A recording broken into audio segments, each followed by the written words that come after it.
Dreamscape presents The Perfect Life by Valerie Keogh.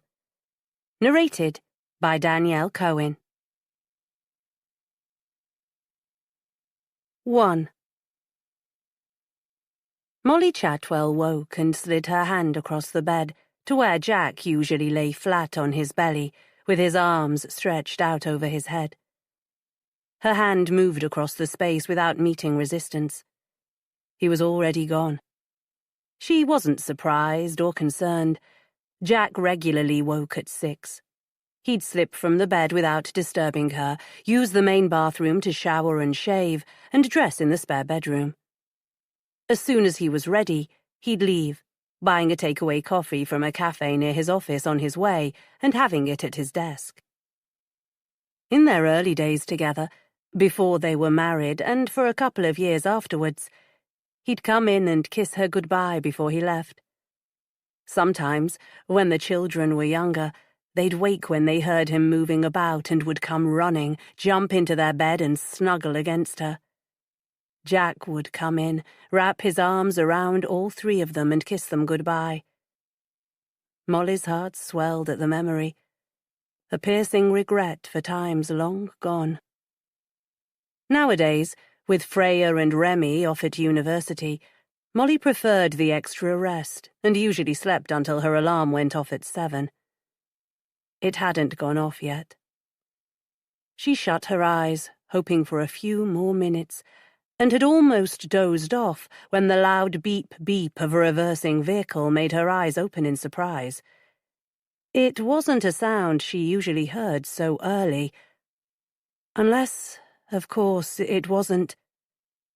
Rolling over, she grabbed her phone and looked at the blank screen with dismay. She never forgot to charge her phone. Never. And she had to start today. 2 weeks before, and after one too many cocktails, she'd told her friends how wonderful it had been to see her 2 children embarking on the first step of their exciting future. Remy off to the Massachusetts Institute of Technology, Freya to the Sorbonne. They're living their dream, their future perfectly mapped out, she'd said, slurring her words slightly. For the first time in 20 years, it's only me and Jack. It was easy to be enthusiastic after a few drinks. She didn't mention that she found the house too quiet, and she wondered what she and Jack were going to talk about now that their children had left. Flown the nest. It was an expression she hated. It implied they wouldn't come back, but of course they would. It was into that moment of doubt that one of her friends had dropped what had seemed like a wonderful suggestion. All this extra time on your hands now, you should have a party. A party? That's a brilliant idea, Molly had said, lifting her glass. And you're all invited. The next morning, her head thumping with the first hangover she'd had in too many years to remember, she mentioned the plan to Jack. Great, he'd said. But have it on a Friday night.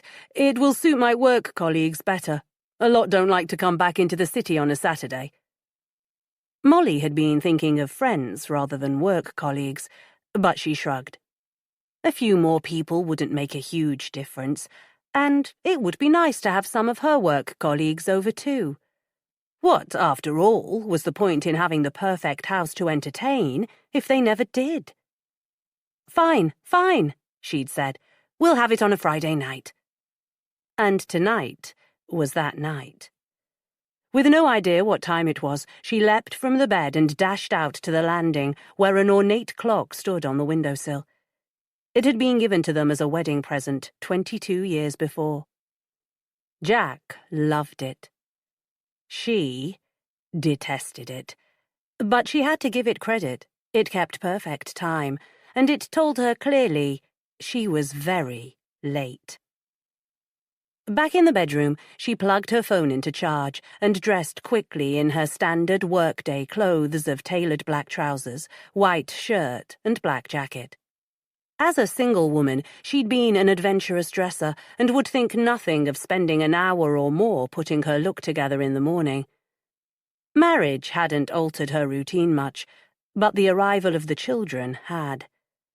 Returning to work after maternity leave, she discovered the convenience of wearing a smart trouser suit. Initially, she'd matched it with a variety of coloured shirts, but one day she bought a white Armani shirt, and from then on she wore one every single day. The only variation was the jewellery, she added. Today, she picked up a string of dark blue Murano beads they'd bought in Venice on their first wedding anniversary and hung them around her neck. They were heavy, went almost to her waist, and made any outfit look good. Makeup applied with practiced ease, a brush flicked through her straight auburn hair, and she was ready to go. She grabbed her bag and the barely charged phone and rushed down the stairs with one final thing to do. Grab the list she'd stuck to the front of the fridge freezer. Her eyes ran down it and she swore softly. What a stupid idea this had been. Up till a few weeks ago, they'd had a housekeeper. 10 years before, following a succession of unsatisfactory au pairs and unreliable childcare, they'd been alerted by a friend of a friend to a woman looking for part-time work. Rebecca, an English teacher who'd taken early retirement to look after her terminally ill husband and now widowed, wanted something less onerous than teaching. Freya and Remy had taken an instant liking to the kind woman who appeared to have an endless supply of patience and good humour. She'd come on a temporary basis and stayed, running the house in her calm, unhurried way. There every day when the children came home from school, always waiting with a pot of tea ready when Molly arrived home after a stressful day at work. Rebecca had become part of the family, celebrating when Remy and Freya got the university places they'd wanted, sobbing along with Molly when first Remy, then Freya had left. A week later, Jack insisted there was no longer a reason to have a housekeeper. It's hard to justify the expense for the two of us, he'd said. Molly had looked at him, horrified. Get rid of Rebecca? He couldn't be serious.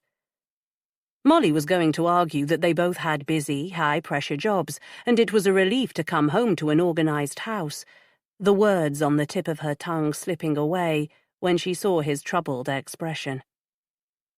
There had been grumbles recently about work. She'd thought nothing of it.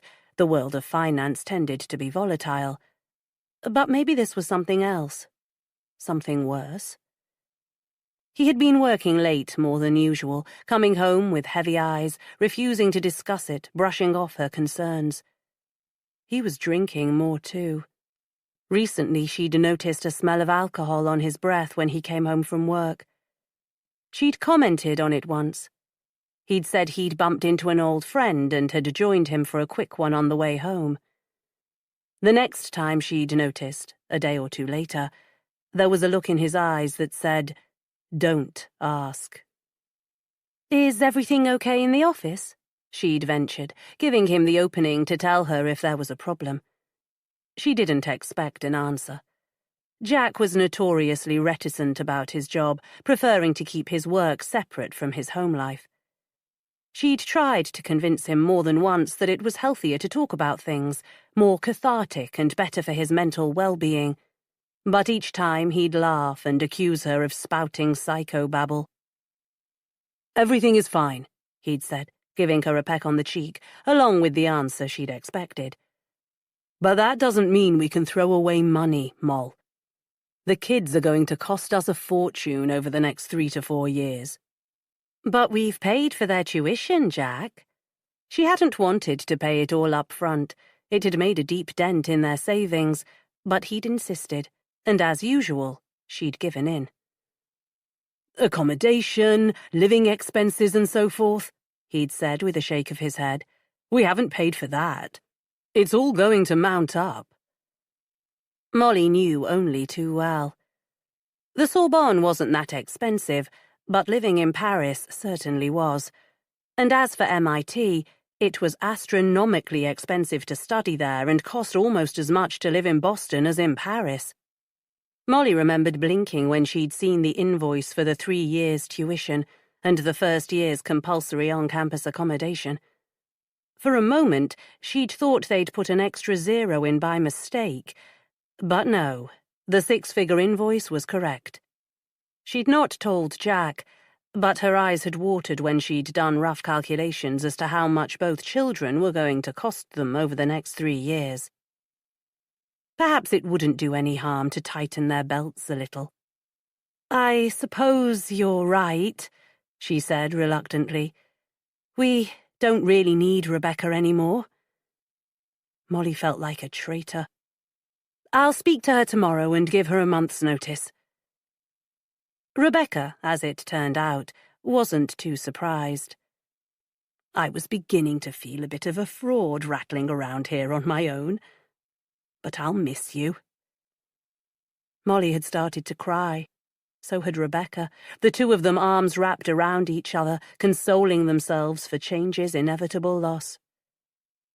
She wasn't gone a day when the cold, hard light of reality dawned on Molly. Despite it being Jack's idea to get rid of the housekeeper, he wasn't interested in doing any of the shopping, the laundry, or the mountain of ironing Rebecca had done, and he still came through the door in the evening expecting a dinner to be ready.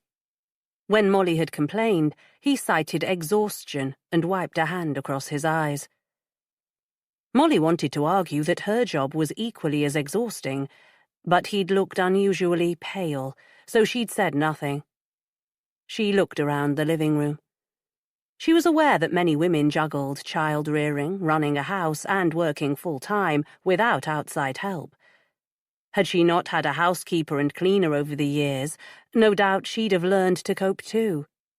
But she had been able to afford help, and wasn't interested in learning to juggle things at this stage. She set an account up with a local supermarket and ordered everything they needed from there.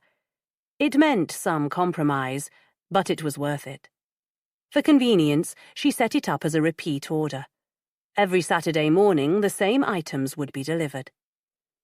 Molly had never entertained the idea of getting rid of Terry, their cleaning lady. To Molly's relief, she was willing to come for an extra couple of hours a week to do the laundry and ironing. "But you will make sure the house is cleaned properly, won't you?" she said to her, watching as Terry nodded with more vigor than she'd ever seen her use while she cleaned. "Of course, Mrs. Chatwell." "Fine," Molly said, relieved. "We'll give it a trial." Unfortunately, it seemed that Terry's idea of taking on extra work was to leave everything half done. Now, only 2 weeks after Rebecca's departure, the house was looking uncared for. Some of Molly's white Armani shirts had a pink tinge, and their clothes never looked better than half-ironed. Molly tucked the to-do list in her pocket and looked around. The L-shaped living room was the ideal space for entertaining, and one of the reasons they'd bought the house. A long, narrow, marble-topped unit separated the glossy high-end kitchen in the short arm from the rest. To the front of the long arm, a circular table sat in the deep bay window, where floor-to-ceiling windows overlooked the garden and allowed light to flood the room. French windows opened from here onto a wide veranda. The other end was furnished for comfort. 2 huge sofas facing each other across a wide, low table. On the wall, a large ornate picture frame disguised the TV. It was a perfect space for entertaining, but now, thanks to Terry's half-hearted efforts, it looked decidedly unkempt. Pulling open a drawer, Molly tore a page from a notebook and scrawled a message. "Make sure you do a good job today. We're having friends around." She propped it against the kettle where Terry, who drank copious amounts of coffee in the few hours she was there, was sure to see it. Molly speed-walked to South Kensington Station, squeezed on with the mass of blank-faced morning commuters, and stood sardine-like for the short journey to Hyde Park Corner. Her head was spinning with all she had to do, and here she was, the day of the damn party, and already running late. 2. The headquarters of Dawson Marketing, The prestigious company Molly had worked for since qualifying with a degree in marketing was only a 10-minute walk from the station. Thanks to her senior position, she was paid extremely well, earned ridiculously large bonuses and, best of all, worked hours that suited her.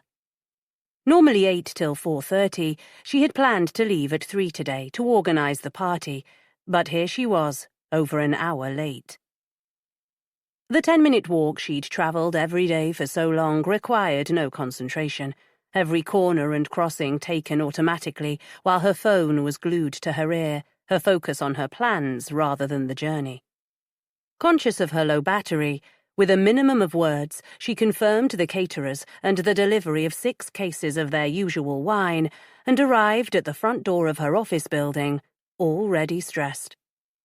Chatter floated around her as she took a packed lift to the 4th floor. Why had she agreed to a party? She could have proposed they go out to dinner, take over a club, something, anything that didn't involve all this time and energy. There were too many people in the lift, standing too close to her. A wave of heat rushed through her, colour flooding her cheeks, claustrophobia sending her heart pounding. She had to get out of the lift. Now. When it stopped at the 1st floor, she pushed through and out into the area corridor. Luckily, everyone was too concerned with the start of their own day to give her more than a surprised glance. There was a stairway. It was cooler, quieter. She took the steps slowly, calming down, trying to relax.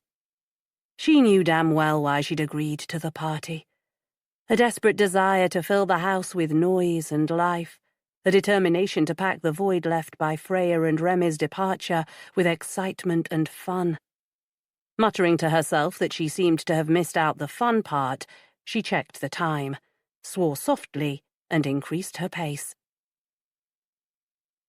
By skipping a lunch break, she managed to catch up with what she needed to do, and as her desk clock clicked slowly from 14:59 to 1500, she switched off her computer, grabbed her bag, and threw, "Bye, have a nice weekend, see you Monday," to her PA, the last couple of words trailing behind her as she hurried from the office. She rolled tense shoulders as she sat on the tube ride home. A stop later, a man got on and sat opposite and stared intently at her for the remainder of her journey. She ignored him without difficulty. Years of commuting had inured her to the weird cross-section of humanity who used the tube. Anyway, she was far too busy ticking off the list in her head. A quick phone call to remind Jack to be home early, in case he conveniently forgot, and she was back on track and in a more relaxed mood as she walked the short distance to her home. Their house was on the quieter tree-lined end of Ellistan Street in Chelsea, a 2-story Victorian house squashed between a 5-story apartment block on one side and a 3-story apartment block on the other. There was only a tiny pocket of a front garden between the pavement and the front door, but behind the house there was a long walled garden, lushly planted and so well designed as to make it appear endless. When the nearby apartments had been built, many years before, a condition of planning had ensured they were built in such a way as to ensure the privacy of their garden was maintained. Before the children had arrived, Molly and Jack used to take advantage of this, sunbathing naked in the summer, staying outside until the only light was the tiny solar fairy lights she'd had festooned around the walls. The carefully tended lawn was like velvet under their skin as they made love to the background symphony of London. And when they'd decided it was time to think of babies, she had a fairly good idea that Freya had been conceived there. A smile lingered as she pushed open her front door, feeling more relaxed about the upcoming party. The smile froze as loud, angry voices coming from the living room brought her to a halt, her eyes widening in sudden fear. Burglars? A home invasion? She'd heard and read so many awful stories. Heart pounding, she'd taken one step backwards, preparing to run into the street and scream for help, when the loud voices changed to raucous laughter. Puzzled rather than terrified, she approached the living room door and held her ear close to it. All she could hear now were low voices.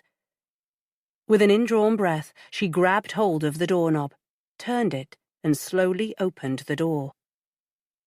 Terry, oblivious to Molly's entrance, was slouched down on the sofa with her feet in a pair of tatty trainers, resting, ankles crossed, on the coffee table. A movie blared from the TV, filling the room with noise. Terry, a mug of tea in one hand and a cigarette in the other, was engrossed in it and cackled open-mouthed as a character blew another away with a blast of a shotgun. Molly's jaw had dropped open. She snapped it shut and yelled, "What the hell is going on?" It was a rhetorical question. She could see from looking around that not much was going on at all. There was a pile of clothes on a chair waiting to be ironed. The vacuum cleaner was sitting to one side, but by the look of the floor, it had yet to be used. "I was having a break," Terry said, looking up at her without a trace of guilt. She dropped her cigarette end into her coffee cup and stood. "You were smoking." And from the smell, Molly guessed it hadn't been her first. "You never said I couldn't." No, Molly hadn't. She didn't think she needed to. "This isn't working," she said, holding a hand to her head. "I'm sorry. I'll pay you for today, but that's it. I need someone more reliable." "Suits me," Terry said, and with a shrug of unconcern, put the mug down on the coffee table. "I'll get my coat." Molly looked at the pile of ironing with a feeling of dread. Maybe she'd been too hasty. Who was going to do it? Then she looked at the mug with its disgusting contents. There were some compromises she wasn't going to make. The echo of the front door banging behind Terry hadn't faded when Molly realized how much extra she had to do before the party that night. With a jolt of panic, she wondered if it were too late to cancel the whole damn thing, plead illness or temporary insanity. She couldn't, of course. Standards to maintain and all that. Her friends teased her about having the perfect family, the perfect life. While she'd always denied it with a smile of forced humility, until recently she had thought her life was pretty much perfect. Until recently. Something had changed, and she couldn't put her finger on what that was. She and Jack had had little time for each other over the last few months, between their busy jobs and the preparations for Freya and Remy's departure, but she'd thought that was understandable, that when it was only the two of them once more, they'd get back some of the intimacy they'd always enjoyed. Instead, Jack had become more distant, more wrapped up in his work, working later in the evenings and working some weekends which he'd never done before. And now, with Rebecca gone, Molly came home every day to a house empty of life, the rooms quiet, echoes of the laughter and voices of her two children almost haunting her. With a grunt of frustration, she changed into leggings and a t-shirt and got on with the work that Terry had abandoned. There was only so much Molly was going to have time to do. Ironing would have to wait. She shoved the overflowing wicker basket into the utility room. There were such things as laundry services. She'd have to investigate. With the vacuuming done, she ran a duster around, plumped up cushions, reorganized chairs. An hour later, she stood and looked around with satisfaction. The stage was set. 3. "You mean you fired her?"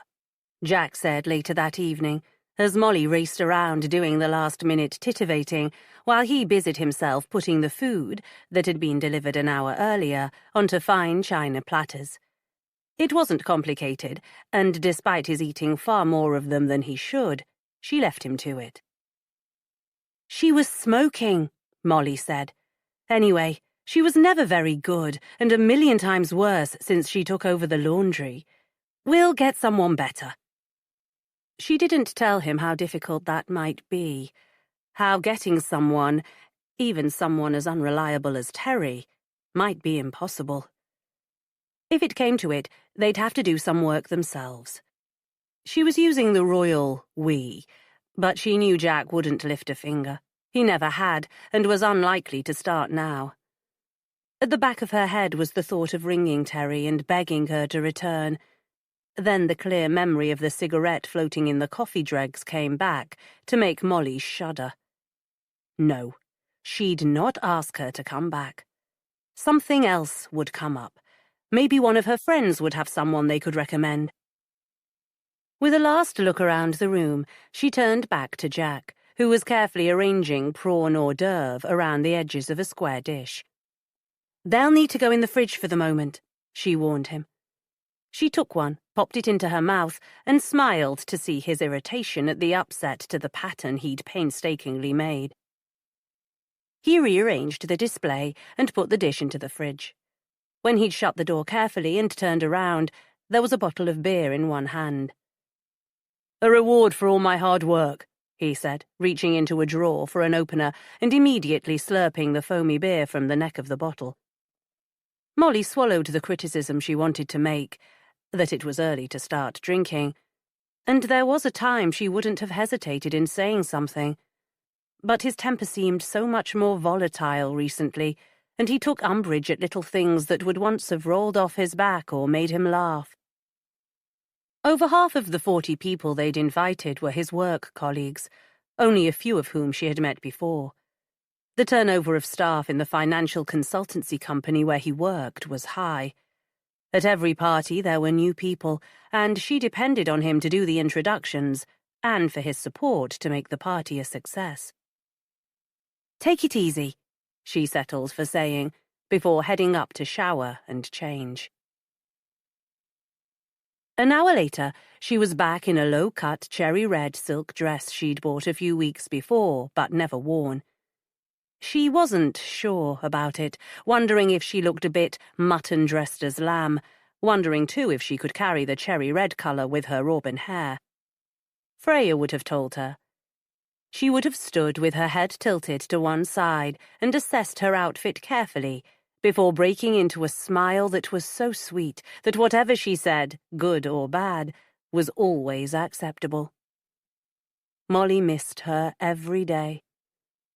"What do you think?" she asked Jack when she came back to the living room. He was standing by the window, the bottle of beer in one hand. Turning, he raised the bottle to his mouth and took a gulp before answering. "Isn't it a bit—" He waved a hand at his chest. She glanced down, adjusted the neckline slightly and frowned. "Am I showing too much cleavage?" He waggled the bottle from side to side. "No, I suppose it's fine." She'd hoped for, "You look amazing." She'd even have settled for, "You look nice." But this damning with faint praise was upsetting. Looking down at her dress again, she hesitated. There was time to change into something else. "No, I'm sorry," Jack said, coming over and putting an arm around her waist. "You look lovely. Don't mind me." "You sure?" she said, putting a hand on his shoulder. "Positive. You look amazing." Molly smiled. It was what she'd hoped he would say. A little later than she'd have liked, but she'd take it. Turning from him, she checked the room, straightening cushions Jack had knocked askew. "Relax and stop fussing," he said, opening the fridge and taking out another beer. "I want it to be perfect." Molly adjusted the flowers yet again, wondering if she should have chosen a different colour scheme. She took a step back and tilted her head. "Do you think these are a bit blah?" When he didn't answer, she turned, frowning to see him drinking the beer from the bottle. "They'll be arriving soon, Jack. Use a glass." "It tastes better from the bottle," he said, holding it to his mouth and gulping a quarter down. "And the flowers look fine. It's all fucking perfect, so stop obsessing." Molly blinked. Jack rarely swore. "There's nothing wrong with wanting everything to be perfect," he interrupted, before holding the bottle to his mouth again and draining it. Yeah, I know, but lighten up a bit." Lighten up a bit? There was nothing wrong with wanting everything to go well, was there? He was the one always keen to impress work colleagues. Molly turned away, hurt feelings forming a lump in her throat. Luckily for the success of the party, Jack reached for her, pulling her back into a hug. "I'm sorry, Moll," he whispered, his lips buried in her hair. "It's my night for apologies. I've a lot on my mind. It's making me grumpy." "Don't take it out on me." The words were on the tip of her tongue, and she'd have used them if the doorbell hadn't chimed, silencing her. She pulled away from his embrace. "I suppose I'd better let them in." 40 people had been invited, and almost everyone turned up. By 8:30, the room was buzzing with the sound of laughter and conversation. Molly moved from group to group with a wine bottle in her hand, topping up glasses, adding comments into conversations, introducing newer friends to older ones, work colleagues of hers to work colleagues of his. "Have something to eat," she urged everyone, waving towards where the hors d'oeuvres were laid out. "And don't worry, we didn't make them," she added, to a chuckle of amusement from those friends who knew her well. She was, as she'd rushed to admit, not a good cook. Nods of appreciation came from those who did partake of the food, and Molly was pleased to see Jack doing his bit. He was standing chatting to Amelia, one of her oldest friends. He didn't like many of her female friends, found them too domineering, too, as he always phrased it, in your face. Too intelligent. That's what she thought. Her friends were vocal, clever, bright women who took no prisoners. She never told him, because he'd have been horrified, but in the intelligence stakes, he lagged far behind most of them. It hadn't been his brain she'd fallen for. She'd been swayed by the humour in his blue eyes, his cheeky grin, and the way his dark blonde hair curled back from his forehead like a Roman emperor. From the first time they'd met, she knew he was the one, and 21 years later, although he frequently drove her crazy, she loved him just as much. She watched as Amelia threw her head back and laughed at something he was saying, and smiled. The party was a success. Molly allowed herself to relax. She turned to chat to a group of Jack's work colleagues, the new ones, the stalwart few long-timers like Charlie Forster, and a couple of others who'd been with them for several years. She greeted Charlie with a smile and a kiss on both cheeks. "It's been a while," she said, looking around for his wife. "Zara not here?" Charlie shook his head. "Didn't Jack tell you? We split up about 6 months ago." Colour flared in Molly's cheeks. "I'm so sorry, I didn't know, Jack never said." Suddenly claustrophobic, she pointed towards the garden.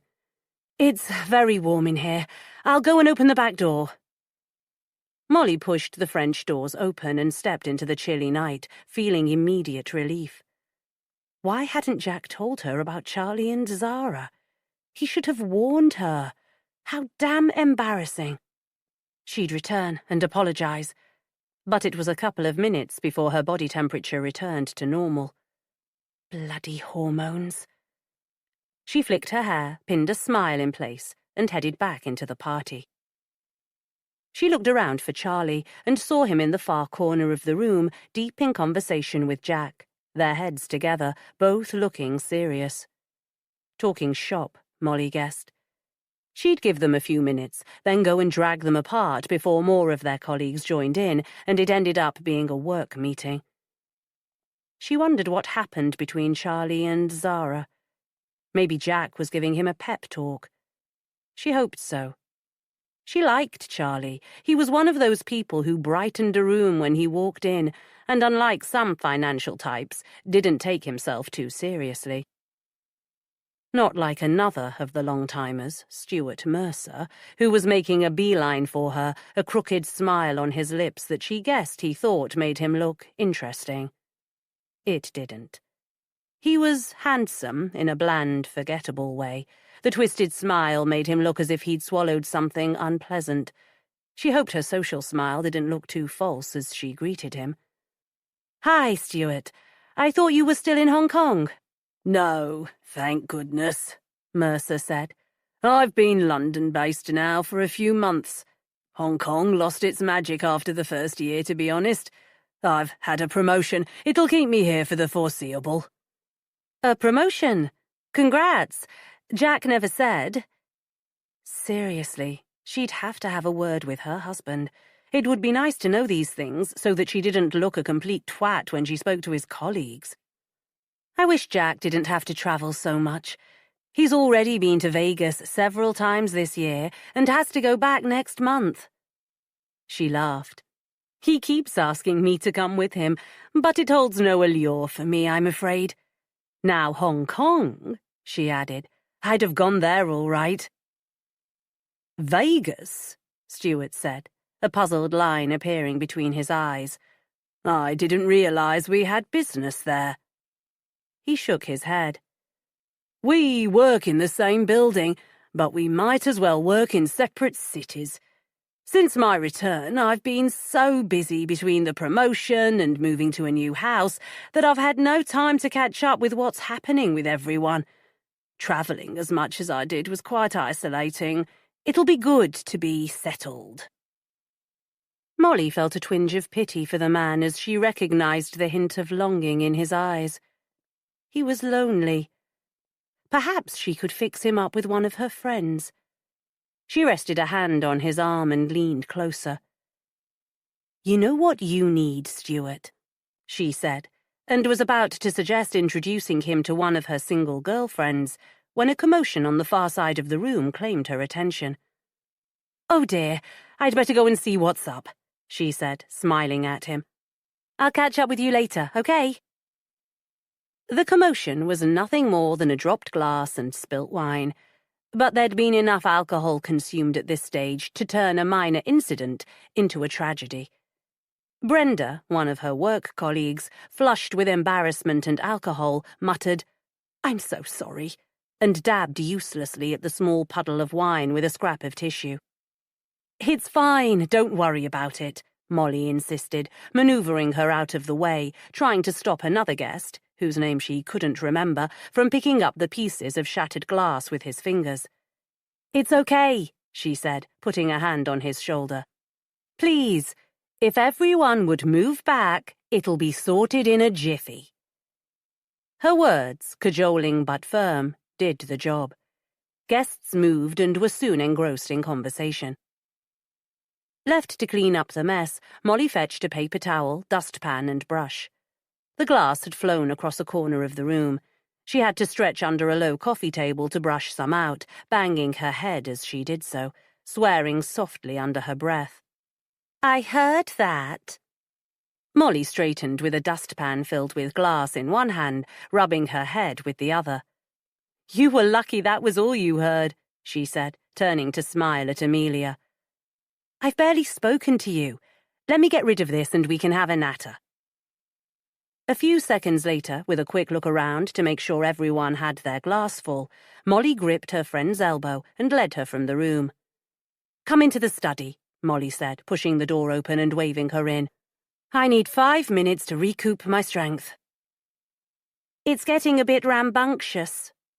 Amelia pulled a chair from under a desk, sat into it and looked around. "What are you going to do with this room now that the kids have left?" Molly frowned. "They'll be back." She ignored the raised eyebrow that was her friend's only comment. "Anyway, tell me what you've been up to." She tilted her head. "Love your dress, by the way." "This old thing?" Amelia ran her fingers over the fabric before laughing. "I bought it last week. It's pretty fab, isn't it?" "Fab," Molly agreed. She and Amelia had met in university, and they'd maintained an erratic friendship over the years. Amelia had married her older hotel manager boyfriend, Tristan, shortly after graduating, and spent the next several years following him from one far-flung city to the other. Only a rare meeting when she was in the UK, the occasional long email, and in recent years short WhatsApp messages had kept the friendship alive. "How are the renovations going?" Molly asked. 6 months ago, when Tristan had retired, they'd bought a 2-story apartment in Pembridge Square Gardens. Molly had had serious house envy when she'd seen it. "Almost finished," Amelia said with a toss of her expertly highlighted blonde hair. "Everything should be done by the end of next month. We'll have a party to celebrate." "Great," Molly said. "I think I prefer going to them rather than giving them." "You give good parties. Free-flowing alcohol always helps." Amelia looked at her from under her lashes. "I met Stuart Mercer recently at a party in the Hong Kong embassy. He's an attractive man." She leaned forward and said in a conspiratorial whisper, "He's been giving you some strange looks. Is there something you're not telling me?" "Don't be silly. He struck me as being lonely, that's all, and I was about to suggest setting him up with one of my single friends when that idiot Brenda made such a drama out of dropping a glass." Amelia arched a plucked eyebrow. "It looked to me like he was more interested in you. He was certainly staring at your ass when you bent down." "You always did have a vivid imagination," Molly said, shaking her head. "If you say so." A shrug of one shoulder said as clear as words that Amelia wasn't convinced. Molly smiled at her. "I do say so. Jack is still enough for me." "Not surprising. He's still one of the sexiest men I've ever met." For a microsecond, Molly thought she saw a look of lust cross her friend's face and felt a pang of anxiety. It had been over 20 years since they were naive university students who had bonded in a collective struggle to survive, but different life experiences had molded them into women who had very little in common. Truth was, she wasn't sure she even liked Amelia much anymore. Recently, Molly had been taken aback to discover that her friend's idea of fidelity was to sleep with one man at a time. "Fidelity," Amelia had said after a couple of cocktails, "is vastly overrated." Had Molly imagined the look of lust? After all, they were friends. She wouldn't. Would she? Would Jack? They'd looked very friendly when she'd seen them laughing together earlier. Too friendly? She caught Amelia staring at her with a look of concern and managed to smile. "We'd better go back. They might be running out of drink." "Before you go," Amelia said, holding a hand up to stop her, "Tristan and I are going away next Saturday for a few days. It's a bank holiday weekend. Why don't you and Jack join us? There's a golf course, but the hotel is also a health spa with a pool and a top-of-the-range gym. It would be a lovely break." Nowadays, with no school schedule to adhere to, Molly hadn't even realized a bank holiday weekend was imminent. They used to organize to go away as a family, Freya and Remy excited no matter where they were going, as happy to go to Devon as France or Italy. She'd fully intended to book a nice weekend somewhere for herself and Jack, but she'd forgotten about it. "Do come," Amelia pushed. "It would be so much fun." Maybe a weekend away with Amelia and Tristan would be fun. Jack was a good golfer. He'd enjoy winning a game or two. "Do you think we'd get a room at this late stage?" Amelia smiled, pulled a mobile phone from a tiny clutch bag, and seconds later was making an enquiry. "They have a room available," she said, holding her hand over the phone. "Say yes." Why not? Molly made a snap decision and nodded. "Yes, why not?" "You'll love it," Amelia said, putting her phone away after making the reservation. "It's a beautiful and incredibly peaceful place, a little outside Semmington in Wiltshire. The hotel gardens sweep down to a canal that's perfect for walking or running alongside. You still run, don't you?" "I do," Molly said. The thought of running along a canal in the country rather than the footpaths of London was very appealing. It sounds amazing. Thank you. All she had to do now was convince Jack it was a good idea. How hard could that be? 4. A weekend with Amelia? Absolutely no way, Jack said next morning when Molly told him what she'd committed them to. Maybe he'd have been more amenable if she'd waited until he'd recovered from his hangover. She rested a hand on his arm. It would be a nice break. The hotel is on a canal. We could go for long walks, enjoy the peace and quiet. His eyebrows rose. The peace and quiet, with Amelia rabbiting on and Tristan expounding his views on share prices. Jack had never quite come to terms with the fact that Tristan had made some clever and very lucrative choices, allowing him to retire in what they considered comfort, and most people, including Jack, considered extreme luxury. Molly lifted the cafetiere and filled his mug. I wouldn't mind a break for a few days. It's been a manic 6 months, between the kids, work, and having to deal with everything at home since Rebecca left. I suppose that's my fault, he said, his lips thinning in annoyance. If you remember, you agreed we didn't need her. Yes, stupidly she had. Not one of her better ideas. Nor was letting Terry go. She should just have given her a warning. After all, she had been correct. Molly had never told her she couldn't smoke in the house. The agency she'd contacted promised they'd try to find a replacement. They'd also promised to send someone around to help with the clean-up operation that day. She checked her watch. If they'd not arrived by now, she guessed she was on her own. I really would like to go, she said. I think it would do us good to get some fresh air. We can go for a run along the canal.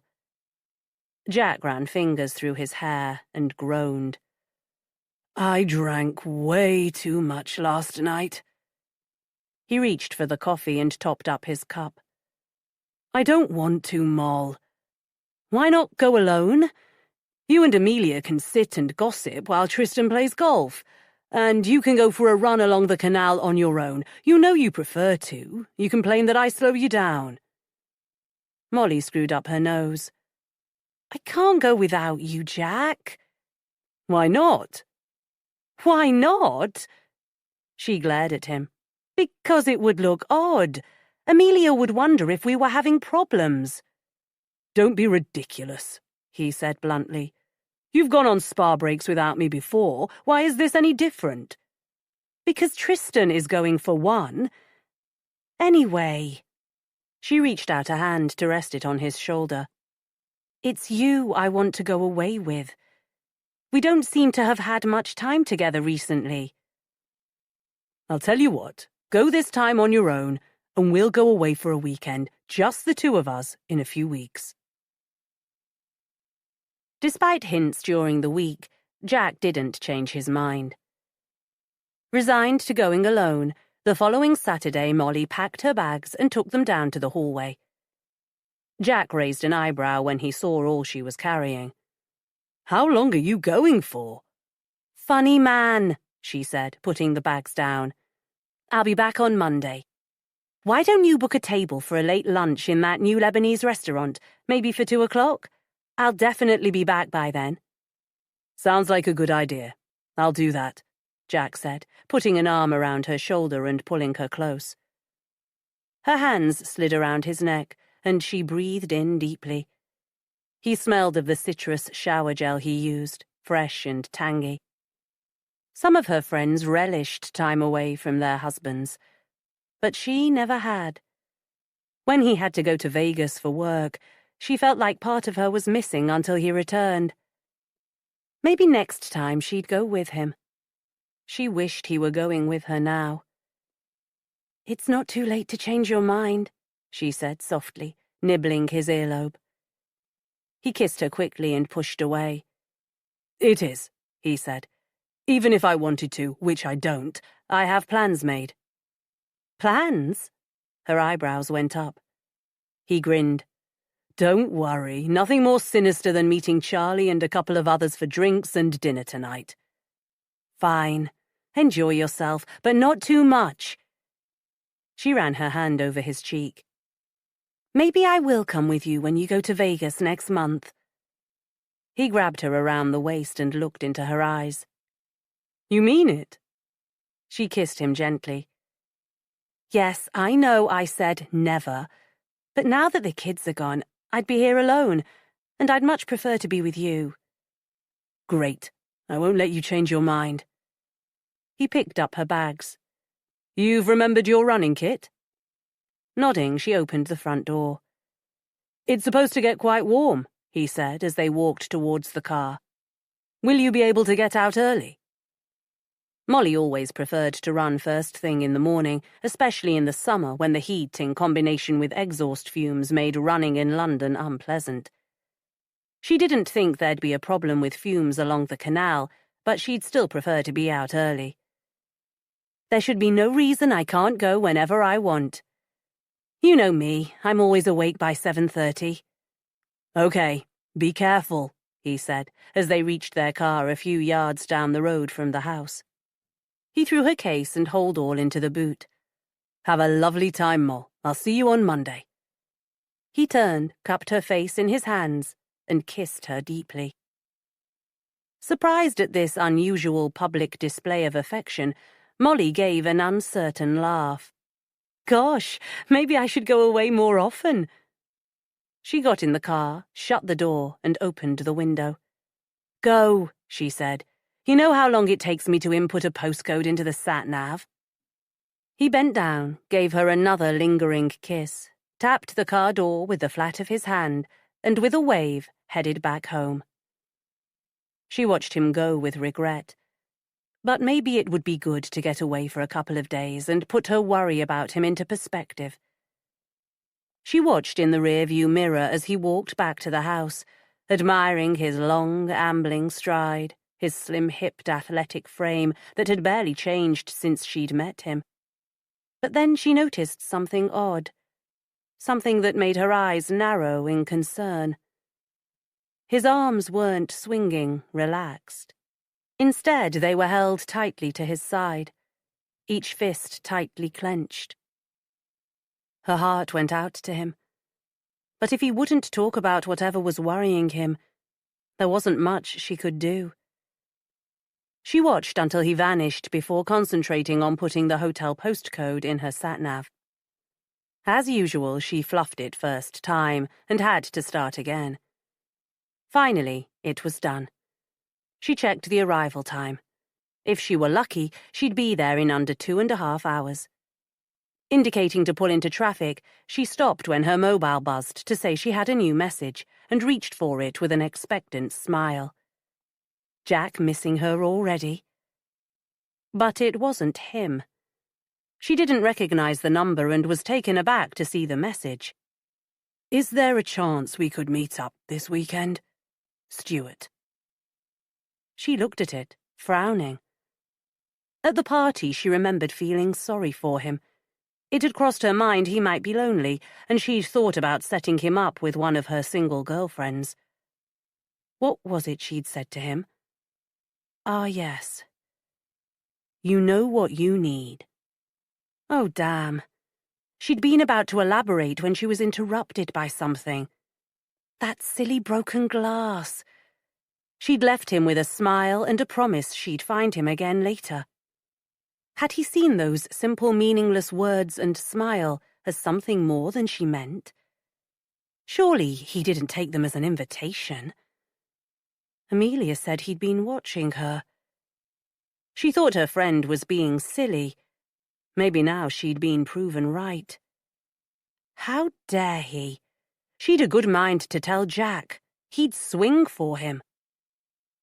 Molly looked at the message again. Stuart had gone to the trouble of getting her number. She vaguely wondered who from, then shrugged. It was on her business card.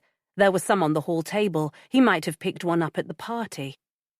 With a shiver, she deleted the message and blocked the number. She didn't think he was in any way stupid. He'd get the message. Honestly, she muttered, indicating and pulling into traffic. Did he really think she was interested in cheating on Jack with someone in his office? She wasn't interested in cheating on her husband, full stop. And with that thought clear in her mind, she headed off to Wiltshire for the long weekend. 5. Thanks to horrendously heavy traffic on the M4, it was almost 3 hours later before Molly turned into the quiet village of Semmington. Minutes later, hearing, "You have arrived at your destination on the right," she indicated and pulled over. She'd known from what Amelia had said that it would be lovely, but this was more than she'd expected. Set back from the road, the buttery-coloured stone facade of the elegant house glowed in the early afternoon sun. 3 tall sash windows sat to either side of the open front door, and above were 2 further floors, 7 windows on each stretching the width of the house with pleasing symmetry. An elaborate wrought-iron gate was set into an old stone wall that surrounded the garden. It opened onto a gravel pathway that led to the entrance, neat flower beds on either side holding a profusion of creamy blooms swaying in the slight breeze. Lost in admiration, it was a few seconds before Molly saw the ornate arrow with "car park" in neat letters along its length. It directed her further along the road. She started the engine again and drove slowly, turning between 2 stone pillars into the large car park. She sent Jack a text. "It's lovely. You should have come," before getting out, taking her bags and heading to the hotel. The gravel pathway to the front door crunched underfoot, and the creamy blooms on either side danced as she passed. It was all rather perfect. Inside, a grand entrance lobby held the reception desk and a cantilevered stairway that curved upward, dividing right and left on the first floor and vanishing from sight. Double doors at the back of the entrance lobby lay open and gave a view to a huge glass and brick extension. It was a combination of old and modern that worked well. "Molly Chatwell," she said to the smiling receptionist. "I have a reservation." With the formalities completed and declining assistance with her bags, she took the key that was held out, looking at it with pleasure. A proper key, not a keycard. "Have the Lovells arrived yet?" she asked before leaving the desk. "Yes, I checked them in myself an hour ago," the receptionist said, and proceeded to give Molly directions to her room. Rather than taking the lift as indicated, she took the stairs, admiring the paintings that adorned the walls, a mix of old and contemporary art that shouldn't have worked, but did. It took her a few wrong turns before she finally found her way and stopped outside number 12. She slipped the key into the lock, turned it, and pushed the door open into a large, airy room. It was a corner room, tall sash windows on 2 sides flooding the room with light. They were partially open, and a slight breeze caused long voile curtains to flutter gently. The decor, pastel shades, floral patterns and frills, was the right side of twee. Molly looked around the room and smiled. It was very nice indeed. She dropped her bags and wandered over to the window. The room was in a modern extension to the back of the hotel, and her breath caught when she saw the beautiful gardens. Immediately below, steps led down from a patio to a pathway that meandered through wide borders to end in front of a fountain. A plume of water, easily 7 or 8 feet in height, sparkled in the sunshine and danced in the breeze. On each side, a lawn so velvety green she wondered if it were fake, with topiarized boxes at each corner. It was all, she decided, an absolute delight. At the end, barely visible through the thick shrubbery that surrounded the garden, she could see the glint of sun on water. The canal. She was looking forward to running along it in the morning. Molly quickly unpacked her clothes, hanging the dresses in a cavernous wardrobe whose door creaked ominously when she opened it, and placing the rest into the top drawer of a bureau. In a neat folder on a small table, she found information about the hotel and spa and a list of salon treatments available. Amelia had told her she should book some in advance, but she hadn't bothered. If she couldn't get an appointment, she was happy enough to relax in the steam room or sauna after a few laps of the pool. A glance at her watch told her it was 3 o'clock. She should have asked which room Amelia and Tristan were in, but if she knew her friend, she wouldn't be hanging about and was probably already lying on a massage table. And Tristan, no doubt, would be on his way to the golf course. A quiver of annoyance and resentment shot through her that Jack had refused to come, followed by a shiver of hurt feelings that he hadn't wanted to spend time with her. Wasn't that what it came down to? She pressed trembling lips together, her good mood of only seconds before extinguished. Unable to find any enthusiasm for the spa, she picked up her handbag and went down to the lobby. She was almost there when she heard her name called and turned to see Amelia coming down the stairs behind her. "Molly, perfect timing. I was thinking about having a G&T. Now you can join me." "I thought you'd be in the spa," Molly said, smiling at her friend as she came alongside. "I've a facial booked for 5, darling, so plenty of time for a drink and a catch-up first." "Where's Jack?" "Unfortunately, he's got too much on, so couldn't make it," Molly said, having decided on the journey down that this was the best lie to tell. She saw expressions of disappointment and annoyance vie for a place on Amelia's face, and wondered why. Maybe disappointed that Jack wasn't going to be there for her to flirt with, and annoyed with having to entertain Molly. Whatever the reason, she was suddenly sorry she'd agreed to come. As soon as they were seated in the lounge, a tall, exceedingly handsome young waiter bustled over to take their order. Amelia's eyes widened, and she put on her best flirtatious manner as she asked for a G&T for them both. "Plenty of ice, darling," she said to him, her voice pitched low and husky. "I'm feeling rather hot." "You're old enough to be his mother," Molly said bluntly when the waiter had gone. "You're too fixated on age, Moll," Amelia said, unoffended, her eyes following the young man across the room before turning back to her. "If he's interested, where's the harm?" Molly was about to laugh, but seeing her friend's expression, she raised an eyebrow in disbelief. "You're serious? What about Tristan?" "Tristan will be playing golf until the light fades. He always does. Anyway," Amelia waved a hand dismissively, "enough about my sexual exploits. What's going on with you and Jack? There isn't someone else, is there?" "Don't be silly." Molly ignored Amelia's sharp eyes and pointed towards the outdoor seating on the other side of the window. "Why don't we have our drinks outside? It's a lovely day. Seems a shame not to make the most of it."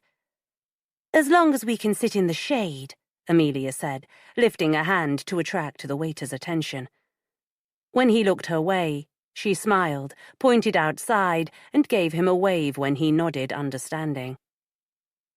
The drinks arrived a few minutes later, the waiter putting the large balloon glasses down carefully in front of each of them. Amelia made a big performance over tasting her G&T. "It might be the best I've ever had," she said, smiling up at him. "Thank you. Would you like to charge it to your room?" "Absolutely." Amelia swirled the cocktail stick around her glass. "I'm in room 7. When he brought her a docket to sign, she did so with dramatic flair before circling the room number heavily. "There you are." She handed it to him with a flirtatious smile. "Could you make it any more obvious?" Molly said with a shake of her head when the waiter had left. "You don't really think he's going to call, do you?" Amelia shrugged and picked up her drink. "My darling, I'd almost bet money on it, but that would be stealing. Of course he'll come, and hopefully well before Tristan gets back." Molly laughed, thinking that this time, surely, she had to be joking. The laugh died quickly when she realized, once again, she'd miscalculated. "But what if Tristan comes back and you're, you know?" "If he walks in on us, he'll turn around and walk out again. The proverbial blind eye, the same one I turn on his peccadillos. We have what I suppose you'd call an open marriage, Moll." Amelia sipped her drink and smiled. "Don't look so shocked. It works for us. I love Tristan, but he can be a bit of a bore in the bedroom department, so I get my excitement elsewhere."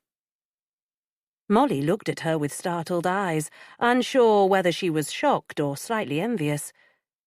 Was fidelity an outdated notion? She picked up her G&T and frowned as a horrible thought crossed her mind. Amelia had come back to London about 6 months ago. Around the same time she'd noticed a change in Jack. "There isn't someone else, is there?" Amelia's words echoed in her head. Had she been a fool? Was her friend dropping a not very subtle hint? Was Molly the classic last to know? Amelia was swirling ice cubes around in her glass, looking relaxed. There was no point in asking her. She'd deny it. Anyway, it would mean nothing to her, just another in her long list of conquests. If she had a bedpost, it would be riddled with notches. But Jack was a different type. Molly knew him so well. If he were indeed cheating on her, the guilt would take its toll. Maybe she'd have been better staying in London and having it out with him. She shut her eyes and swallowed the lump in her throat. Have it out with him? What would she say? Are you having an affair? And if he said no, would she believe him? And if he said yes, what then? "Right," Amelia said, draining her glass. "I'm off for my facial." She stood and looked down at Molly. "See you for pre-dinner drinks? Around 7:30? "Sounds good," she said, conjuring up a smile, even as she wondered if she could think of a reason to leave, to head home to London and... what? She watched as Amelia sauntered across the lounge. She was a very striking-looking woman. The young waiter wasn't the only man whose eyes followed her. Molly sipped her G&T and checked her phone, pleased to see messages from both Remy and Freya. She read them with a smile. They were such good kids. An exciting future lay ahead for both, a world of promise waiting to be explored. A dart of what she recognized as glossy green envy startled her. She remembered being there, it seemed only a blink ago. Where had those years of promise gone? When had she become a dull, middle-aged woman with a worried, increasingly distant husband? Increasingly distant. She shook the self-pity away. They had 2 gorgeous children who'd flown the nest and would probably never live at home again. Might never even live in the UK again.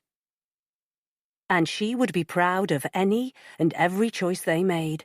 She would be proud. It was part of being a parent, wasn't it? You reared them, gave them all you could, and you let them go. A heavy sigh escaped her at the thought. The evening ahead was unlikely to be a bundle of laughs. Listening to Tristan drone on. Jack had been right there. He did tend to fixate on the most boring of subjects. Her cheeks would ache from the plastered-on smile she'd wear that would probably look as false as it felt.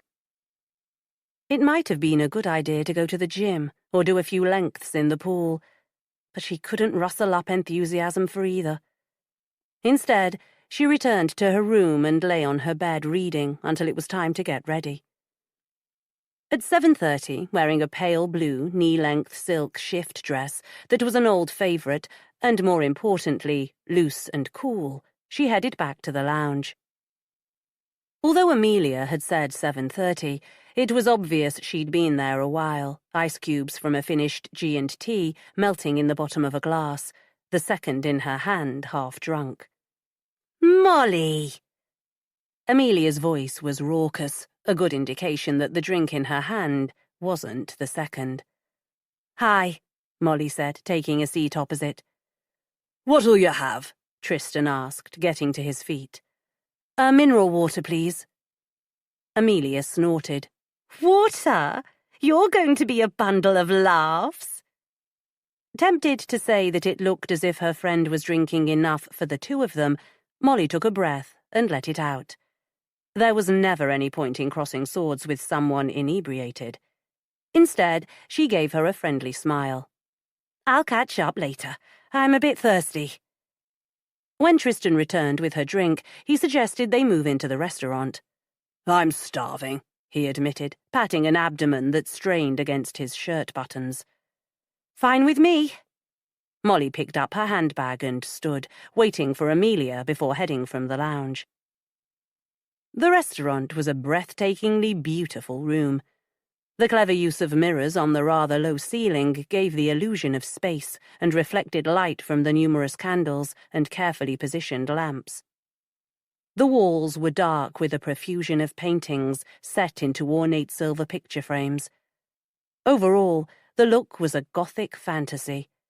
It was, Molly decided, fabulous. It was also very flattering. In the soft light, every woman there looked 10 years younger. "This is lovely," she said, as they sat around a circular table set for 3.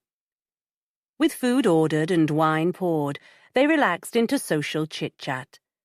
It wasn't until they were on coffee that Tristan, more verbose after several glasses of wine, looked at Molly intently and asked, "Have you never been tempted to change jobs in all these years?" Molly had worked for the same company since graduating. Working her way up, certainly, but for the same company. The thought suddenly appalled her. How incredibly dull it sounded. What had happened to the exciting, ambitious woman she'd been in university? It would have been easy to blame marriage and children, but unfair. Jack had supported her through every promotional opportunity.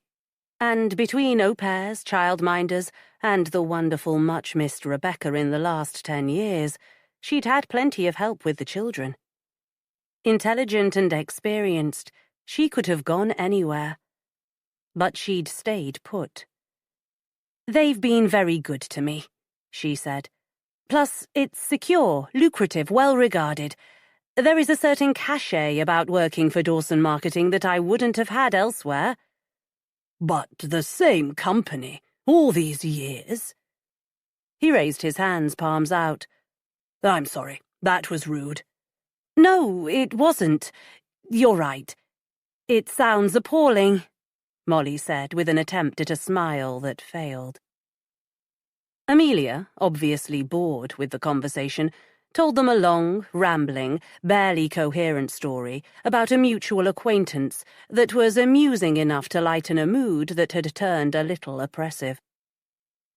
When Tristan suggested retiring to the lounge for after-dinner drinks, Molly pleaded tiredness and made her escape.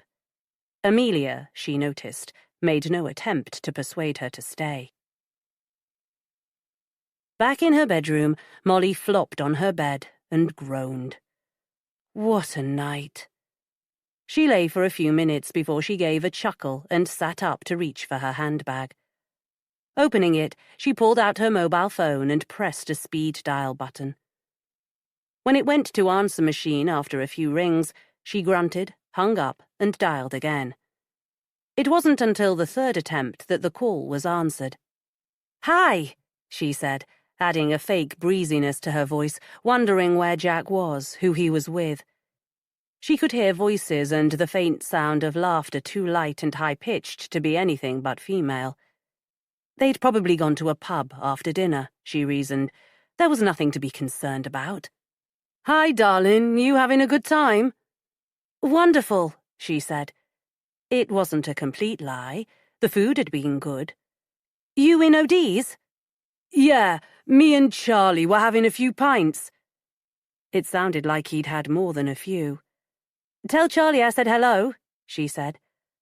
I wish you'd come here, Jack. The hotel is really lovely, and there are beautiful gardens that run down to the canal. The towpath is along the other side.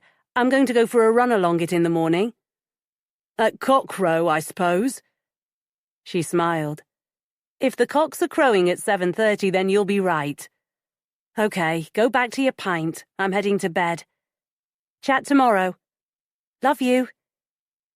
She waited until he echoed her words before hanging up. 6. Molly expected to sleep well. The room was almost eerily quiet, the bed extremely comfortable, the pillows perfect, everything designed for a peaceful, relaxing night, apart from churning thoughts in her head that kept her tossing and turning. Wide awake before the first light of dawn chased the shadows from the room, she lay still, concentrating on her breathing, hoping to get another hour's sleep. It didn't come, but she lay there anyway, uneasy about wandering around the hotel so early. The distant but distinct sound of a cockerel's cock-a-doodle-doo, followed by the sound of footsteps on the gravel outside her open window, made her throw back the duvet and swing her feet to the floor. Checking her phone, she was surprised and pleased to see a message from Jack. It had been sent at 4. She guessed the long drinking session with his friends had had its inevitable consequences, and he'd used the toilet break wakefulness to text her before going back to sleep. Be careful running on the canal. I worry about you. His concern made her smile. Whatever was wrong, they'd get through it. She sent a quick reply. Heading off soon. Wish you were here. Padding over to the window, she peered around drapes she hadn't bothered to pull shut and looked out. It was a beautiful day, with that just-awake fresh greenness that made her open the window wide and take a deep breath. There was no one to be seen, but the murmur of voices drifting from somewhere below indicated the hotel staff, at least, were up and about. She took her running gear from the drawer and pulled it on, tied her hair back with a scrunchie, and a minute later was quietly opening her bedroom door. She stood a moment, listening, then stepped out into the corridor and shut the door behind her. Downstairs, she was surprised to see quite a few guests were up and about, and she had to wait until the one receptionist on duty was free before she could ask her about access to the canal. There's a path that cuts through the hedge on the right, Molly was told, the receptionist pointing towards the hotel gardens. Follow it to the bridge, cross it, and you'll be on the towpath. You can run for miles in either direction. Keep your eyes open for herons, and if you're really lucky, you might see a kingfisher. Molly's eyes widened. I've never seen either. You should see a heron. They're fairly common. A kingfisher is harder. The receptionist smiled as she admitted, I've never seen one, to be honest. I'll keep my eyes open, Molly said. What time does breakfast finish? It's served 7:30 to 10:30. You've plenty of time. With a nod of thanks, Molly headed across the reception to a door leading out onto the patio. It was a perfect morning for running, cool, but with the hint of a warmer day ahead. Following the directions, she easily found the path through the high hedge, stepping carefully over slimy, slippery leaves in its deep shade. A short while later, she was walking over an old, stone, hump-backed bridge. On the other side, the towpath stretched each way. Both directions looked tempting, each having enticing bends to lure her on. She'd go one way today, the other tomorrow. And with that easy decision made, she ran. Slowly at first, getting a feel for the rough path underneath, then increasing her speed until she was moving at a steady pace. She ran in London, despite the fumes, but this was sheer pleasure. The path was separated from the farmland beyond by lush hedgerows filled with life. Birds twittered, butterflies fluttered, bees buzzed. Molly wanted to laugh aloud at how perfect it was. She would have missed the heron if her eyes hadn't been scanning the canal on the lookout. It was standing on the edge of the path ahead, staring into the water, waiting for a sign of prey. She stopped and stood watching it, mesmerized at how still it was before edging closer to get a better look. The heron moved its head slowly, beady eyes focusing on her. Then, with a slight bend of its long legs, it launched into the air, wide wings flapping gracefully as it skimmed over the water. It didn't go far, coming to a halt on the other side several feet ahead. It ignored her as she ran past a moment later. She guessed a kingfisher would be harder to see, especially as she needed to keep her eye on the towpath as she ran. It was far more uneven than she'd expected, with potholes and raised stones underfoot, and the odd arching bramble extending from the hedgerow. Almost 30 minutes after leaving the hump-backed bridge, she saw a wooden bench ahead in the shade of a large tree. Maybe she'd sit a moment and see if she could spot a kingfisher before starting back.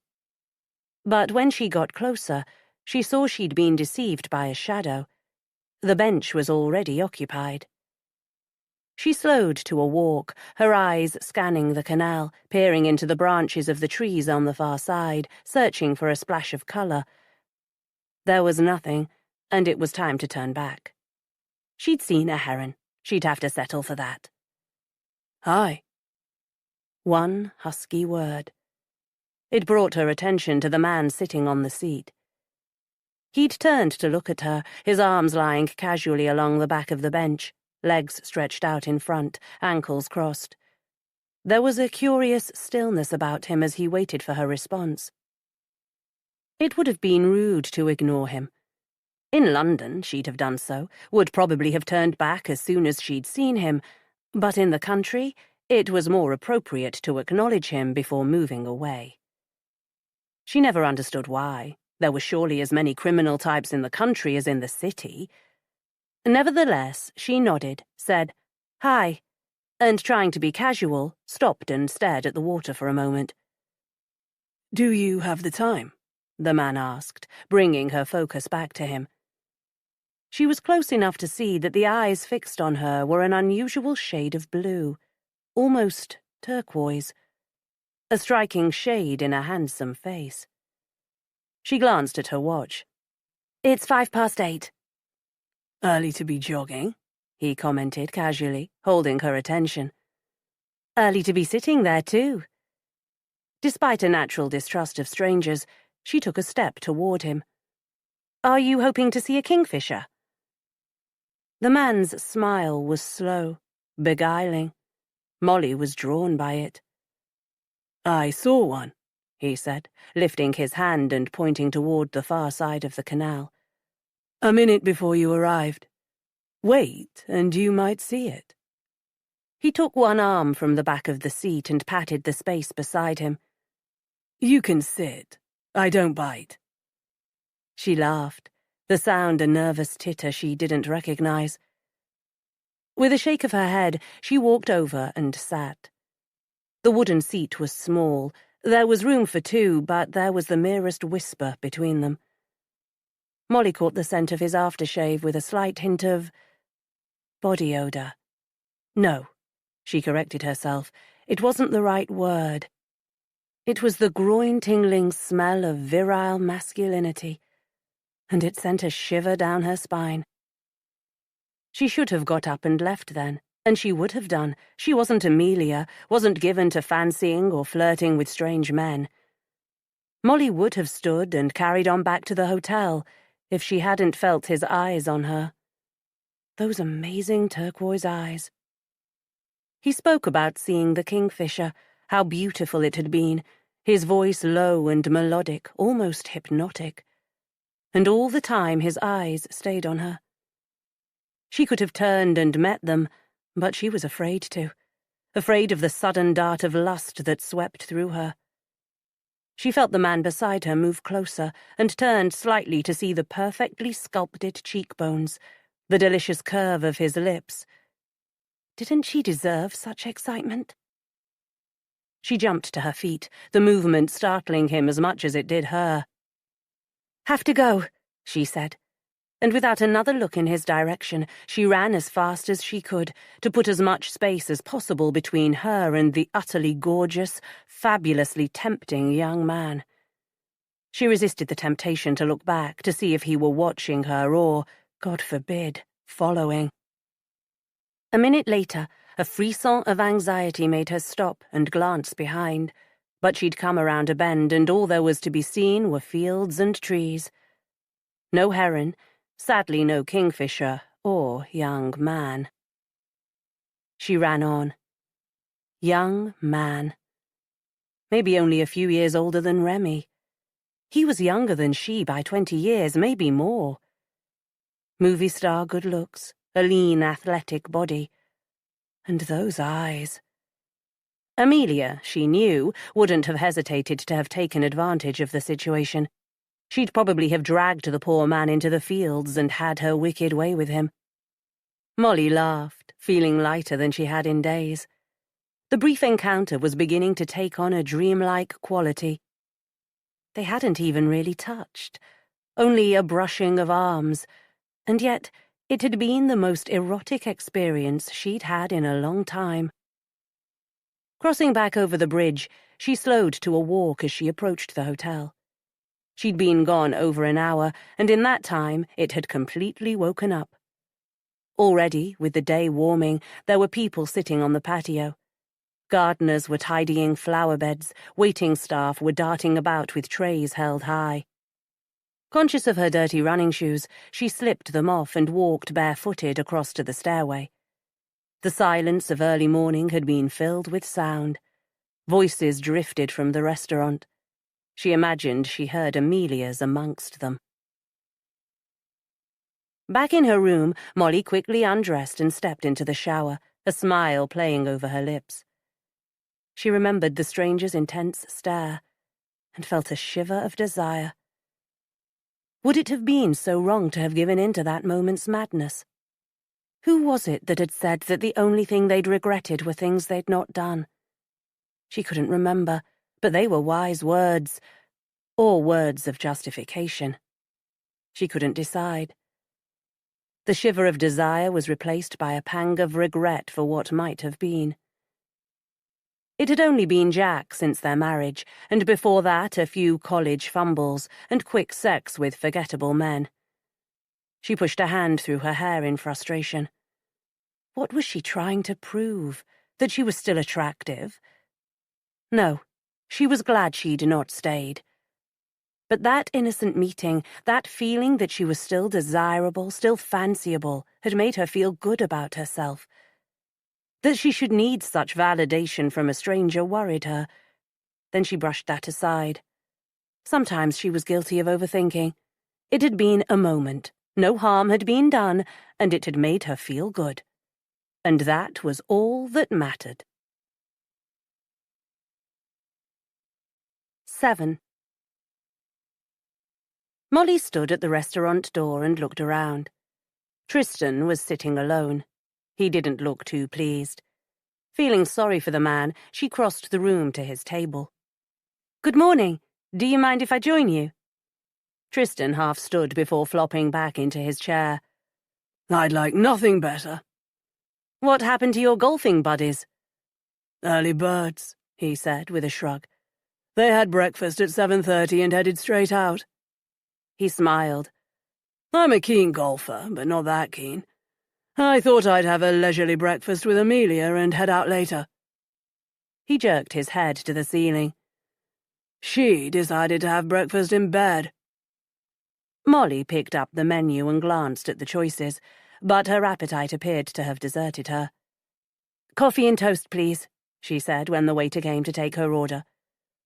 "You should have more," Tristan said, cutting through a fat sausage. "You're not on a diet, are you?" "No, but I don't feel too hungry this morning." She looked across the table to where his belly stretched his polo shirt, unable to take her eyes off it as her mind slipped unconsciously to the young man by the canal. His leather jacket had hung open, his t-shirt taut across a muscled torso. A flush of heat rose to colour her cheeks. She fanned herself with the menu, eyes darting to the doorway. She'd ask the waiter to open it when he came. Luckily, Tristan didn't appear to notice. He sat back with his 3 chins resting on his chest and made no effort to engage her in conversation. You don't regret leaving the hotel business? She asked, knowing it was something he liked to talk about. It was the perfect topic, and gave Tristan the opportunity to expound on what he had done since he'd resigned, and all Molly had to do was nod and smile. Meanwhile, her thoughts were elsewhere, a smile lurking in her eyes, as Tristan was going over some financial dealings he had with someone or other. They'd almost finished breakfast when Amelia came in and joined them. "I suppose you were out for a run this morning," she said by way of greeting, taking the chair between her husband and friend. "Yes, and very nice it was too." Had she been alone with her, Molly might have told her about the man she'd met. They would have laughed over it and wondered what if. "You coming to the spa? I have a massage booked for midday. We could go beforehand." Agreeing to meet her there, Molly went back to her room. Jack was sure to be awake. She took out her mobile to ring, feeling an urgent need to hear his voice. She had to settle for his voicemail when it rang unanswered.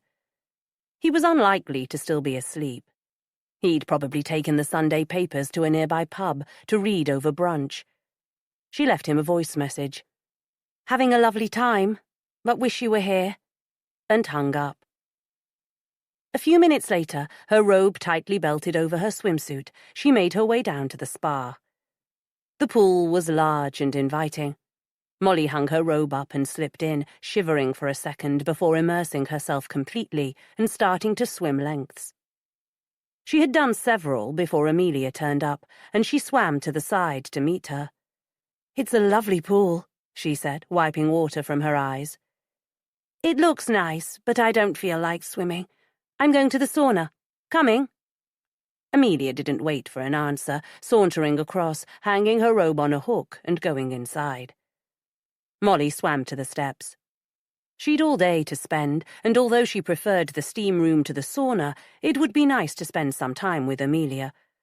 Molly could get back into the pool when Amelia had gone for her massage. They had the sauna to themselves. Molly sat on the cooler, lower wooden bench, leaving the hotter top one to Amelia.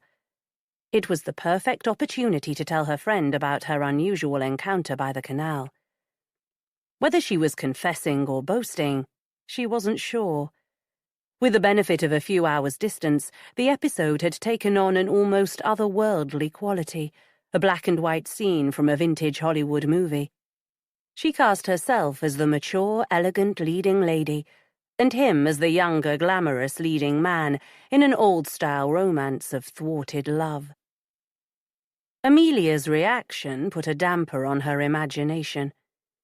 "He sounds amazing, if slightly unbelievable. Seriously, does anyone really have turquoise eyes? It sounds like you were carried away by the romance of it all, when what you should have done was drag him into a nearby field for a quick fuck." She raked Molly with hard eyes. "It would have done you good, you know. Honestly, one of these days you'll realize that you're way too uptight."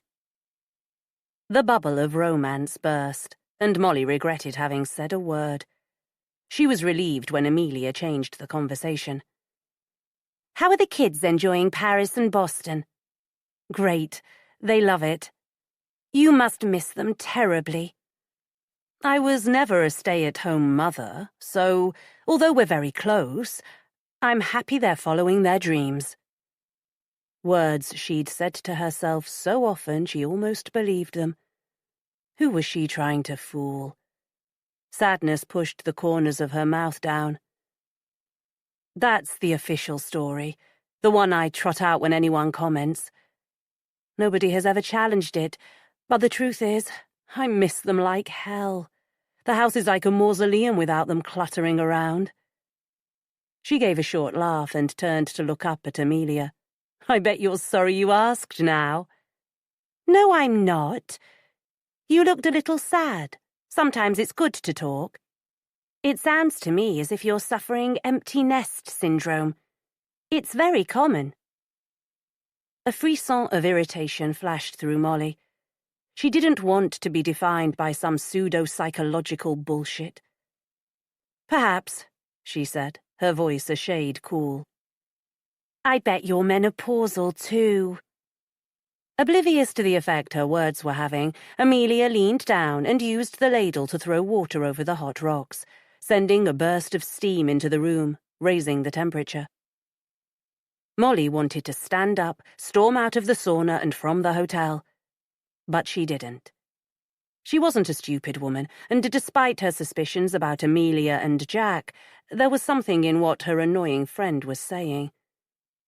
Maybe Molly had been overthinking everything. All her worries and concerns the result of hormones and a bloody empty nest. It might be that Amelia had hit the damn nail squarely on its tiny little head. No, I'm not menopausal, Molly lied automatically. Denial. It wasn't a bad place to linger. That joy still awaits me. Then perhaps you're in a rut. You should try something new. Do something different. A trace of boredom crept into Amelia's voice, and a few minutes later she stood and stretched. I'd better go. I'll see you later. Molly followed her out and headed into the steam room. There were other people there, a couple of younger women with their heads together, discussing something important in murmured undertones, and an overweight man who appeared to have fallen asleep, a gentle snore coming from his direction. There was an outdoor jacuzzi, but Molly's earlier prediction that the day would turn warmer had been wrong. Dark clouds had swept in through the early afternoon, and light rain had increased to a deluge that blurred the boundaries of the garden and shimmied over the patio. The hotel wasn't taking any risks. A sign went up to say the jacuzzi had been closed for safety reasons. So, for the rest of the afternoon, Molly drifted between the pool, sauna, and steam room. Amelia didn't return after her massage. Molly wondered if she had an assignation with the waiter. He'd never been mentioned again. She hadn't wanted to ask, and Amelia hadn't volunteered information. Perhaps she hadn't wanted Molly spoiling her fun. Rain, driven by the wind, played a noisy staccato rhythm on the floor-to-ceiling windows that surrounded the pool, and in the background, much further away, there was a low rumbling of thunder.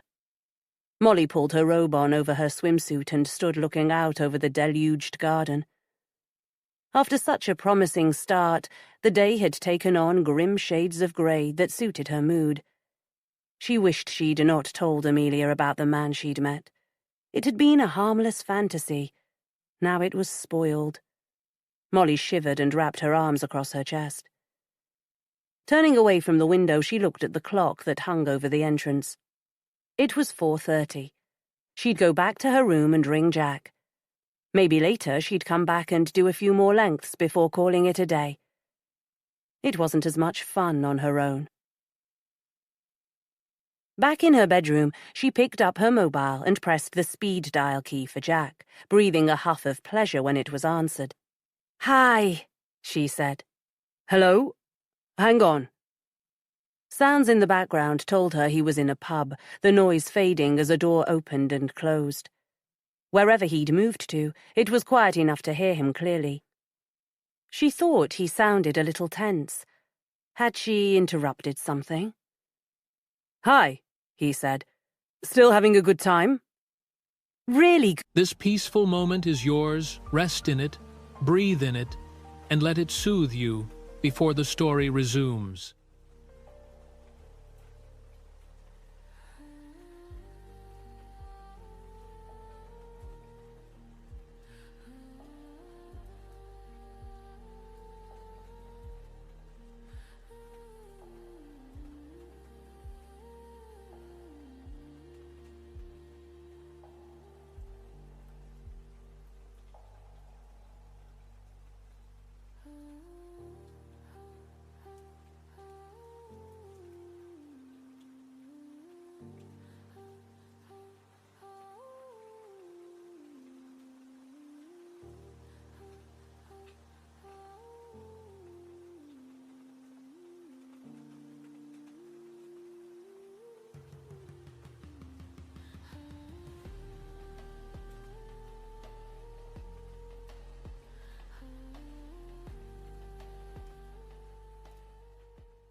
Good, she lied, wondering as she did why she felt the need to pretend.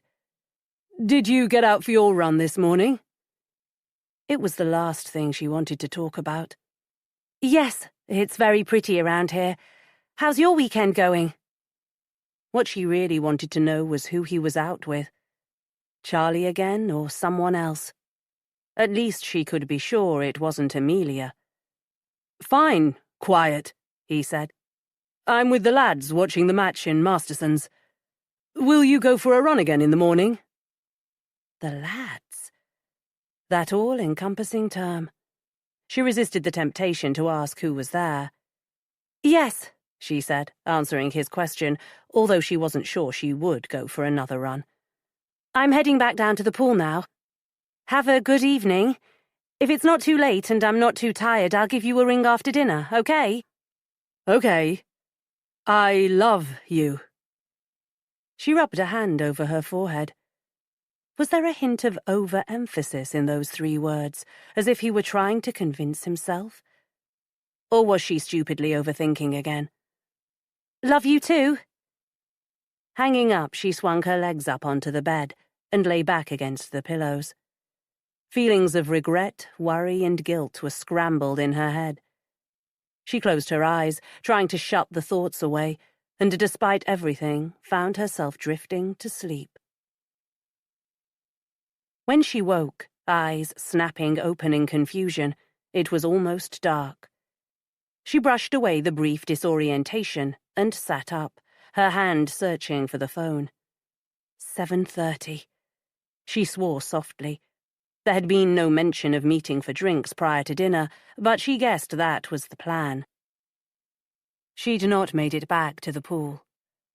Her hair was a tangled mess, and she saw with a grimace that her swimsuit had soaked through her robe to dampen the bed cover beneath.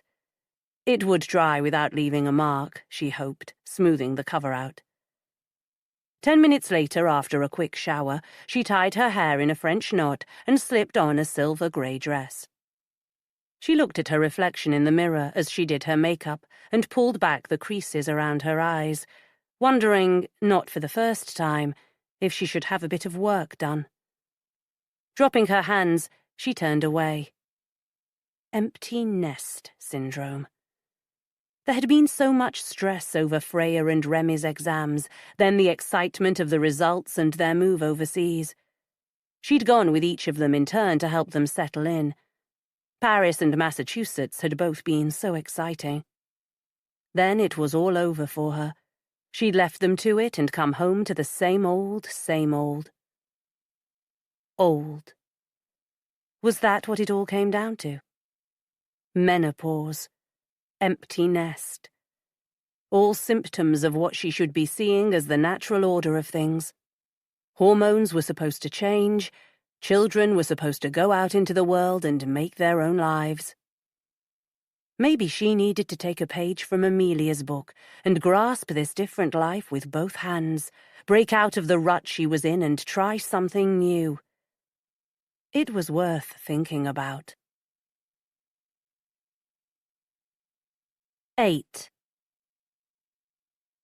When Molly went down, Amelia and Tristan were still in the lounge, an almost empty glass in each of their hands. Amelia's discontented expression brightened when she saw Molly hurry across the room. "Where have you been?" "I'm so sorry," she said. "I think I must have overdone it between the run and the pool. When I went to my room, I lay down for a moment and fell asleep." "You should learn to relax more." Amelia waved towards the restaurant. "We'd better go in before they give our table away." Since the hotel was quiet, unusually so for a bank holiday Sunday, Molly didn't think there was much chance of that, but she said nothing and followed them from the room. The food was once again excellent, but there was little atmosphere in the half-empty restaurant. Conversation between the 3 was in brief bursts, followed by long periods of silence. Tristan complained about the weather ruining his golf. Amelia gave an in-depth account of her massage, and Molly added a word here and there as required, and wished Jack was with her.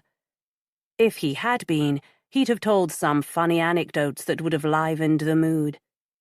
She missed him. After coffee, Amelia suggested drinks in the lounge, but Molly had had enough. "I'm tired," she said, pushing back from the table. "I'm going to head to bed. I'll see you at breakfast." Back in her room, she took out her mobile and checked for messages. There was one from Jack. "Hope you're still having a good time. Charlie and I are going to a movie. Chat tomorrow." A movie? She'd hoped to be able to speak to him, and felt a lick of disappointment bring tears to her eyes. Perhaps if she'd told him the truth earlier, he might have advised her to come home, and she'd be there now, with him, laughing about the weekend, putting the young man and his ridiculous eyes behind her. But she hadn't told him the truth, and now it was too late. She tapped out a suitably vague and ambiguous message. "Wonderful, but it'll be better when I'm home tomorrow." She wasn't sure she'd sleep following her long afternoon nap, and was surprised to find herself drifting off as soon as her head snuggled into the pillow. But it didn't last. Every creak and whisper of noise woke her to send her tossing and turning in a hunt for oblivion. When the first streaks of light slipped under the curtains, she stopped trying. Her hand stretched out and fumbled to find the lamp switch, eyes shutting tightly when the room was flooded with light. She blinked and looked at her watch. 7.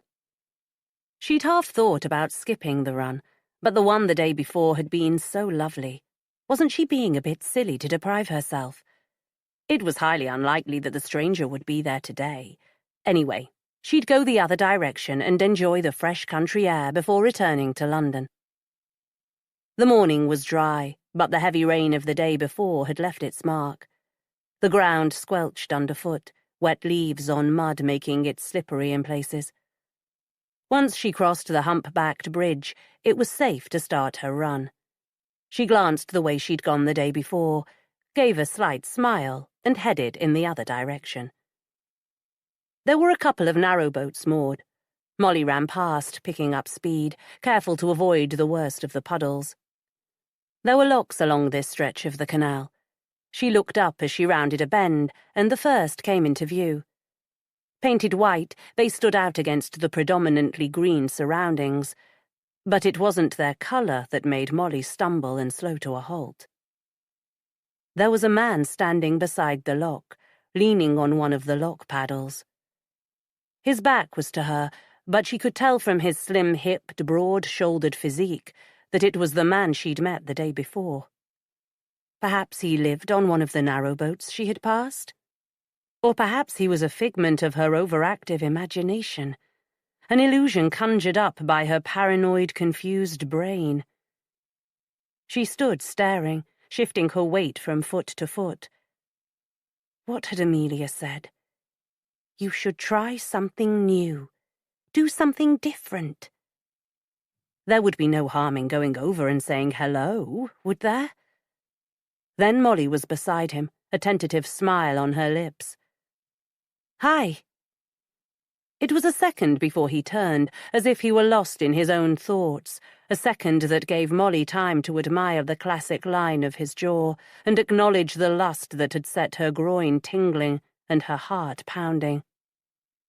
When he turned, stunning turquoise eyes boring into hers, her first thought was that Amelia had been wrong. That colour eye did exist. And the second, that she had been equally wrong. She should never have stopped. "Hello," he said. "Aren't canal locks fascinating?" He moved around the paddle and stood at the edge of the lock chamber staring down. She stood uncertainly, watching as he leaned forward. Then she took a few steps to stand beside him. The walls of the deep chamber were green with moss and slime, the water at the bottom dark and eerie. It wasn't pleasant. She turned to him instead. "Some lock chambers have ladders in case people accidentally fall in. This one," he said, "doesn't." Molly had no interest in the lock. She was mesmerized by the man, by his chiseled cheekbones and sculpted lips, his low husky voice as he spoke about the workings of the lock. She remembered an expression Freya had used about some movie star. Sex on legs. It was a description that suited him perfectly.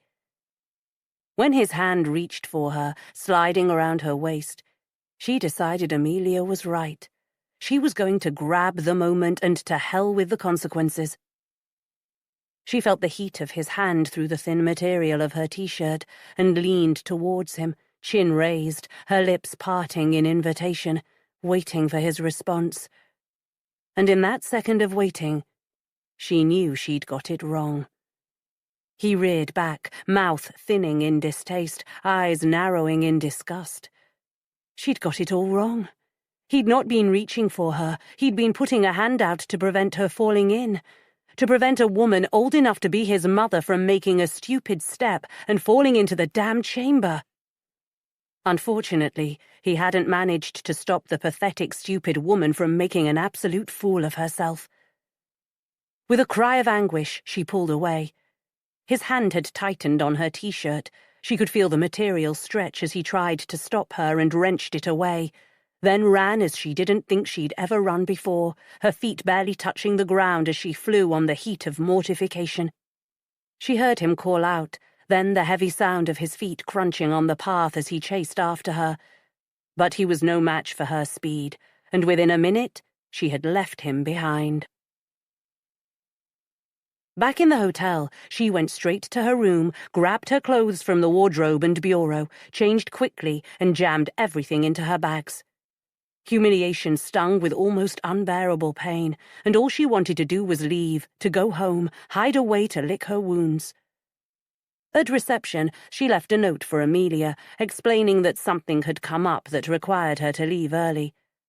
Her brain was too fraught to come up with a reasonable explanation. She'd think of one before speaking to her next. She settled her bill and headed out to the car park. Pines from an overhanging spruce tree decorated her windscreen.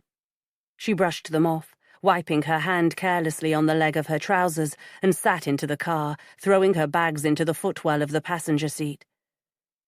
There had been no early morning text from Jack. He was probably still fast asleep. She took out her mobile to tell him that she was on her way, then changed her mind. She'd be home before he woke. She turned the radio on, scrolling through stations to find music, then increasing the volume so that the sound filled the car and her head, leaving no room for recriminations, for scalding guilt and searing, gut-wrenching humiliation. Despite Bank Holiday Monday traffic, she made good time. The music helped to drown the demons, and, by the time she pulled up near the house, she was calmer and suitably embarrassed at her behavior. It would have made a good story to share at parties if it had only happened to someone else. Now all she wanted was to forget about it. The downside to their beautiful London home, the only one, was that there was no parking. Today the gods were smiling down on her, perhaps in sympathy, and she found a space a minute's walk away. She picked up her bags and headed for home. Home, she thought, pushing open the door and feeling instantly relaxed. A sudden piercing beep, beep, beep told her the alarm was set. She dropped her bags and hurried to key in the code to switch it off. Maybe her plan to surprise Jack hadn't been such a good idea after all. He'd probably woken early, gone out for the newspaper, and taken it somewhere to read over breakfast.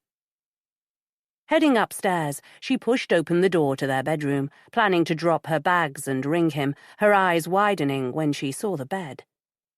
Jack was being unusually tidy. Normally, if he did anything, it would be to pull the duvet up, but today the pillows were plumped, the bedspread in place and tucked under them, the way she liked it. Leaving the bags on the floor, she walked over and ran a hand over the bed, her forehead creasing in a frown. So neat. Just the way she'd left it before she went away on Saturday. If she didn't know better, she'd have sworn he hadn't slept in it at all. But that was ridiculous. Wasn't it?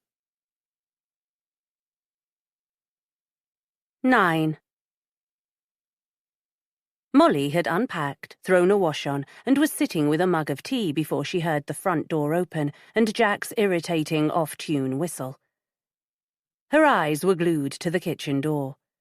She hadn't bothered to ring him, so he wasn't expecting to see her. He wouldn't notice that the alarm was already off. He'd assume he'd forgotten to set it, as he often did. She was shocked when the door opened, and he stood staring at her with his mouth slightly open. He looked terrible. She'd not noticed before, but absence, no matter how short, highlights change. She'd thought he'd lost weight recently, but now she could see it. His face was full of angles and planes that were new. There was a greyish tinge to his skin, and dark circles rimmed his eyes. "Molly," he said, faltering in the doorway. She attempted a laugh that fell flat. "Don't sound so surprised. I'm only a couple of hours early." "It's great. Just unexpected. You should have phoned to let me know," he said, stumbling over his words. "That's great," he said again, his smile looking as false as the heartiness in his voice. He dropped the holdall he carried and closed the distance in 2 swift steps, dragging her into a hug, burying his nose in her hair. She could feel his breath damp on her neck and the slight tremble that ran through him. Pulling back abruptly, she looked at him. She saw confusion sweep across his face and... was that a trace of fear? "What's wrong, Jack?" she asked, reaching a hand up to his cheek and holding it there. He shook his head. "Not a thing," he said, putting his hand over hers. "Although I might have overdone it at the gym." He patted his stomach. "I've lost a bit of weight recently and thought I'd better tone up. Haven't been in ages." "Oh, I see," she said, wishing she believed him. "Yes." He patted his stomach again. "I swear I feel more toned already. A good workout, you can't beat it." She sat and picked up her tea. "It's still hot if you want some." Nodding, he reached into a cupboard for a mug. "Are you okay?" he asked, lifting the teapot. "You look pale." "I'm fine," she said with a reassuring smile. "Amelia wasn't as much fun to go away with for a weekend as I'd expected, so I made an excuse to leave early." "Really? I thought you said you were having a great time." "It was okay." It would have been nice to share her humiliation, to have him laugh over it. But of course, she couldn't. Couldn't tell him about her moment of weakness, where she had lusted after a young man so much that she would have followed him into the fields and revelled in him like an escapee from a Thomas Hardy novel. "But I'm glad to be home and looking forward to having lunch with you." She caught Jack's puzzled look. "You did remember to book a table for lunch, didn't you? Remember we discussed trying that new Lebanese restaurant?" Jack shook his head as he poured tea and added milk. "It went out of my head. I'll give them a buzz. I'm sure it won't be a problem." The tea was too hot. He slurped it noisily. "You've already unpacked?" Putting his mug down, he went to the cupboard for biscuits, rummaging through a selection of packets before deciding on one. He took it out and struggled to open it. "Damn things," he muttered, and tore the top with his teeth. Taking his seat, he shook out a handful of biscuits and slid the rest over to her. Shifty. It was the only word Molly could use to describe the way he was looking at her. "Yes," she said finally. "I've been home about an hour." "Did you see?" he said, taking a sip of his tea. She blinked in confusion. "See what?" His mug went down with a clatter and he threw his hands up in the air. "What? The bed I made so perfectly. Weren't you surprised?" He'd made the damn bed. He hadn't put on the laundry or emptied the dishwasher, but she knew the easiest course was to give him the praise he was seeking. "I was pleasantly surprised." She didn't mention that it looked as if it hadn't been slept in. She still wasn't convinced it had. "I knew you were unhappy about losing Rebecca. I thought I'd show you that I could help out more." "Great," she said, trying to sound enthusiastic, knowing by the tightening of his mouth that she hadn't succeeded. He drained his mug, left it on the table, and went into the study to check emails before they headed out to lunch. With a sigh, Molly picked the mug up and put it into the dishwasher with her own. There was a beep as the washing machine finished the cycle. She went into the small utility room, opened it, and transferred the clothes to the tumble dryer. With the idea of putting Jack's gym clothes in for a wash, she went back to the kitchen, but he'd taken the bag with him. So much for being helpful. She scowled. She wasn't going to go looking for it. Despite Jack's assurances, the Lebanese restaurant didn't have a table free for lunch. Instead, they went to an Italian that, although excellent, was too traditional, conservative even, for the Instagram-obsessed customers who frequented the restaurants in their area. No flowers, no fantasies, just food. "So, tell me about the weekend," Jack asked her. "Amelia wasn't much fun, you said." "I was mostly on my own. Amelia vanished somewhere. I think she was having a fling with one of the waiters." One of Jack's eyebrows disappeared into his hair. "Seriously?" Gossip. It was never kind. She laughed. "Of course not, I was kidding. Amelia likes her own space, that's all. She wasn't expecting to have to babysit me. She thought you were coming, remember?" Jack, in the middle of lifting his pasta-laden fork, stopped and stared at her. "So you're blaming me for the weekend not being up to your standards?" "No," she said. "I'm trying to explain why it was a bit of a washout." She put her fork down, her appetite suddenly gone as she thought about the weekend. "You and Amelia have been friends forever, but you've hardly spent any time with her in the last 10 years. People change, Moll." What about in a year? She wanted to ask him what had changed between them, because something had. It was easy to blame work or to imagine he was cheating on her with Amelia or any number of women. Too easy, perhaps. The dim light of the restaurant emphasized the shadows and shades on his face. Was the distance that had grown between them her fault?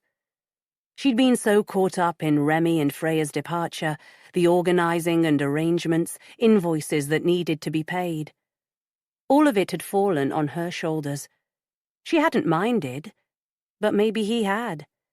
Maybe not only did he miss the children, but also resented her total immersion in them and felt left out. The grip on her fork tightened.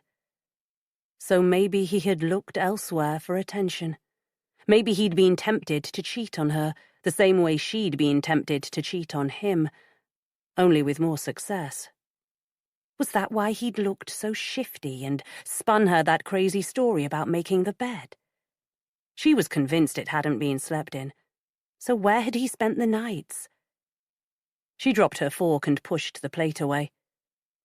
"You've hardly touched it," he said in surprise, reaching over with his fork and jabbing it into a piece of her chicken. "I ate a lot over the weekend," she said, pushing the plate closer to him. "The food in the hotel was excellent." After lunch, they walked the short distance to St. Luke's Gardens. This late, the flower borders held little interest, but it was still a pleasant, quiet place for a stroll. Molly was conscious of the silent man at her side, of the need to make conversation that before would have flowed. Since when had they struggled for words to fill the gaps? Since when had there been gaps?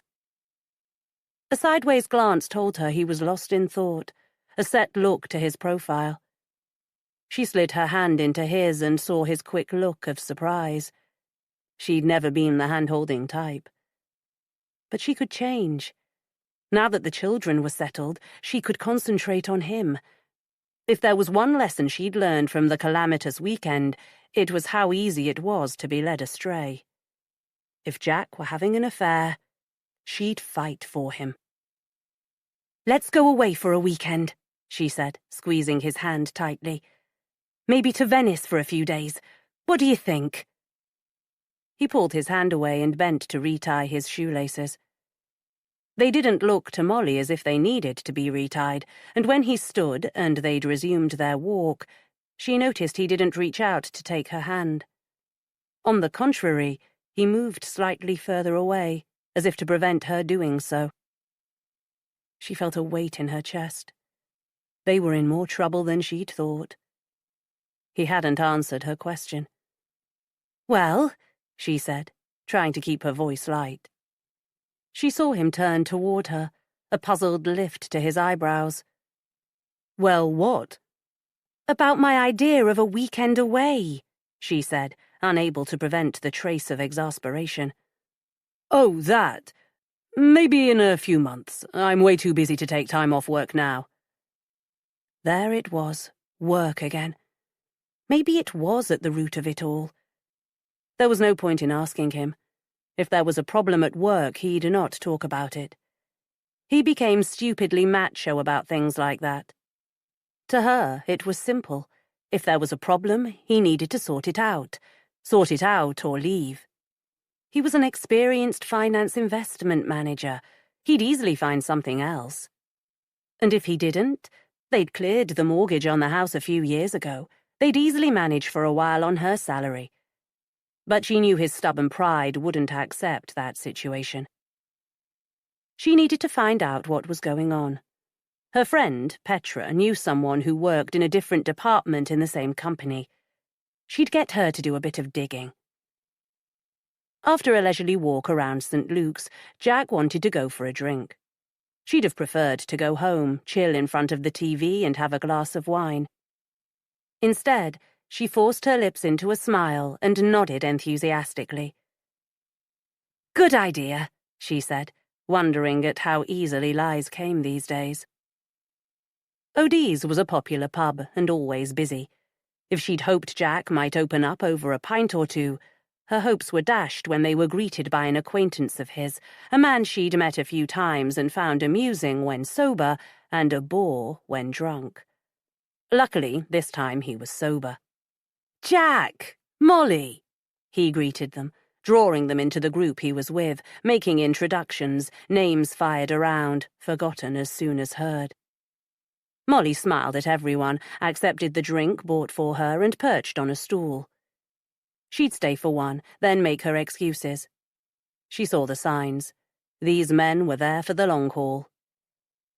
Apart from the occasional nod and smile, she wasn't called to contribute to the conversation and was able to concentrate on her own thoughts. When she got home, she'd ring Petra. It was time to take the first step and find out what was going on. 10. Molly made her excuses after one drink, noticing that Jack, on his second pint, looked settled for the evening. "Don't be too late," she said into his ear before she left. "I won't be. I'll have one more and follow you." It seemed she wasn't the only one to whom lies came easily these days. With a casual wave to the rest, she headed out onto the street, the light already fading, the darkening clouds promising rain before long. It made her quicken her pace, and she was home as thunder rolled and the first crack of lightning shot across the sky. Inside, she hung her coat over the banisters, kicked off her shoes, and walked barefoot to the living room as she scrolled through her list of contacts for Petra's number. Molly flopped onto the sofa as she waited for the phone to ring, hoping her friend would be at home. She was in luck. It was answered almost immediately. They chatted regularly, so it wasn't unusual for her to ring, and her friend greeted her with her customary cheerful, "Hiya, Molly." Relaxing, Molly spent the first several minutes telling her friend about the weekend. "I should never have gone without Jack." She was tempted to tell her about the stranger she'd met, but she didn't. Not because she was afraid her friend would be surprised or shocked. She'd long come to realize that Petra was virtually unshockable, but because the episode had taken on an unreal dreamlike quality. If she didn't talk about it, the whole thing, along with the guilt and humiliation, would fade away. It was better that way. "I was surprised you did," Petra said. Actually, I thought you were crazy. Amelia is a lovely dash of psychedelic colour in our conservative grey world, but I've found a little of her goes a long way. She's probably saying the same about me, Molly laughed. I've been a bit preoccupied recently and possibly wasn't the best of company. You're missing the kids. A touch of empty nest, I'd guess. Molly swallowed a groan. Why was everyone so quick to practice their armchair psychology on her? At least Petra hadn't asked if she were menopausal too. Before she was tempted to do so, Molly brought the conversation around to the real reason she had phoned. "How's Simon?" she asked as a first step, and listened to Petra telling her how wonderful her darling husband was for several minutes. When there was a minuscule lull, she dived in. "Good to hear," she said. "Jack has been a bit stressed recently and he's looking very pale. It seems to be a bit manic at work. I'd love to be able to empathise with him." She thought that sounded suitably psychobabbly. "But it's hard when I don't know what's going on. And he's like your Simon, way too macho to admit if there are problems." "Gosh, yes, they're two of a kind." Molly gave what she hoped would pass for an amused laugh. "Peas in a pod. Men, we have to protect them from themselves, don't we?" She waited for her friend's laughter to die down. "That pal of yours, Nicole, who works in Jack's firm, you wouldn't fish a little? See if you could find out something, would you?" The indrawn breath told her that, for once, she'd surprised her friend. Molly shut her eyes and swore softly under her breath. "You want me to ask her to spy on him?" Molly had forgotten Petra's liking for drama and intrigue, and immediately regretted having asked, but it wasn't the kind of thing you could step back from. "Spy is a little OTT," she said calmly. "I see it more as looking out for my husband's welfare, the same as I'd look out for yours if the situation were reversed." "Gosh, yes," Petra rushed to comment. "I know you would, Moll. We women have to stick together after all." Putting her hand over the mouthpiece, Molly let out a whoosh of relief, not really listening as her friend rambled on about women's solidarity. "Thanks," she said when there was a pause. "Yes, it's the only way, isn't it?" "Absolutely. You leave it with me." Petra's voice held the fervour of one on a mission. "I'll give Nicole a shout tomorrow and ask to meet her for coffee. It will be easier to pump her for info face to face."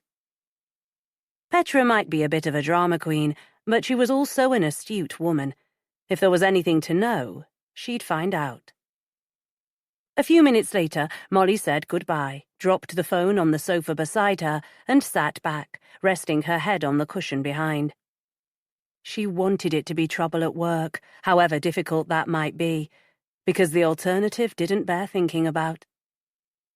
She reached a hand up, her fingers lingering on the fine lines she knew had appeared around her eyes. An affair with Amelia, bad as that would be, wouldn't be a risk to her marriage. Amelia wasn't looking for something permanent after all, but if he'd found someone younger, prettier, someone in Vegas, perhaps? With difficulty, Molly put the idea to the back of her mind and picked up her phone. Despite being asked to contact her every day, there were no messages from either Freya or Remy. They'd plead their case with excuses of being too busy, too exhausted, too something, rather than the truth that they'd not thought about her. If they were in trouble, she'd hear about it fast enough. She'd no real worries. They were good kids, but she wished they'd at least send a message. The apron strings still tugged. She didn't let them hurt, but they did irritate at times. As the evening crept on, she wondered about getting something to eat. Instead, she made a cup of tea and switched on the TV. Nothing held her attention. A documentary was too boring. A drama turned out to be less than gripping. The 10 o'clock news came and went, and Jack still hadn't arrived home. The pub did food. He'd probably had something to eat and would fall in the door later, stinking of garlic and onions. She put her mug in the dishwasher and headed to bed. If he was very late, he'd sleep in the spare bedroom so as not to disturb her. He often did. More often, recently. She tried to think if this was the case, and gave up. Crawling between the sheets, she lay and listened to the gentle sounds of the house settling for the night, the soft gurgle of the ancient plumbing, pipes creaking as the heating switched off, soft ticking sounds that lulled her to sleep. At home, she usually slept well, falling quickly, waking suddenly. Reaching for her phone, she checked the time just as the alarm sounded. 7. Time to get up. She opened the bedroom door and looked across the landing to the spare room. The door was ajar, and through the gap she could see Jack sprawled face first, arms bent, hands shoved under the pillow. Moving closer, she saw the pile of discarded clothes lying on the floor. With a glance at Jack's gently snoring body, she picked up his trousers and slipped her hands inside the pockets. She found nothing. Embarrassed with herself, but unable to stop, she moved quietly to the jacket hung over the back of a chair. Here she found nothing more than a receipt for coffee and a few coins. Jack's wallet sat on top of a puddle of coins on the bedside table. It was so tempting.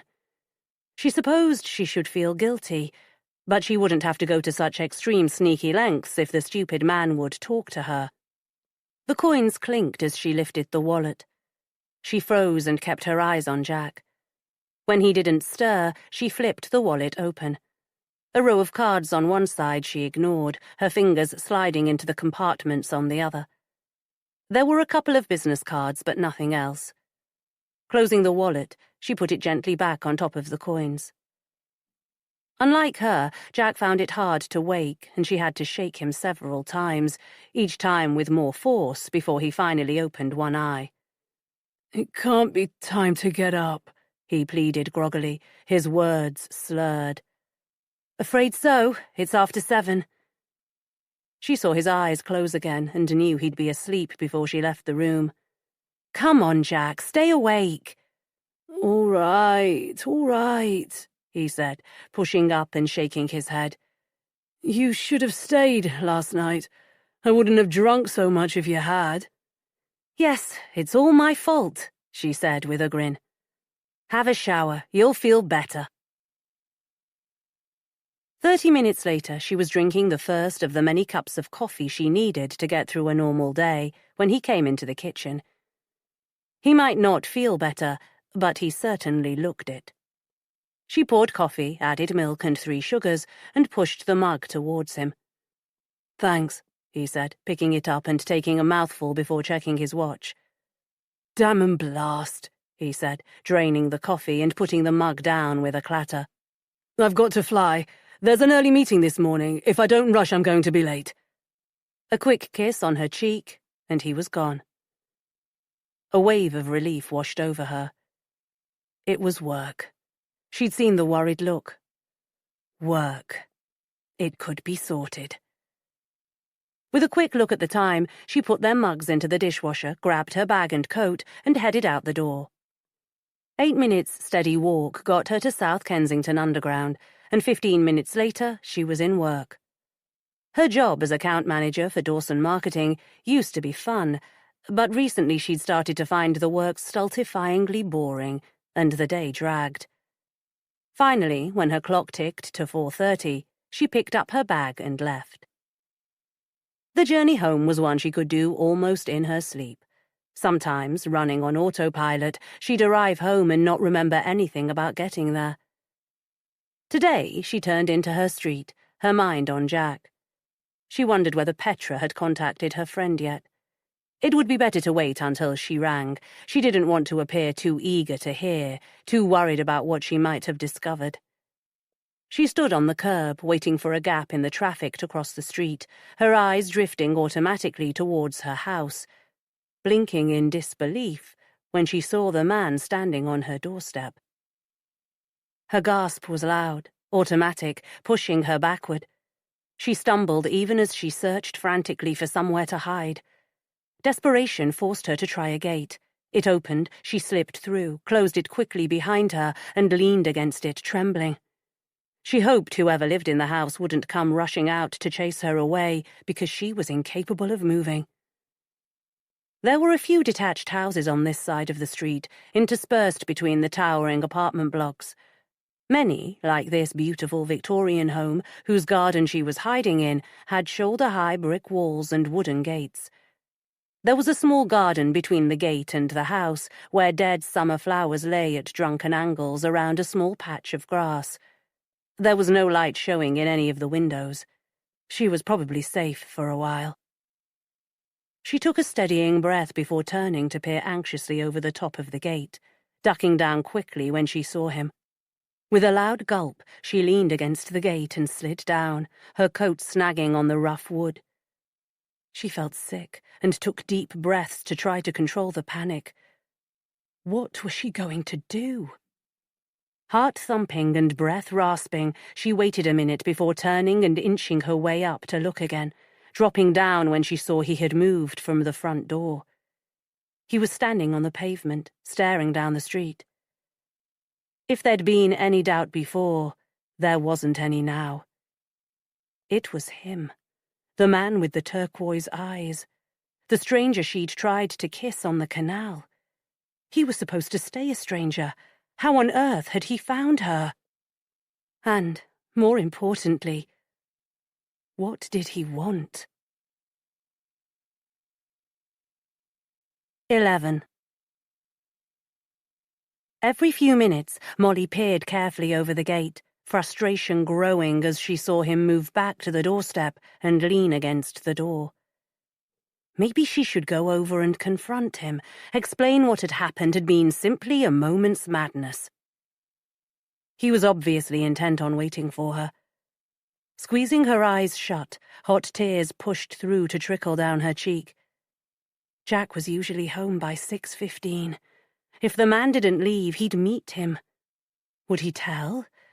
What would he tell? Your wife tried to kiss me. She seemed up for it. At 6, she peered over the gate again. She couldn't put it off any longer. She'd have to speak to him. Damn it. She'd say anything, do anything to prevent Jack finding out how incredibly stupid she had been. She could have told him yesterday, could have made a joking reference to a handsome guy she'd met, brushing it off somehow.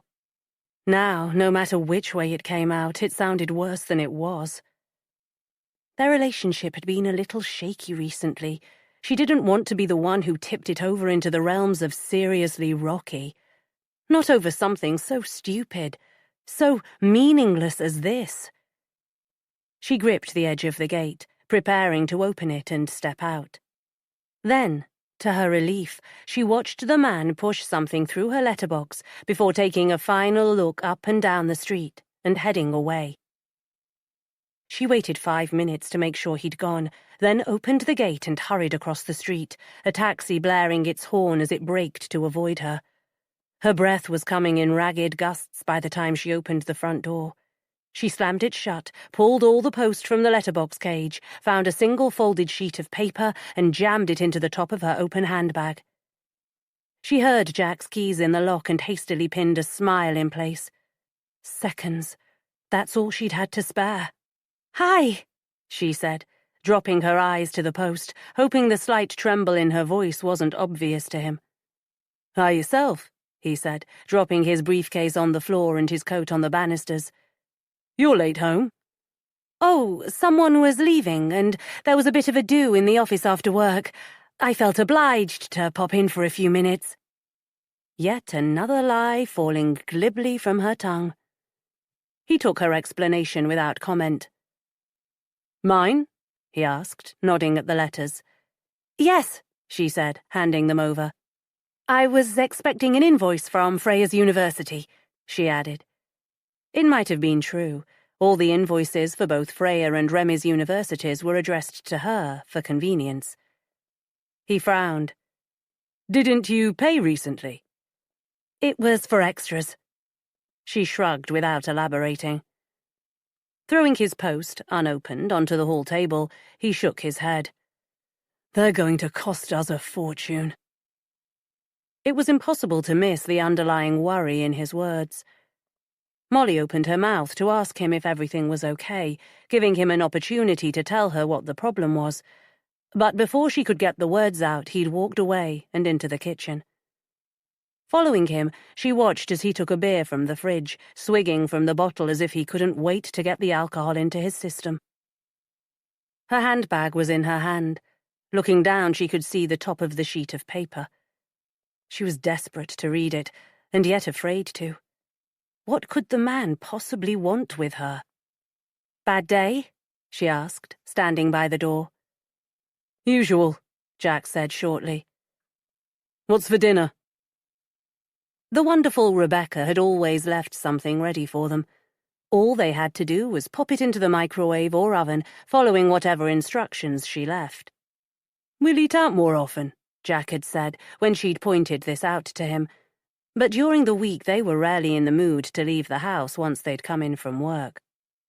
She'd planned to stock up with quick, frozen, ready meals, but so far she'd not got around to buying them.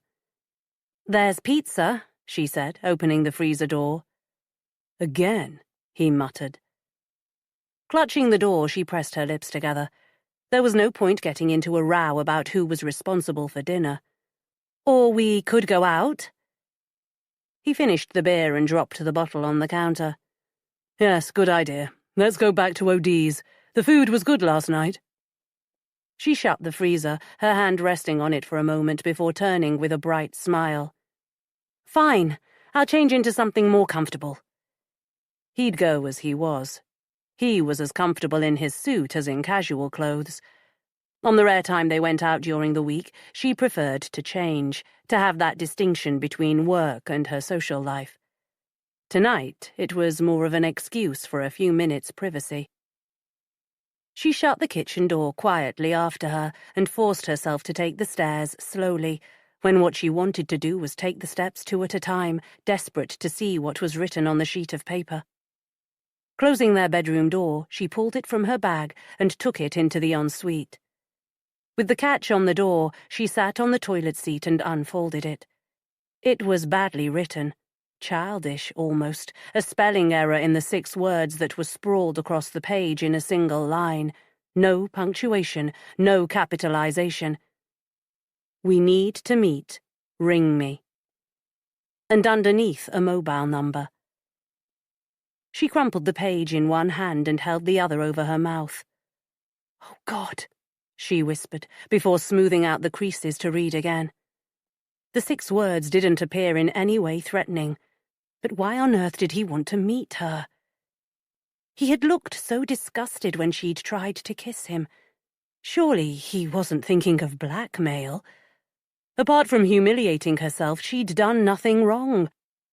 But was it a story she'd want told to Jack? Of course it wasn't. She stood and flushed the toilet in case Jack had come upstairs.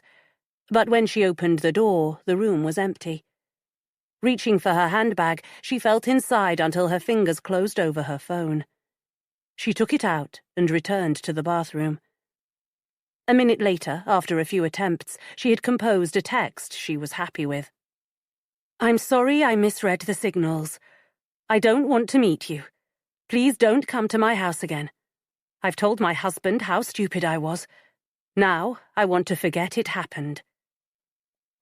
She looked at it for a moment. It would do, wouldn't it? It said she wasn't interested in meeting him, and hinted that there was no point in trying to blackmail her, as her husband already knew. A convenient lie that looked convincing. Holding the page out, she keyed in the phone number, and taking a breath, pressed send. 12. Jack's voice came from the other side of the door, making Molly jump and drop the phone with a clatter. "What's keeping you?" She stood and flushed the toilet again, raising her voice to be heard over it. "I'll be down in 5, she called back. Back in their bedroom, she put her phone into her bag and held the page for a moment before crumpling it into a ball and shoving it into her underwear drawer. Tomorrow, she'd take it into work and put it into the office shredder. It took only minutes to change from her work clothes into jeans and a jumper. She ran a brush through her hair and went downstairs, her expression carefully neutral. She needn't have worried. Jack gave her a cursory glance before grabbing his keys and heading for the front door, leaving her to trail behind. O'Dee's was popular and busy, and that night was no exception, the overwhelming cacophony hitting Molly when they stepped inside. There'd be no chance to talk. Was that Jack's plan? Maybe it was just as well. Her mind was too wrapped up in her own problems to deal with whatever was going on in his life. Anyway, before she heard his side of the conversation, it would be better to be in possession of whatever information Nicole had. It would help to be forewarned. The food was good, as it usually was, and she'd been right. There was no chance to carry on a meaningful conversation, every second word swallowed by waves of shouting and laughter. They called out hi to a few acquaintances who passed by, but she was relieved when nobody joined them. They might not be able to have an in-depth conversation, but it was nice to spend time together. She sipped her mineral water. Drinking during the week was something she tried to avoid. It made her too tired the next day. Usually, Jack would have a pint, no more, but tonight he had 2. Plus, he'd had a bottle before they left home. Was that the problem? She tried to pinpoint exactly when he'd started to drink so much, but she couldn't narrow it down. It wasn't particularly excessive, but more than she was used to seeing him drink. Maybe she should stop worrying. They were quiet as they walked home, the distance between them more than simply space. In the busy streets, she felt very alone. But then she thought about him, and her eyes darted from left to right as they approached their house. But there was nobody on their doorstep. "I'm going straight up," she said as they took off their coats in the hallway. "You coming?" There wasn't an invitation in her words. Although they hadn't made love in a long time, she certainly wasn't in the mood tonight, not with turquoise eyes boring through her head. "I'm going to watch some TV," he said. "I'm not tired." If he were late, he'd take the spare room again. Something that used to be the odd occurrence was quickly becoming the norm. As soon as she'd closed her bedroom door, she took out her phone and checked for messages. There was no reply to her text, and she felt a slight easing of the tension that had squeezed her gut since she'd seen him on the doorstep. Maybe he'd understood there was no point in pursuing anything. There were messages from Remy and Freya. Bright, happy messages that made Molly's heart smile despite the ridiculous situation she'd managed to get herself into. She sent cheery messages back, telling them, as she always did, that she loved them and was so proud of them. As soon as she woke next morning, she checked her phone again, relief washing over her when there was nothing from him. Surely now she could put that whole episode behind her. It was certainly put to the back of her mind when Jack pushed open the door into the kitchen 40 minutes later. She was dressed and ready for work, a mug of coffee in her hand as she idly listened to an early morning news program. She'd no idea what time he'd gone to bed. Late, she guessed, taking in his red-rimmed eyes and pasty skin. There was no point in saying anything. She knew by his set look that he wouldn't appreciate any comment, and she wasn't in the mood to start the day with a row. She made a mental note to ring Petra later. As it turned out, she didn't have a chance, the day turning into one of those nightmares without a minute to herself. It was 4:30 before she had a chance to ring, and, annoyingly, it went straight to voicemail. She hung up without leaving a message. In the station, anxious about going home in case he was there waiting, she hopped on a tube going the opposite direction, getting out at the next stop with the vague idea of visiting a bookshop someone had recommended. Following directions she'd been given, she found it easily enough, frowning when she took in its shabby, unexciting exterior. She was leaving without going inside, then decided she'd nothing to lose. Anything was better than heading home. The interior of the shop wasn't a vast improvement on the outside, with uninspiring mushroom-coloured paintwork and a slightly musty smell. Tall, floor-to-ceiling shelves were set closely together, with barely space to walk between them. It meant she could browse unnoticed, and it didn't take her long to discover that what the shop lacked in beauty, it more than made up for in its vast selection of old and rare books. She lost herself in them, taking out one after the other, turning crackly old pages in fascination. She chose some to purchase, taking them to the sales counter. The middle-aged man behind it didn't glance up as she approached, his eyes glued to his phone. Nor did he look up when Molly put the books on the counter. She tried politely. Eyes briefly looked up. "I'm busy with something," he said, focusing again on his phone. "Give me a minute." Glancing at the books, she shook her head. She didn't want them that desperately. Without a word, she left them on the counter and exited the shop. A glance through the window as she passed showed her the man hadn't appeared to notice. Suddenly, the absolute ridiculousness of her situation made her smile, and with another shake of her head, she headed back to the station to catch the tube home. If Mr. Turquoise Eyes dared to turn up, she was ready to confront him. She'd plead if she had to. It was almost 6 by the time she turned the corner onto Ellistan Street, looking ahead to the front of her house, closing her eyes on a brief prayer of thanks when there was nobody standing there waiting for her. It was over. Unwilling to make more excuses as to why she was late, she rushed into the house and up the stairs. A quick shower refreshed her, and when she came downstairs 20 minutes later in a pair of soft cotton pajamas, she was in a good mood and ready for a relaxing evening. She put the kettle on for a cup of tea and investigated what they could have for dinner because, once again, she'd forgotten to buy anything. Maybe a big note on the kitchen counter would work. She picked up the house phone and dialed a local Indian restaurant that also did takeaways. They hadn't had one for a while. It would be a nice change. She sipped lemon and ginger tea, feeling the stress of the busy day ebb while she waited. It arrived 30 minutes later. Paying, she took the bag straight to the kitchen, leaving it on the counter in the containers. It would be easy to throw it into the microwave when Jack got home. She checked the clock. He was unusually late. It was tempting to put off ringing Petra until the following day, but Molly dialed her number. It went to voicemail again, but this time she left a message. "I wondered if you'd managed to speak to Nicole," she said. "I'll be here all evening if you want to give me a call." Throwing the phone on the seat beside her, she switched on the TV and sat back to watch one of her favorite property shows. The program was almost over by the time she heard the front door open. She waited for Jack to come through, but to her surprise, he went straight upstairs. It gave her the opportunity to watch the end of the program, but her heart wasn't in it. He'd know she was there, waiting. She almost always was. He'd probably had a tough day. Or a tougher day.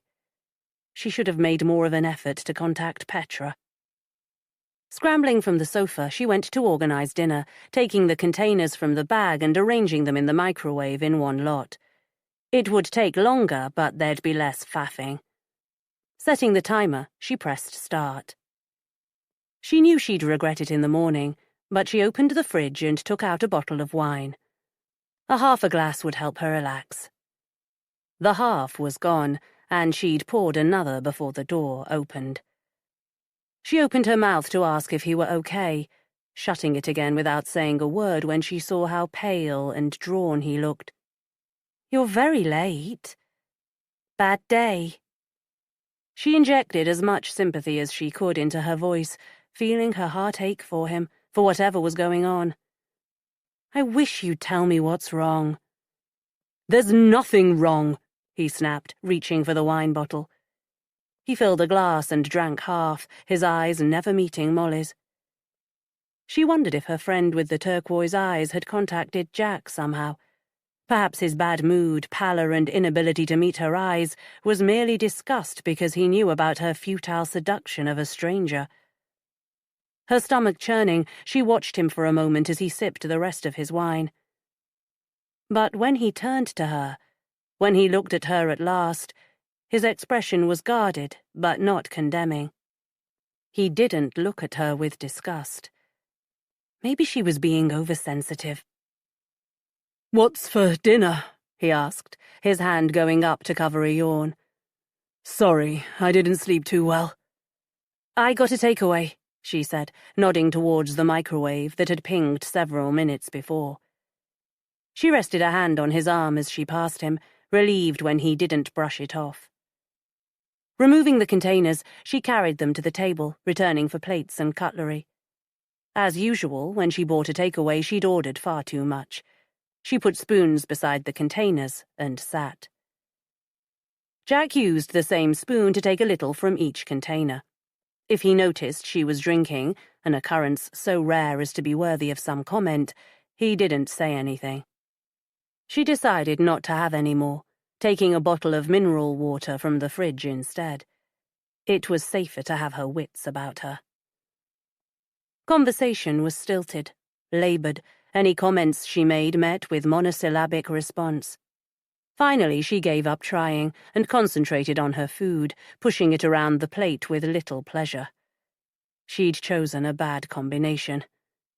Either that or she'd completely lost her appetite.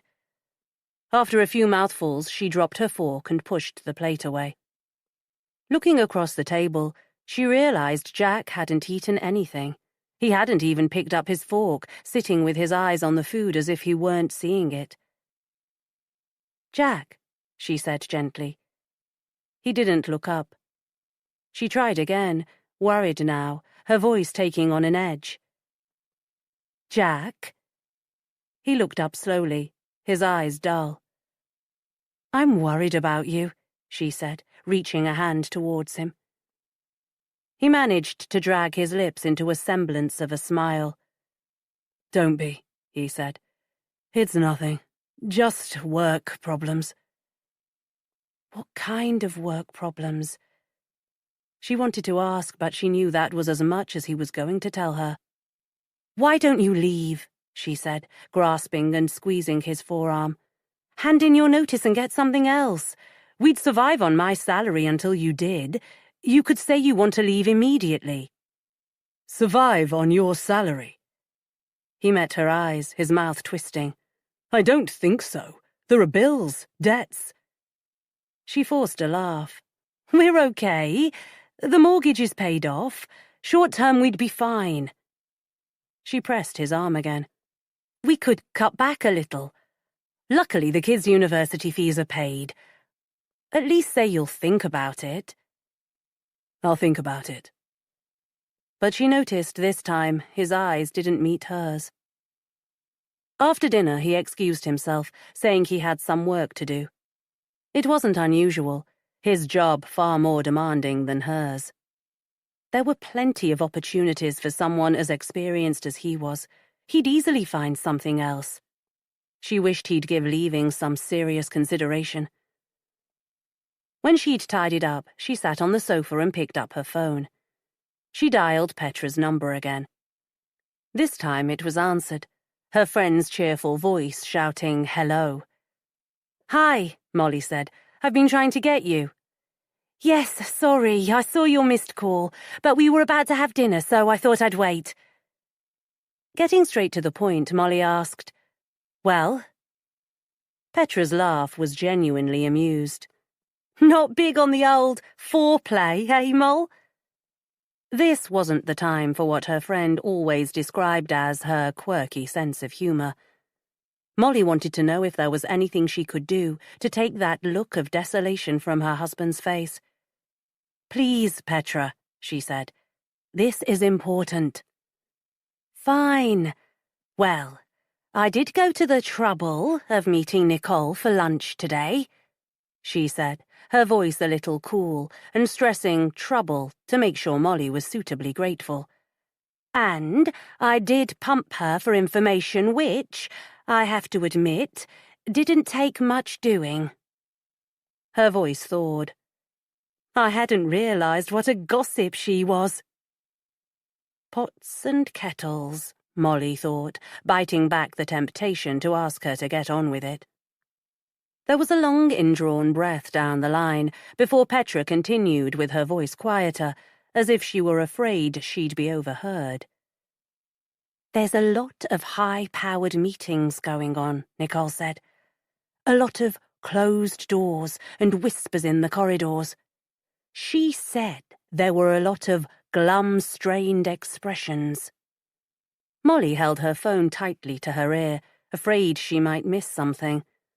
When there was silence on the other end, she said, Is that it?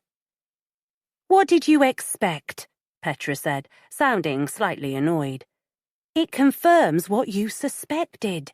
There is trouble in Jack's office. Isn't that what you wanted to know? It's all a bit vague, Molly replied. I suppose I'd hoped there would be something more concrete, something I could advise him on. This is... She wanted to say nothing, just vague, unsubstantiated gossip. But her friend had done what she could. There was no point in being ungrateful. A bit of help, she finished on the lie. Petra seemed mollified. She did hear one of Jack's colleagues saying it was all to do with money, if that's any help. Yes, that's great, Molly said, lying again. It was a financial services business. It was always about money. They chatted for a few minutes about more pleasant things, the new restaurant that had opened up, the sale that was on in one of Petra's favourite clothes shops. Molly only half listened, and was grateful when her friend said she had to go, dropping the phone on the seat and staring into space. She was no wiser, except it confirmed it was work causing Jack's pallor and grim expression. Not another woman. And it was nothing to do with him. She picked up her phone again and checked. No messages. She'd have preferred if he'd sent a message saying he was sorry, that he'd leave her alone. But this silence. She found it unnerving. 13. When Jack came downstairs, Molly looked at his grey complexion and dull, staring eyes, and decided it was not the time to bring up the subject of leaving his job again. She'd planted the seed. It might take time for it to germinate. I'm heading to bed, she said, reaching to plant a soft kiss on his cheek. Are you going to be long? He went to fetch the wine bottle from the fridge. There was a glass left in it, maybe a little more. He took it and a glass to the sofa and sat before answering. I'm going to watch TV and chill for a bit, he said, pouring the wine. He didn't look at her as he picked up the remote, the blare of some music station accompanying Molly as she left the room. She was glad Freya and Remy weren't here. Both were intelligent. They'd have picked up on the strange vibes in the house in an instant. She'd have to be careful when she spoke to them on Skype, inject some positivity into her voice. Lie. She smiled grimly. She'd lie. It was a while before, finally, she shut all her worries away and closed her eyes. Within minutes, she was asleep, and despite her concerns, she slept solidly until a noise disturbed her. The doorbell? Opening her eyes, she grabbed her phone and groaned when she saw it was only 6. She must have imagined it. Turning on her side, she tried to get back to sleep. But the doorbell went again, longer this time, the sound pealing through the house. She threw back the duvet and got up, grabbing a robe from the back of the door and pulling it on. There was no sound from the spare bedroom, and she felt a twinge of annoyance that it was left to her to open the door to who knew what at such an ungodly hour. She ran barefooted down the stairs, switched off the alarm, and checked the safety chain was in place before unlocking the door. The chain allowed a 6-inch gap. She peered through it, blinking in surprise at the two men on the doorstep, both holding identification. Police. Her heart plummeted, and she shut the door, her fingers fumbling with the safety chain in her haste to open it. "Dear Lord, please, not Freya or Remy." The words going around and around in her head, until at last she pulled the door open. She stood, one hand on the door, the other on the frame, her white silky robe with its bat-wing sleeves making her look like an avenging angel. "Not my children," she said, her voice husky with emotion. The men were tall, maybe 6 foot, and broad, so that they filled the space in front of the door. The older of the two took a half-step forward. "My name is Detective Inspector Fanshawe, and this is Detective Sergeant Carstairs. May we come in?" Their faces gave nothing away. Molly dropped her hands and stood uncertainly before standing back and waving them inside. She indicated the door to the study. "Please, go in. I'll go and get my husband." D.I. Fanshawe held a hand up to stop her. "It might be best if we speak to you first, Mrs. Chatwell." She looked at him, feeling the ground move unsteadily under her feet. "If it's to do with Freya or Remy, shouldn't he be here?" "They're your children?" Fanshawe asked, waiting until Molly whispered a strangled, "Yes," before continuing. "We're not here about them." She clasped her hands to her chest in relief, then frowned. It had to be something serious to bring 2 policemen to her front door at such an early hour, but if it wasn't about the children, what was it about? "Would you like some coffee?" she asked. "I certainly need some to wake myself up." When the men nodded and gave their preferences, she went into the kitchen to fill the kettle, her mind spinning as she waited for it to boil. What would they want with her? Her. Not Jack. She made coffee, added sugar to 1, milk to all 3, and, gathering them awkwardly, headed back to the study where the 2 men were still standing. "Please, sit down," she said, putting the coffees on one of the 2 desks that were still scattered with the remnants of Freya and Remy's studies. She waited until the men sat before handing them their coffee and sitting onto the small bucket chair in the corner. The coffee was hot, but she drank it anyway, hoping the caffeine would race to her brain to make it start functioning, maybe even give her some clarity. She looked at the 2 men as she sipped. They were fairly handsome, despite their ill-fitting suits and cheap shirts. The detective inspector was, she guessed, about her age, the sergeant a few years younger. Each had hard eyes and grim mouths, but there was a fan of wrinkles around the older man's eyes.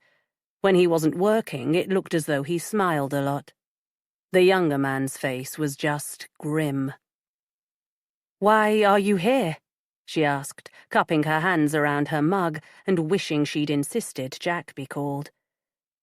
D.I. Fanshawe took a few sips before putting the mug down and taking a notebook from his pocket.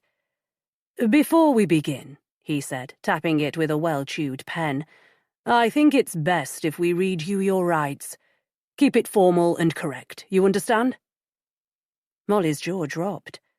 Shutting it with an audible snap, she forced an uncertain laugh. "There must be some mistake. What am I supposed to have done?" In the television dramas she watched, this was where she was supposed to ask if she should get a solicitor. She wanted to laugh, but none of this was remotely funny. Ignoring her question, Fanshawe said words she'd only ever expected to hear in TV programs. "Do you understand your rights, as I have informed you?" She looked at him. She'd done nothing wrong, yet fear shimmered down her spine. "Yes," she said. She understood her rights, but she'd no idea why they were being read. "Do I need to have a solicitor present?" D.I. Fanshawe tilted his head. "That is certainly your prerogative, Mrs. Chatwell." We are merely looking for information. Reading you your rights allows us to use any information you may give us. If you prefer, you can come with us to the station and we can wait for your solicitor there." She shook her head. "No, that's okay. I'm happy to cooperate. I have done nothing wrong." He gave a slight smile, as if of approval, and sat forward, hands dangling between his spread knees, to look at her with cold, grey eyes. "Do you know a man named Oliver or Ollie Vine?" Her brow furrowed as she thought of all the men in the office. She was almost sure none of them was called Oliver. "I don't think so," she said hesitantly. "There are always people coming and going in work, though. One of the newer ones that I haven't met might be—" "This isn't someone in your office," Fanshawe interrupted her. "Socially," she said with more conviction, "I don't know anyone called Oliver Vine." Her eyes flitted from one man to the other. Neither was giving anything away. What the hell was going on? Fanshawe turned a page of his notebook, placed it on the coffee table, and gave it a little nudge in her direction. "Is that your phone number?" She picked it up. Was it? She'd no idea. "I'll have to go and get my mobile," she said. "It's not a number I've memorized." When he nodded, as if to give her permission, she lifted her chin in annoyance. "I want to know what this is all about," she said, crossing her arms. But if that attitude was effective with junior members of her staff in Dawson Marketing, it wasn't with the two policemen who sat unmoving opposite. "If you'd go and get your phone, Mrs. Chartwell." She stood, threw him a baleful glance, and left the room. Upstairs, she stood for a moment at the door of the spare bedroom. Jack would know what to do. She'd call him. He'd get rid of them. But there was something in the detective inspector's eyes that made her hesitate. Maybe she'd better wait and see what on earth was going on. She grabbed her phone from the bed table, unplugging the charging lead. Looking down at her robe, she swore softly. The soft fabric made her look feminine and weak. Quickly, she took it off, pulled on underwear and a white shirt and jeans from her wardrobe. Better. She didn't bother with shoes and ran lightly down the stairs. The two men hadn't moved. They sat with the mugs of coffee in one hand, their legs spread in that relaxed, masculine way as if they were there on a social visit. She sat in the same chair, waving her mobile. "Okay," she said. "My number is—" She read it aloud, her eyes widening as she realized they matched the numbers written on the notebook. "It seems it is my number," she said unnecessarily. Fanshawe took his notebook back with a satisfied nod. "So, although you don't know Oliver Vine, you were sending him messages." Colour leached from her face. The man on the canal. Oliver Vine. She gulped. "I didn't know his name," she muttered. "A message. I sent him one message." "Ah, yes. What was it you wrote again?" He turned pages in his notebook, stopping when he got to one, throwing her a look before reading. "I'm sorry I misread the signals. I don't want to meet you. Please don't come to my house again. I've told my husband how stupid I was. Now I want to forget it happened." D.S. Carstairs, who'd not yet opened his mouth, gave an unamused snort. "Were you and Oliver Vine lovers, Mrs. Chartwell?" Fanshawe asked calmly. She ran a hand through her unbrushed hair. "No," she said emphatically, then dropped her hand into her lap. "No, we weren't." She looked from one to the other of the men, but if she expected a lessening of their stern regard, she was disappointed. They stared at her as if she was an object of fascination and didn't say a word. She'd watched enough police series in her day. She knew they were waiting for her to speak, to talk herself into something. What that was, she'd no idea. She blinked, taking stock. She had done nothing wrong. Humiliating herself wasn't a crime. "I'm not sure what business it is of the police," she said, drawing her shoulders back and looking the detective inspector directly in the eye. Fanshawe looked at her coldly. "Where were you between 5 and 5:30 yesterday afternoon?" She shook her head, confused at the change in direction. "Why?" "Because in that short window, somebody murdered Oliver Vyne." 14. In the silence of the room, Molly's gasp was loud. Covering her mouth with a shaking hand, she looked at the inspector. "He's dead." "You understand now why we need answers to our questions, Mrs. Chatwell," the inspector said evenly. She was frozen for a moment, then dropping her hand, she nodded. "So, I ask you again, were you and Oliver Vyne lovers?" A flashback of the canal encounter came to her. The handsome man, his smouldering sexuality, those vivid eyes. Now, he was dead. A twinge of regret for such a tragic loss made her clasp her arms across her chest. "No," she said. "We weren't lovers. It was a moment's madness." She gulped, feeling a wave of nausea sweep over her. "I need a glass of water." And before they could say anything, she left the room. In the kitchen, she let the cold tap run, scooping water up with her 2 hands and bathing her face, the water dripping from her chin onto her shirt. After a moment, she turned the water off, grabbed a towel, and hid her eyes in its comforting darkness. She had to go back, answer questions. Oliver Vyne. She squeezed her eyes shut on the memory. Returning to the lounge, she sat in the same chair. She didn't wait for them to ask. In a slow monotone, she described the 2 occasions she had met Oliver Vyne and what had taken place on the towpath. "It is completely out of character for me to do something like that," she said. "It was a moment's craziness.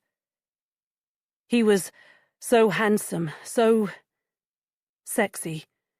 His turquoise eyes so mesmerizing."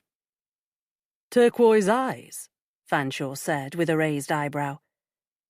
D.S. Carstairs was less interested in the description. "You met this man a couple of times and tried to seduce him." Colour flooded her cheeks. Had she really? Hadn't she simply wanted a moment of feeling desirable? But if Oliver Vyne had responded, if he had lowered those gorgeous lips to hers, would she have done what Amelia had suggested, dragged him into the fields and had her wicked way with him? It sounded so unlike anything she would have done, and yet... Her eyes met Carstairs' hard, critical ones. How could she explain, when she didn't really understand it herself, that for a while she'd believed this incredibly handsome man had found her attractive and desirable, and it had made her feel good? That she'd relished the feeling, and when the opportunity arose, she'd taken it. And oh, yes, she would have taken it further, would have lost herself in one crazy act. Only it didn't happen, because she'd got it all wrong. "It wasn't like that," she said. When neither spoke, her voice hitched, a pathetic sound in the quiet room. "I thought it was a mutual attraction. I was wrong." "So you ran away?" Fanshawe's tone of voice said he wasn't sure if he believed her. "As fast as I could," she said, lifting her chin. "Humiliation, I discovered, makes me a faster runner. Maybe I should market it." She saw pity in his eyes. She wasn't sure if it was preferable to his disdain. "So that's as far as my—" She hesitated over the word. "Seduction went." Fanshawe jotted in his notebook before looking at her with a critical light in his eye and giving a slight shrug. "And this was in Wiltshire?" Yes, I was away with friends for a weekend in Semmington House Hotel. Fanshawe wrote the name down, then looked back to her. And their names? Amelia and Tristan Lovell. A murder investigation. Every stone was going to be moved, the dirt dug out and raked over. Tristan wouldn't be impressed. Amelia would likely be amused. And you are absolutely sure you didn't tell Vine where you lived? Fanshawe asked. No, she said firmly. I definitely didn't. When did he come here? The day before yesterday. He was waiting when I came home from work. Fanshawe scribbled as he spoke. What did he say? I didn't speak to him. She saw by Fanshawe's expression that she needed to do better than that. I saw him when I turned the corner and recognized him immediately. I didn't want to speak to him. That moment by the canal was something and nothing. I'd been humiliated. I didn't want to speak to him. She looked from one detective to the other. I hid, she said. Carstairs snorted his disbelief. Fanshawe, one eyebrow raised, said, You hid? Yes, she said, and rushed on. You have to understand. I didn't want to see him or speak to him. I thought if I didn't turn up, he'd go away.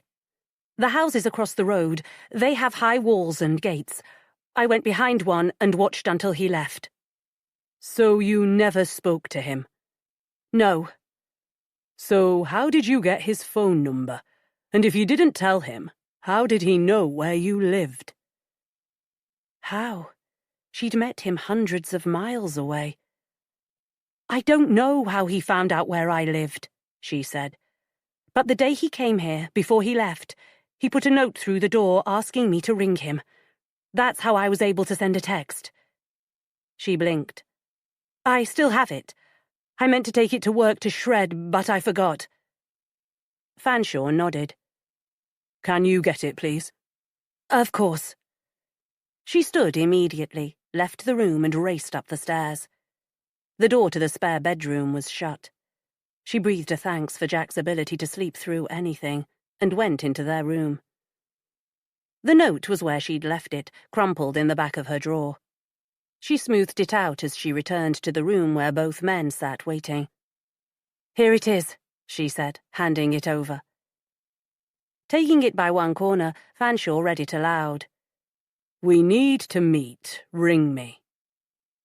He slid the note into an envelope that Carstairs held out for him, then looked at her. He went to the trouble of finding out where you live, then hung around hoping to speak to you. And you've no idea why. Are you sure you're telling us everything, Mrs. Chatwell? Yes. The word caught in her throat. Yes? Fanshawe's eyes bored into her. You don't sound so sure. Was the temptation too much to resist, Mrs. Chatwell? Did you have a sexual relationship with this man, thinking you'd never see him again, that your husband would never find out? You didn't tell him where you lived. You thought you were safe, but then he turns up on your doorstep and you had to get rid of him.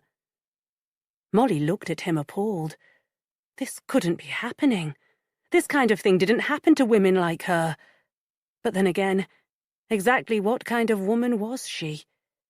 She used to be so sure. She ran a hand through her hair.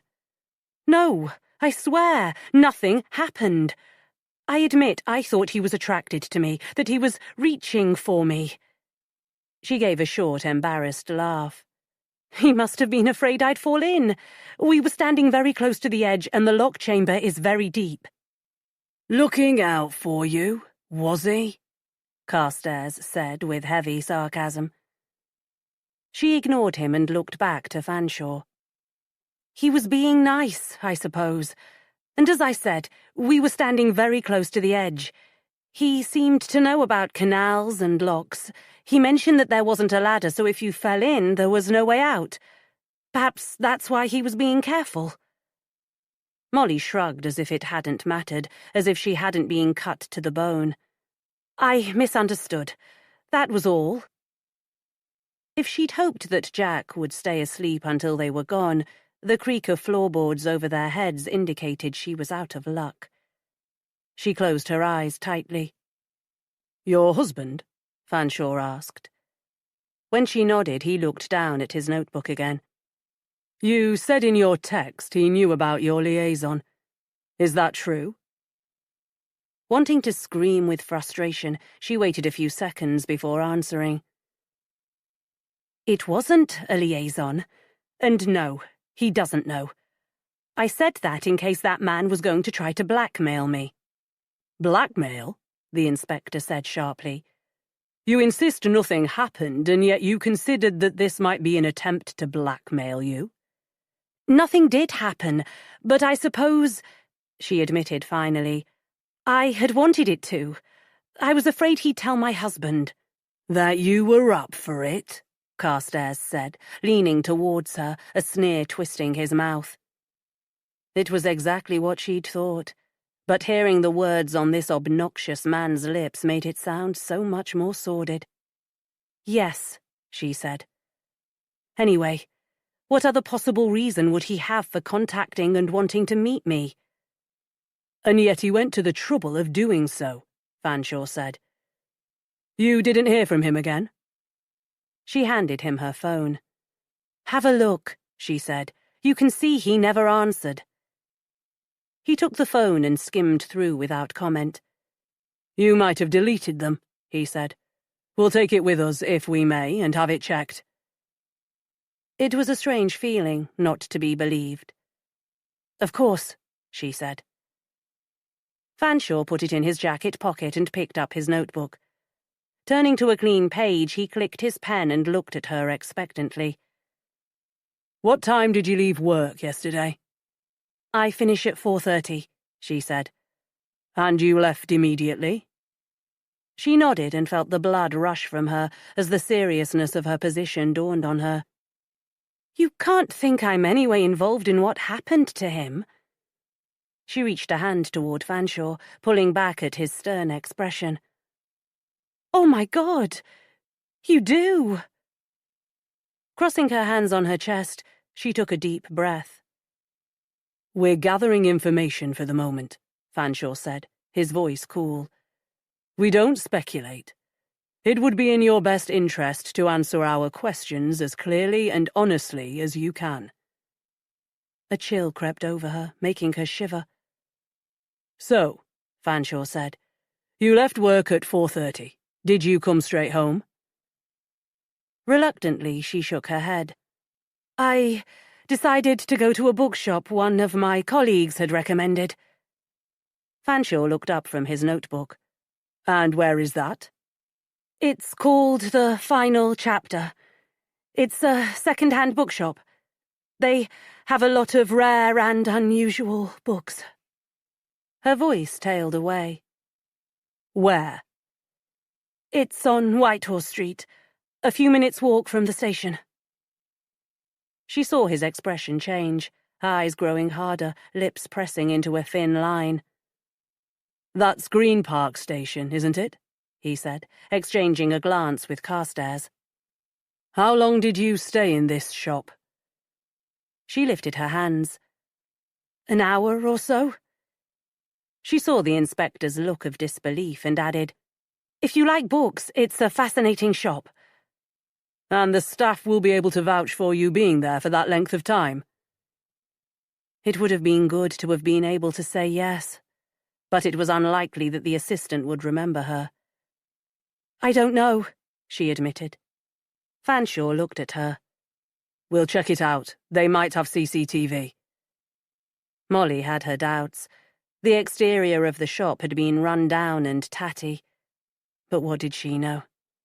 Less and less by the minute. "And what time did you arrive home?" "A little before 6, she said, confident in this, if nothing else. He tapped his notebook with the pen. "Between 4:30 when you left work and 6 when you arrived home, did you speak to anyone?" "No, there was no need to. I had intended to buy books in the shop, but the only assistant was so engrossed in his phone that he didn't bother to look up, so I didn't speak to him." What did you do with the books? Surprised, she glared at him. I didn't steal them. I dumped them on the counter and left. The door opened, and Jack stood there, looking confused. I thought I was hearing the radio, he said. What the hell is going on?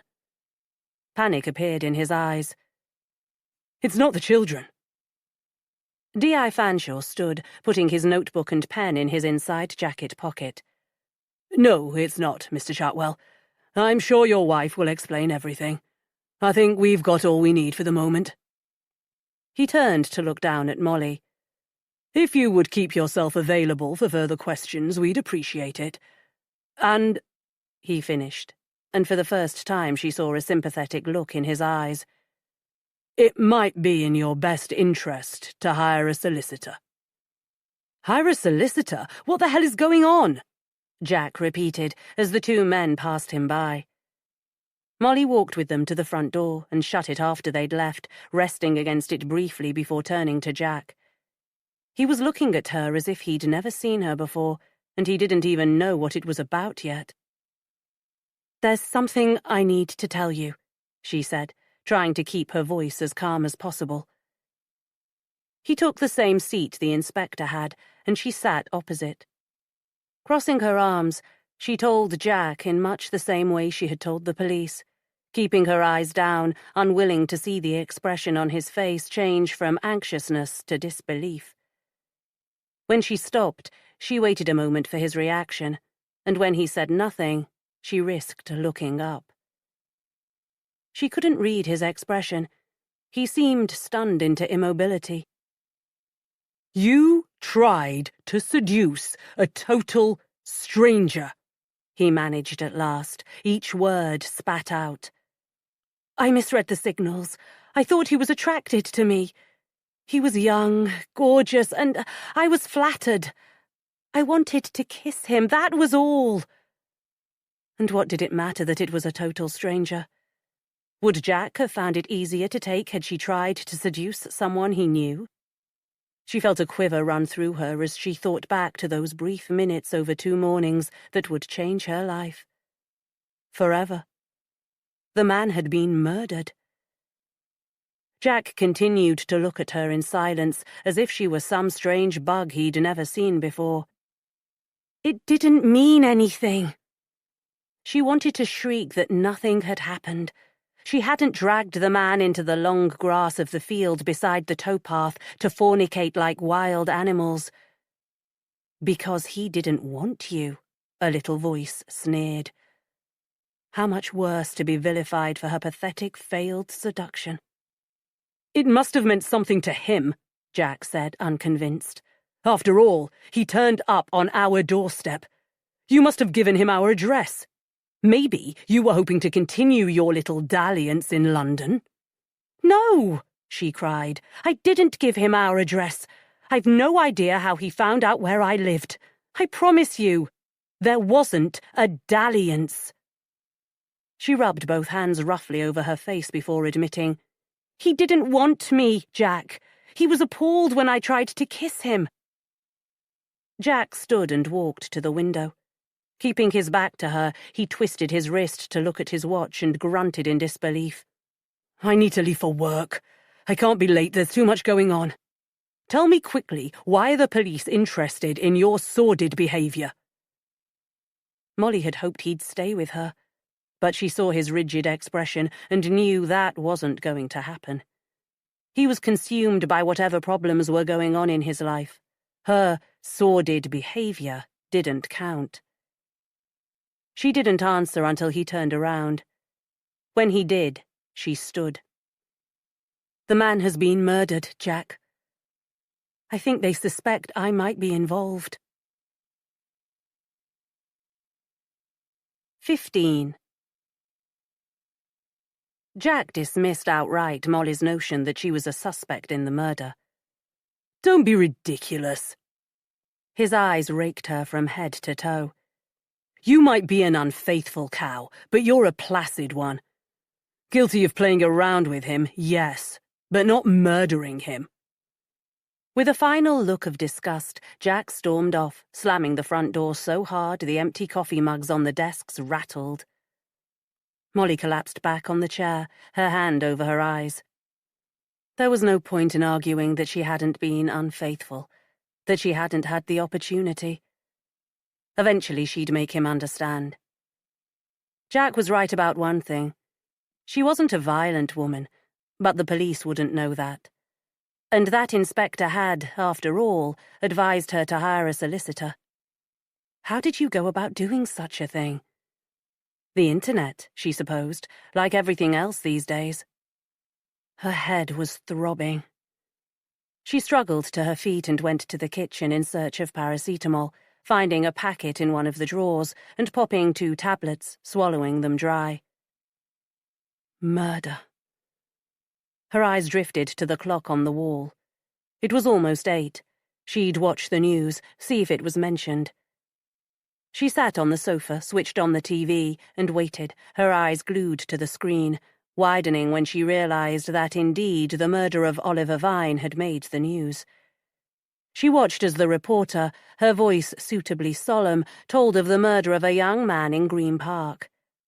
There were few details, but a witness described the man staggering onto the pathway clutching his belly, the handle of a knife clearly visible. "Stabbed," Molly muttered, then closed her eyes. Green Park. So that was why the inspector's expression had changed when she'd told them where the shop was.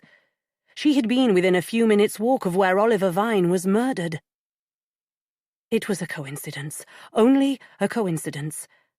But she guessed it explained their advice. They may or may not believe she was involved in the murder, but either way she was sure to be dragged through a lot of mud before the real murderer was found. Desperate for coffee to try to sort the scrambled thoughts in her head, she made a pot, but the first 2 cups brought no clarity. How had the man found out where she lived? Perhaps, after all, he had followed her. She hadn't seen him when she'd looked back, but that didn't mean he wasn't there lurking behind the hedgerow.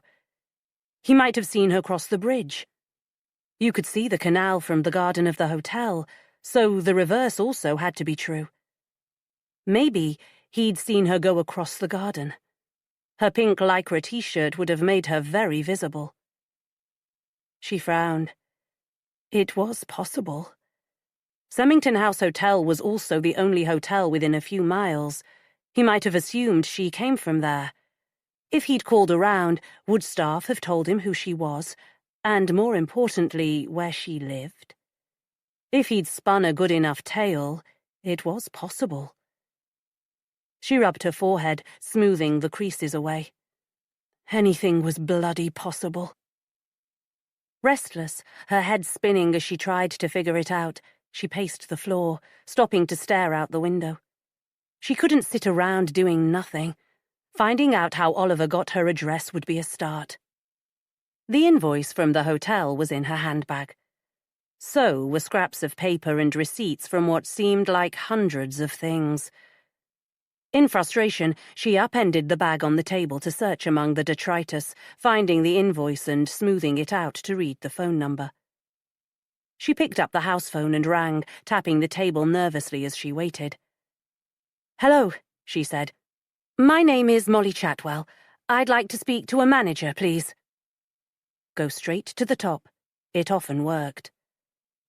She was holding on for a few minutes before a softly spoken voice said, "This is Sylvia Reekie.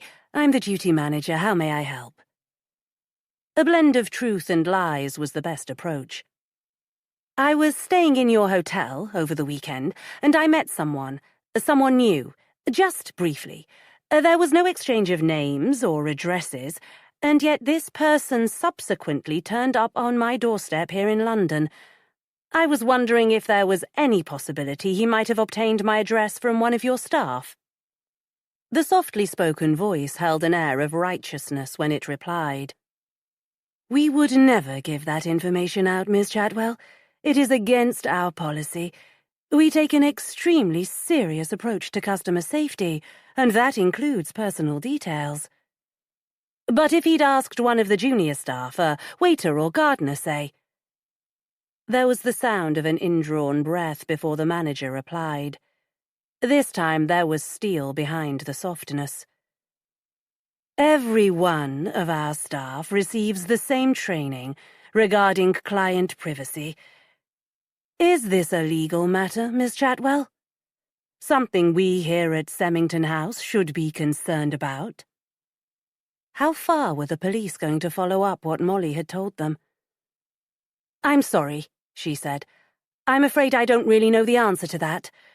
Not yet, anyway. She hung up without another word and sat staring at the phone. She needed someone to talk to. Rebecca would have been her first choice, the way she often had been over the years. Molly had spoken to her a couple of times since she'd left, but it wasn't quite the same. She still felt like a traitor for letting her go. She checked the time. Almost 9. Petra would be on her way to work. Work. Molly dialed her office, put on a throaty voice and said she wouldn't be in, hanging up on the words of sympathy. Amelia was her next choice for someone to talk to, and Molly was in luck. Her friend answered at the first ring. To forestall recriminations for having left the hotel without warning, she jumped straight in. Amelia, I'm in trouble. Something happened at the weekend. I need to talk to you. A long sigh came down the line, accompanied by the sound of well-manicured nails impatiently tapping. You didn't mention anything while you were there. Molly gripped the phone, preparing for disappointment, relieved instead to hear a quiet, "Okay." "Do you want to come here?" Amelia asked. "Yes, I'll be there in an hour." Having something to focus on made her mind more settled, clearer. Looking down at her jeans and shirt, she decided it was a perfect uniform for the day. She ran upstairs and slipped on some loafers, grabbed a jacket, then went back to the study. Freya and Remy were always mislaying their mobiles and had acquired a few pay-as-you-go phones over the years. A quick search found one, its charger wound around it. Plugging it in, she checked that it worked and was pleased to see there was £10 credit on it. She quickly sent Jack a text telling him she'd be using it for a while without saying why. There was no point in adding a sorry.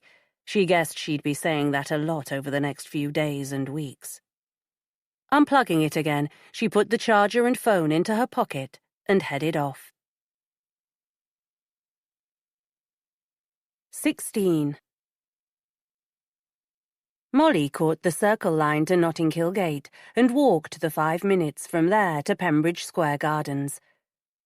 She loved her home, but always suffered a little envy when she visited Amelia's beautiful apartment. No expense had been spared on renovations and interior design. The rooms were spacious and high-ceilinged, and the outlook over Pembroke Square was perfect. Amelia opened the door in cream silk pyjamas, waving Molly in with a less-than-welcoming expression. "This isn't really convenient, you know, darling." "The police called this morning," Molly said without preliminaries. "They think I might be involved in a murder." Amelia laughed uncertainly, then stopped and reached 2 hands to grab Molly's shoulders to hold her still. "You are joking, aren't you?" "Unfortunately not," Molly said. "I'd better tell you the whole story." Dropping her hands, Amelia shook her head. "Wait, I need coffee first. Something tells me I'm going to need caffeine for this conversation." Once they were sitting with mugs in front of them, Molly told her story again.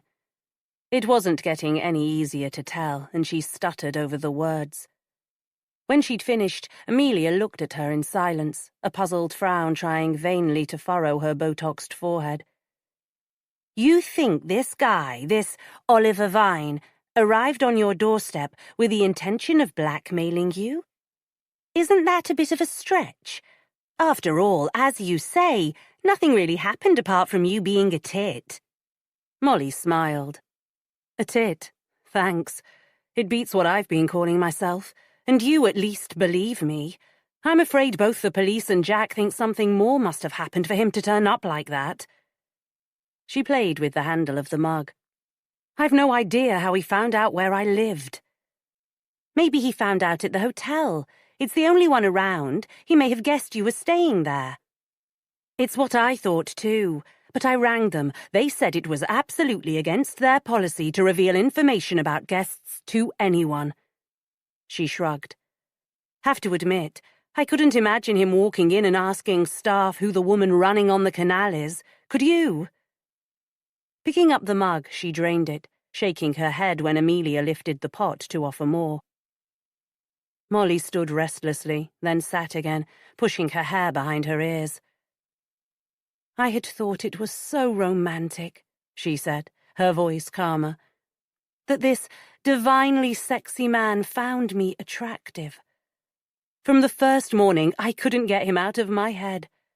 Remember, I told you about him, and you said he was wasted on me, that I should have dragged him into the field. And later, you said I should try something new. I had been feeling old, you know, worn out and past it. Then suddenly there he was again, and I had a chance to prove I wasn't, to feel that magic and excitement, to roll around in the grass in total abandon and feel like a teenager again. Amelia grinned, then giggled. Molly looked at her blankly for a moment. Nothing about this story was the slightest bit funny. She remembered the young man's shocked expression when she'd leaned in for a kiss. Okay, maybe it was a little funny. She chuckled, and soon they were both laughing like a pair of hyenas. Oh, God, Molly said, wiping her eyes. I suppose it does sound so ridiculous now. Her worried expression returning, she stood and paced the room again. Not so ridiculous, though, when you think the poor guy was murdered. And I'd still like to know how a stranger managed to get my address. It's odd, all right. Molly's eyes narrowed. I wondered if he could have followed me. You'd have noticed, wouldn't you? I looked back once and didn't see any sign of him. But I was thinking, you can see the canal from the hotel where they've cleared a bit of the shrubbery. Maybe it worked the other way too, and he saw me crossing the garden to the hotel. I was wearing a bright pink t-shirt. It would have stood out. Amelia screwed up her nose. He'd have to have been staring at that gap when you passed by. Anyway, you haven't thought it through. If he knew the gap was there, then he already knew where you were staying, didn't he? Molly shut her eyes. Of course, how stupid. Amelia was right. Molly's shoulders slumped. It was a puzzle she wasn't going to be able to solve. It's a mess, she said finally. I don't know how he found out my address, or why he was on my doorstep unless it was to blackmail me, and I certainly have no idea why he was murdered. Amelia looked at her, her expression troubled. You aren't serious about being a suspect, are you? I don't know, she said wearily. Jack says it's nonsense to think so. But the man was murdered in Green Park, and I happened to be nearby at the same time. You were always a little bit of an idiot, Molly, but you haven't a cruel bone in your body. Anyway, you were hardly going to murder the poor fool for rejecting your advances, were you? She'd been called a tit and a cow this morning. Ignoring the bit of an idiot tag was easy. I told you, the police think we did more than kiss. Stupidly, I didn't help my case. I told them that he must have come to blackmail me because why else would he have come? And yes, I probably would have paid him to go away if he'd threatened to tell Jack what happened. She pushed a hand through her hair. Jack and I are shaky at the moment, Amelia. I wouldn't have wanted him to know that I'd made a play for someone else. Amelia reached across, took her hand and squeezed it. The police will look into it all, but you're only a little bit of an idiot, Molly. You'd have known they'd find his phone and trace the text from you. If you'd murdered him, you'd have taken it with you, wouldn't you? I've watched enough crime series. I guess I wouldn't have been that stupid. The police will come to the same conclusion when they've done some investigating. And hopefully, when they dig around in this poor man's life, they'll find someone else with a much stronger motive. Amelia filled her mug and picked it up. Did he really have turquoise eyes? A slight smile appeared on Molly's lips, and her eyes softened. I know you said people don't really have turquoise eyes, but I swear he did. Plus high cheekbones, perfectly sculpted lips, and an amazing chiseled jaw. He wore a leather jacket over a white t-shirt and jeans. Very young Marlon Brando. In short, Molly said, he was sex on legs, and his voice was hypnotic. The second time we met, he was going on and on about the workings of the canal, leaning down to look into that gloomy lock chamber. But he could have been talking about anything. It didn't matter. I would have listened to him forever. Her smile dimmed. He was young, only a couple of years older than Remy. And now he's dead.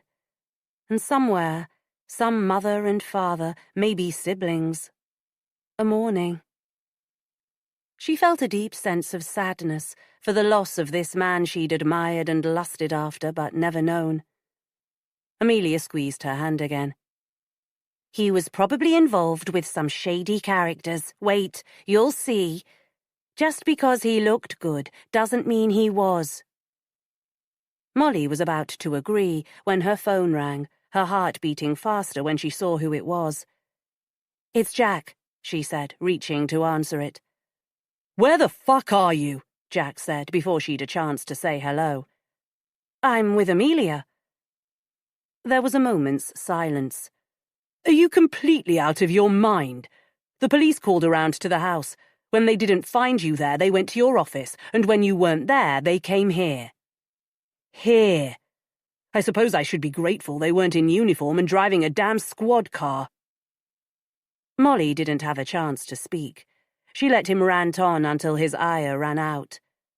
I needed to speak to Amelia about what happened, she said into the first moment of silence. Seems pretty clear to me. His voice arctic cold, each word filled with anger. Molly gulped back the tears. I was trying to find out how he knew where to find me. And did you, detective? Ignoring his sarcasm, she fought to keep her voice calm. No, I didn't. I've still no idea. Well, you'd better get your ass back home. They want to ask you more questions. And without waiting for a reply, he hung up. Hurt, Molly dropped the phone on the table. Jack's pissed. When it rang again, seconds later, she gave Amelia a weak smile and felt a shiver of relief. He'd be ringing to apologize, to say he forgave her and that he'd stand by her through the mess she'd got herself embroiled in. Her relief was short-lived. It wasn't Jack. The number displayed on her phone wasn't familiar. She hesitated, her heart thumping before picking it up to answer. Hello? Mrs. Chatwell, it's D.I. Fanshawe. We did ask you to keep yourself available for further questions, but it seems nobody, including your husband, knows where you are. They could only have got the phone number from Jack. He'd neglected to tell her he'd given it to them. She bit back the feeling of abandonment and instilled some strength in her voice. I'm in Pembridge Square Gardens with a friend. She didn't think there was any point in adding she'd come to discuss her situation. But Fanshawe wasn't a fool. Your friend? The one you went to Semmington House with when you ran into Oliver Vine? She was tempted to point out that she had more than one friend, but she didn't think the detective would appreciate the sarcasm. Yes, she said without elaborating. Let him think what he wanted. He would anyway. Would he think there was some kind of conspiracy, that she and Amelia had plotted together to kill Oliver Vine? Molly looked across at her friend, who was regarding her with concern, and managed a smile. She is offering me some support. Jack said you had more questions for me. I'm happy to answer any you might have. There were muffled voices in the background. She guessed he was speaking to someone else, his large hand covering the phone. "Okay," he said, his voice suddenly loud and clear. "Here at West End Central Station at 2, if you please." In the police station, not at home. She swallowed the lump in her throat. "Perfect," she said, her voice cool, and hung up. She put the phone gently down on the table with a shaking hand. It was the police. They want to see me today, at the station. 17. Amelia stood, moved around the table, and enveloped Molly in a hug. "You haven't done anything wrong, remember?" "I don't think Jack would agree with you," Molly said, giving a loud sniff. "And the police, I know they don't believe me." "They have to dot all the I's and cross all the T's. It's the way it works. You'll go, answer questions you've already answered, and come away wondering why you were worried." "Sounds like you're speaking from experience." "I read all those crime novels and watch every crime drama," Amelia said, sitting back in her chair. "I'm almost an expert. I know how it goes." "No, you don't," Molly wanted to scream. "You've no bloody idea." Nothing she had ever read or seen on the TV had prepared her for being involved in something like this. But Amelia was trying to be kind and supportive, the way Jack should have been, so she merely shook her head and shut her eyes briefly to hide the fear she knew was lurking there. "West End Central Station," she said a moment later, attempting to sound amused. "He said it as though I'd know where that was, as if I were acquainted with police stations. I've never been inside one before." Amelia stretched behind her for her iPad. "We'll soon sort that out," she said calmly. "Okay, here it is. Fairly convenient, actually. It's on Savile Row." She looked up. "Easy. You get the Circle line to Oxford Circus, then head down Regent Street, take a right on New Burlington Street, and it's at the end of that road, 6 minutes walk. It'll only take you 30 to 40 minutes max from here." She tilted her head. "Why don't you ring Jack and ask him to go with you?" "No," Molly said, wishing she could. "Jack mentioned being really busy. I'll be fine. You're probably right anyway. They're simply going through the motions." "I could go with you if you like." "That's very kind," Molly said, genuinely touched. "But honestly, I'll be okay." "Well, at least let me make you a sandwich. I bet you didn't have any breakfast." Molly smiled her gratitude and sat back while Amelia bustled about in the kitchen. Molly had plugged her mobile into charge and checked it for messages, hoping for one from Jack. He would forgive her eventually, but she wondered how long it would take her to forgive him for not standing by her when she needed him most. It was ironic when she thought of how much time she had spent in the last couple of weeks worrying about him. She wondered what the police wanted to ask her. There was nothing she hadn't already told them. She'd been an idiot, but that wasn't a crime. The sandwich Amelia made her was probably nice, but it tasted like cardboard in her mouth. She struggled to eat half, pushing the rest away with an apologetic shrug. "I've got collywobbles, I'm afraid. But thank you. Even that much was enough." At 1, she unplugged her phone. "I'll go now. I'd prefer to be early." Amelia gathered her in a hug. "You stay strong, okay? Remember, you've done nothing wrong." There was light rain falling when she left Oxford Circus. Of course, she hadn't thought to bring an umbrella. She took it as an omen that the rest of the day was going to be a hellish one. Turning down New Burlington Street, she saw the imposing grey building immediately ahead, police vans parked either side of its entrance.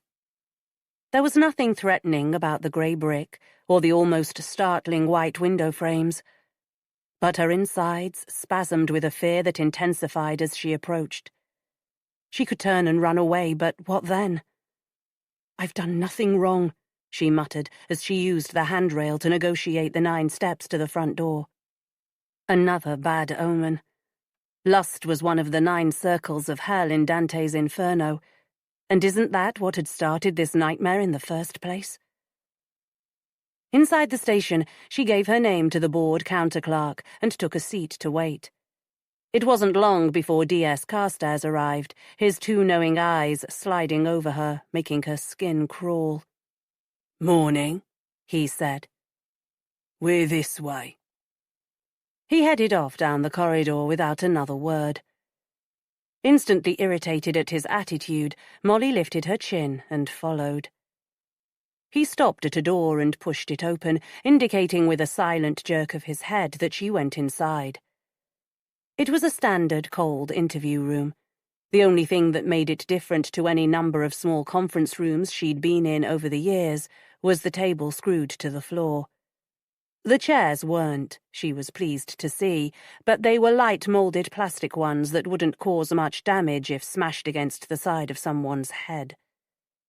Not that she was planning on doing any smashing, despite the look on the detective's face that said, as clearly as if it had been written there, that he didn't think much of her. She met his gaze straight on, her eyes never wavering as she sat on one of the chairs.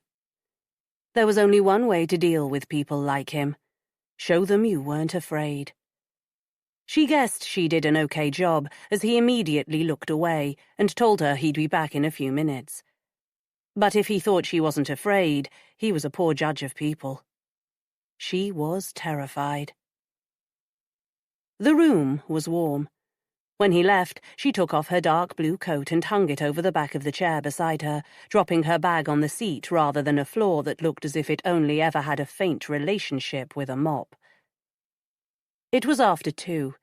She was wondering how long she'd be kept waiting when the door opened and D.S. Carstairs returned, D.I. Fanshawe close behind. Neither thanked her for coming in. D.I. Fanshawe took the chair opposite and put a slim file on the table in front of him before looking at her, his eyes assessing. His expression, unlike his colleagues', didn't appear to be condemnatory, his grey eyes a little warmer than she remembered. Or maybe that was wishful thinking. Tension made her shoulders ache. Without a word, Fanshawe opened the file, withdrew a photograph, and slid it across the table toward her. "Is this the man you met on the canal?" Grateful that he had said met rather than any of the words he might have used, and certainly one of the words Carstairs would have chosen, she looked down at the photograph. Her initial reaction was, no, it wasn't him. This man had blue eyes, his skin was pale, hair tousled, but there was something. "It might be," she said, "but his eyes—" Fanshawe took a sheet of acetate from the file and laid it over the photograph. "What about now?" Molly gasped, reaching out and pulling the photograph closer. How well she remembered those fabulous turquoise eyes. Too fabulous. Like a lot of that encounter, they weren't real. She looked at the DI. He was wearing coloured lenses. It wasn't a question. She'd been fooled, but she wasn't stupid. He nodded.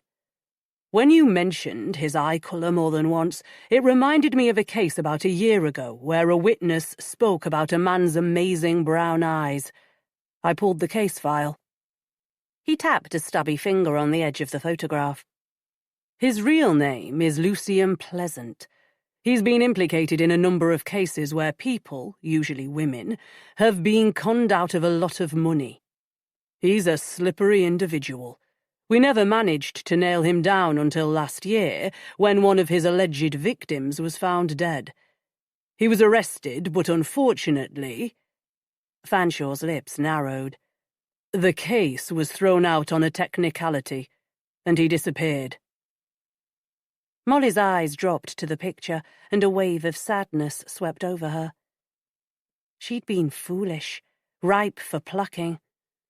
Her cheeks flushed with colour that was part embarrassment, part anger. "He was a con man," she said, gritting her teeth. Fanshawe shook his head.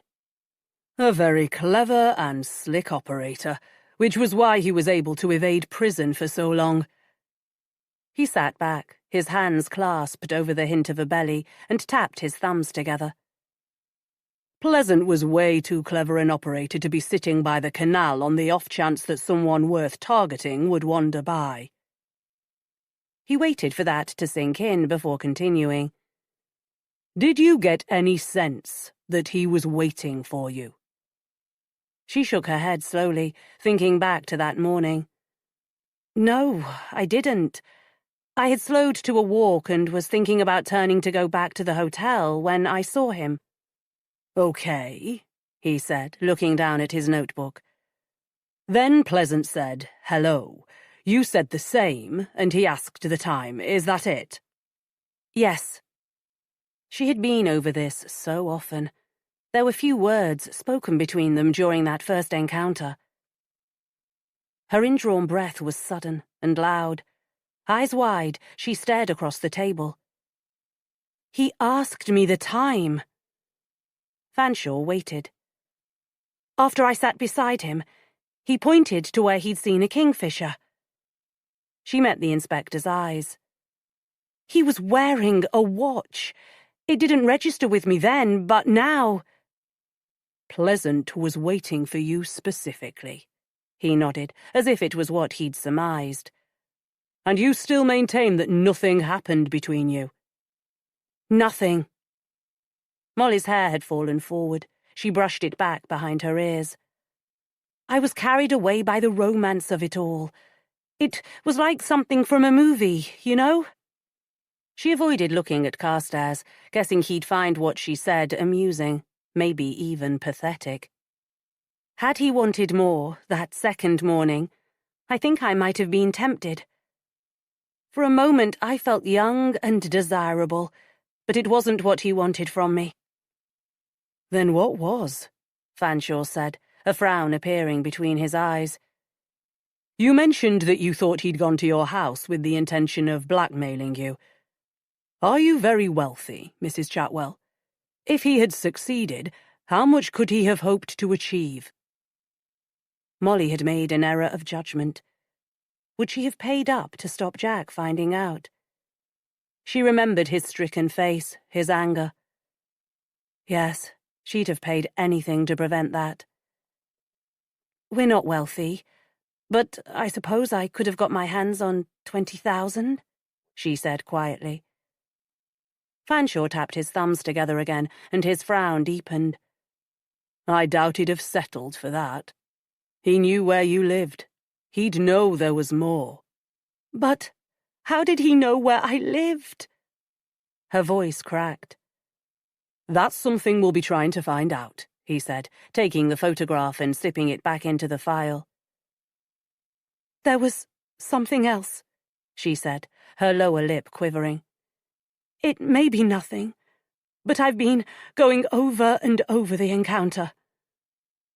She saw Carstairs' raised eyebrow and ignored him, keeping her eyes on the inspector. Although he'd looked appalled when I tried to kiss him, when I went to run away, I had to wrench my T-shirt from his hand. Why was he holding on so tightly? And why did he run after me for as long as he did? I'm fast, and I soon left him behind, but I could hear him shouting after me. Why? She shook her head. I'd embarrassed myself, but he'd done nothing. Why not just leave it? You couldn't hear what he was shouting? Molly shook her head.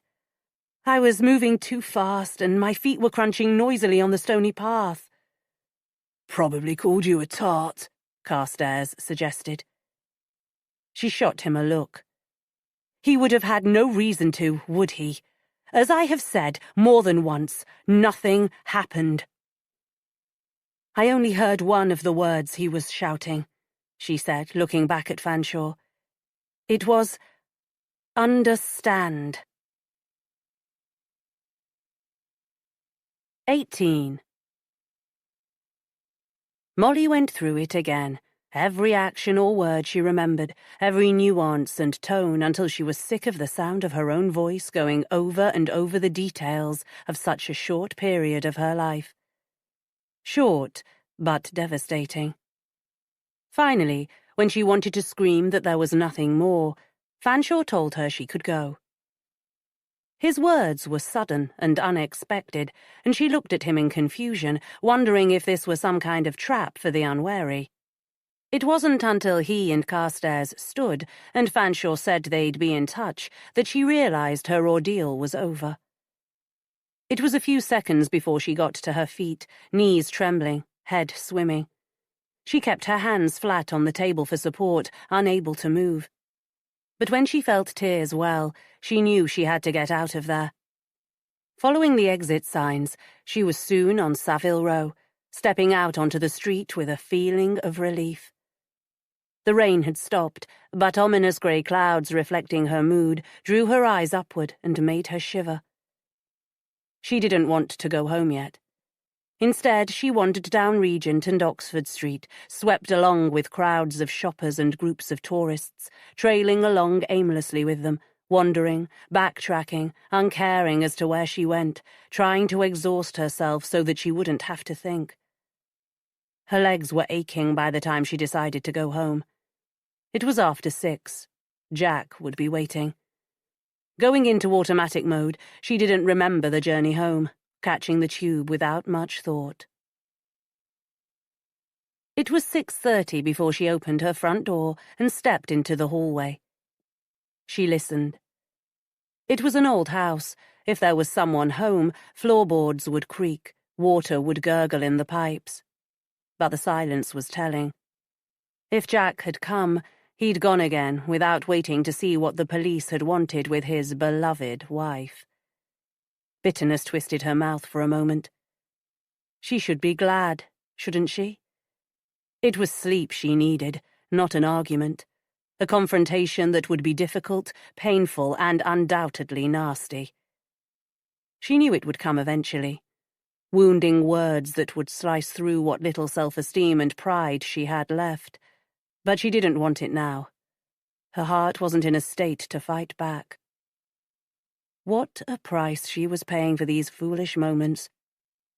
She checked her mobile, saw nothing from him, and dashed off quick messages to Remy and Freya, making a joke about misplacing her phone and having to use one of their rejects. Her feet feeling like lead, she trudged up the stairs to her bedroom, where she undressed and climbed under the duvet.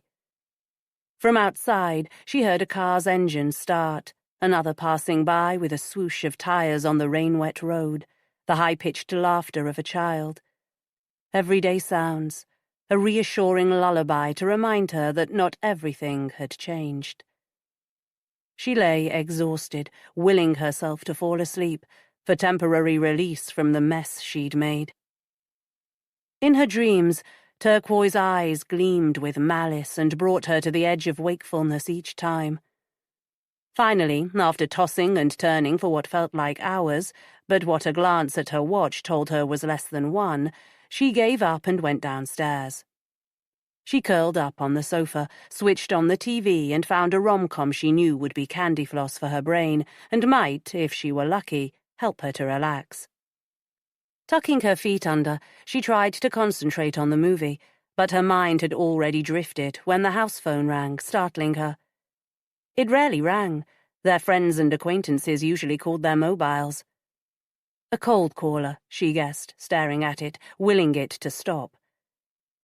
When it did, her eyes flicked back to the movie, which she had to admit was excruciatingly bad. Reaching for the remote, she channel surfed for a few minutes, settling on the rerun of a property program she'd watched before. Then the phone rang again. She stared at it, eyes wide, her heart beating a little faster, a little louder.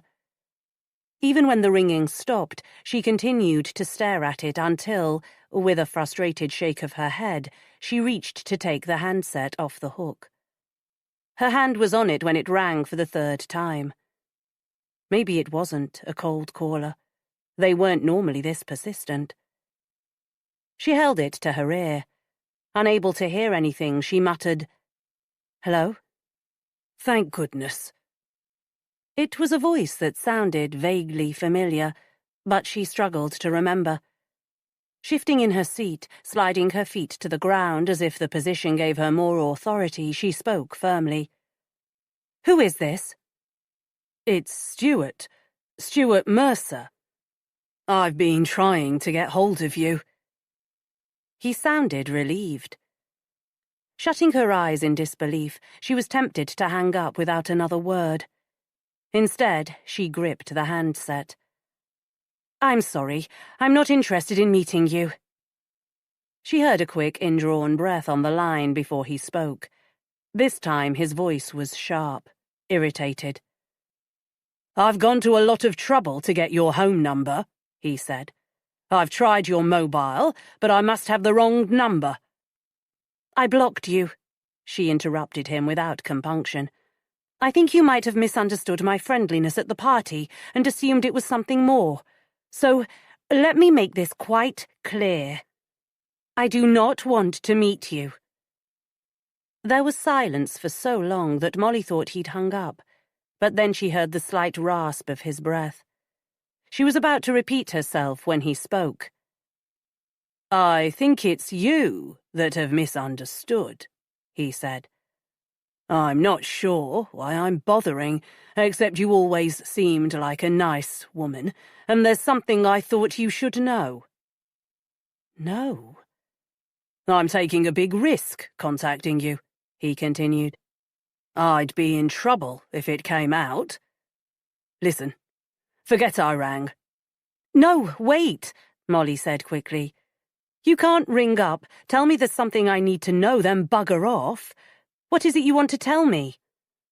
"I can't do this over the phone. Meet me tomorrow at 1 in the coffee shop on the corner of Ebury Street and Lower Belgrave Street. You know it, Casper's."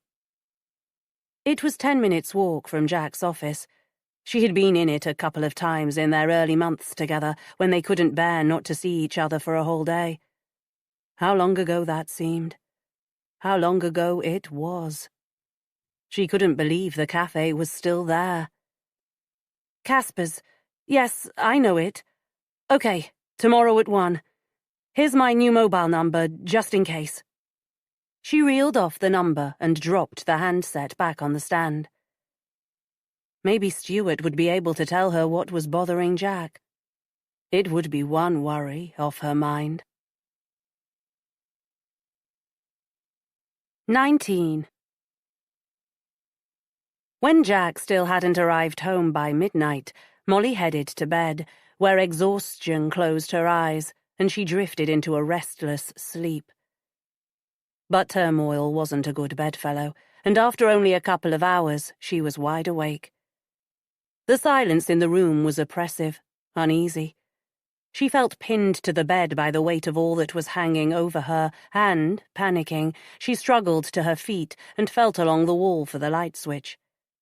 The sudden brightness swept the shadows and shades from the room. Her breathing, fast and rasping, slowed and quietened. There was no bogeyman hiding in the dark. She sank onto the bed and checked her watch. 3 a.m. She hadn't heard Jack come in. He'd not wanted to wake her. She'd have preferred if he had. A sudden need to see him sent her barefooted to the spare room, turning the doorknob and easing the door open. The curtains weren't pulled and street lights lit the room. And the empty bed. He hadn't come home. Her eyes filled and she slumped against the wall. He had several friends. He could be with any of them. She returned to her bedroom and picked up her mobile, expecting to see a message from him. There were 3. From Remy, Freya, and Amelia, but nothing from Jack. She crawled back under the duvet and shut her eyes. For the next few hours, she dozed, waking each time with a pounding in her chest and the faint hope that he had come home. Each time she swung her feet to the floor and crossed to the spare room, each time desolate to find it empty. At 6, she gave up, pulled a robe on and went down to make coffee and something to eat. Apart from half a sandwich she'd ate at Amelia's the day before, Molly had had nothing to eat since the hotel. She made toast and sat at the table nibbling it while she drank her coffee and waited for the world to wake up. Finding the quiet of the house depressing, she switched on the TV. She didn't look to see what was on. It didn't matter. All she wanted was the sound of voices to keep her company. It wasn't until 8:30 that she heard a key in the lock. She kept her eyes on the kitchen door, waiting for it to open. When it did, Jack stood looking at her, one hand on the doorknob, a curious expression on his face. He was still wearing his suit, but it was creased, his tie loosened, the top button of his shirt undone. A 5 o'clock shadow shaded his jaw. It added an air of menace as he stood without speaking. The silence dragged out. Molly got to her feet and went to switch the kettle on, hoping that a hot drink might cure the chill that gripped her belly. She watched him take off his jacket and hang it carefully on the back of a chair, struck once again by how thin he'd become. The yearly annual checkup his company insisted upon had only been 2 months before. She'd seen the report. She knew he was in perfect physical health. Or at least, he had been. "Are you okay?" she said into the silence before spooning coffee into 2 mugs. "Okay," he snorted. "Gosh, why wouldn't I be?" He hit his forehead so hard with the heel of his hand that she heard the sound across the room. "Oh yes, I remember why I wouldn't bloody well be okay. Why I'm a million miles from being even remotely near okay. Because my wife got herself involved with a stranger who was murdered, and now I have the police calling to the damn office because my wife, is under investigation." She added milk and shoved his mug across the counter. "I wasn't involved with him, Jack, and I'm not under investigation," she said, hoping she was right. "I'm simply helping the police with their inquiries." She allowed the bitterness in her voice to spill out. "Thanks, by the way, for giving them my phone number and not bothering to tell me." Without responding, he picked up his coffee and took it to the sofa. He sat, crossed his legs, and switched the TV to a news channel. She clasped her hands around her mug and lifted it to her lips. It would be nice to throw it across the room and watch the arc of coffee shatter his composure. "Where have you been, anyway?" She knew it would have been with one of his friends, but she couldn't resist saying, "Did you find yourself a pretty shoulder to cry on?" He moved so suddenly that she was startled even before he threw the mug. It missed her head by inches, hot coffee splashing her skin, causing her to jump up with a yelp of fright. In all the years she'd known him, she'd never seen him lose his temper. The man standing glaring at her with his hands clenched in fists was a stranger. Brushing away the splashes of coffee with a tea towel grabbed from the rail, she stared at him. "Have you lost your mind?" "Me? It's you that's lost your mind. How dare you accuse me? Just because you've the morals of an alley cat, don't put that on me." The mug had hit a cupboard and crashed onto the floor, where it had smashed into shards of china. She looked at it in confusion. It felt like her life. Trying to get her thoughts in order, she used the tea towel to mop up the coffee that had streaked the countertop, the wall behind her and the floor. She mopped it slowly, conscious of Jack's heaving body standing a few feet away. With a final sweep across the counter, she threw the cloth on top of the broken china, moved to the sofa, and sat. "You didn't come home." Her voice sounded broken, pathetic. His temper gone as quickly as it had come, he ran a hand through his hair and took a step towards her. "I've never cheated on you, Molly. I always thought we had something so precious, so special. I wasn't going to risk destroying it. Guilt seared her. She wanted to say she felt the same, that what they had was special and so very precious.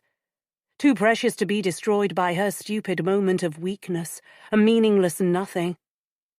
She wanted to grab him, scream at him until he listened, until he acknowledged the stupidity of risking what they had for something that never happened. Instead, keeping her eyes on his, she asked quietly, "So, where did you go?" He took a step closer. "I cadged a bed at a mate's." She wanted to ask which mate, but she didn't, because she'd known him too long and she knew, without a doubt, that he was lying. 20. Molly could see the lie in the way Jack's eyes were unwilling to meet hers, and in that slight restlessness that had him shuffle from foot to foot. She wanted to challenge him, but a wave of weariness swept over her and took all concern for him with it. Perhaps he'd stayed overnight in the office, trying to iron out whatever problems he was having. Maybe, despite his protestations, he had been with a woman. Too tired and numb to deal with any more grief, she pleaded exhaustion and went to bed. As she lay trying not to cry, she heard Jack moving about, the hum of the shower and the opening and closing of doors. Exhaustion, both mental and physical, had seeped into her bones, and when the house quietened, she drifted off to sleep, waking confused a short while later. Checking her phone, she saw it was after 9. Using the same throaty voice she'd used before, she rang her office to say she was still unwell, hanging up before they could query when she'd be back. It wasn't something she knew. She lay staring at the ceiling, thinking. What did Stuart want to tell her? His voice had sounded worried, concerned even. It had to be something important, something to do with Jack's troubles at work. The two men weren't friends, as such, but they were friendly in the way that work colleagues often were. Colour rushed to her cheeks when she remembered thinking he was making a play for her. He and that stranger. She'd been wrong both times. A stupid, self-deluded fool, desperately clinging to a version of herself that no longer existed. Restless, she threw on a robe and went downstairs for coffee. She'd need her wits about her when she met Stuart Mercer for whatever it was he was going to tell her. When the doorbell chimed, she put her mug down and headed to the front door, hoping it wasn't the police with yet more questions. She pulled the door open and immediately relaxed when she saw Amelia standing there. "Thank goodness it's you," Molly said. "I did text you to ask how yesterday went, but you didn't reply. I was going to ring and then decided, what the hell, I'd come over." Amelia stepped inside and enveloped Molly in a hug.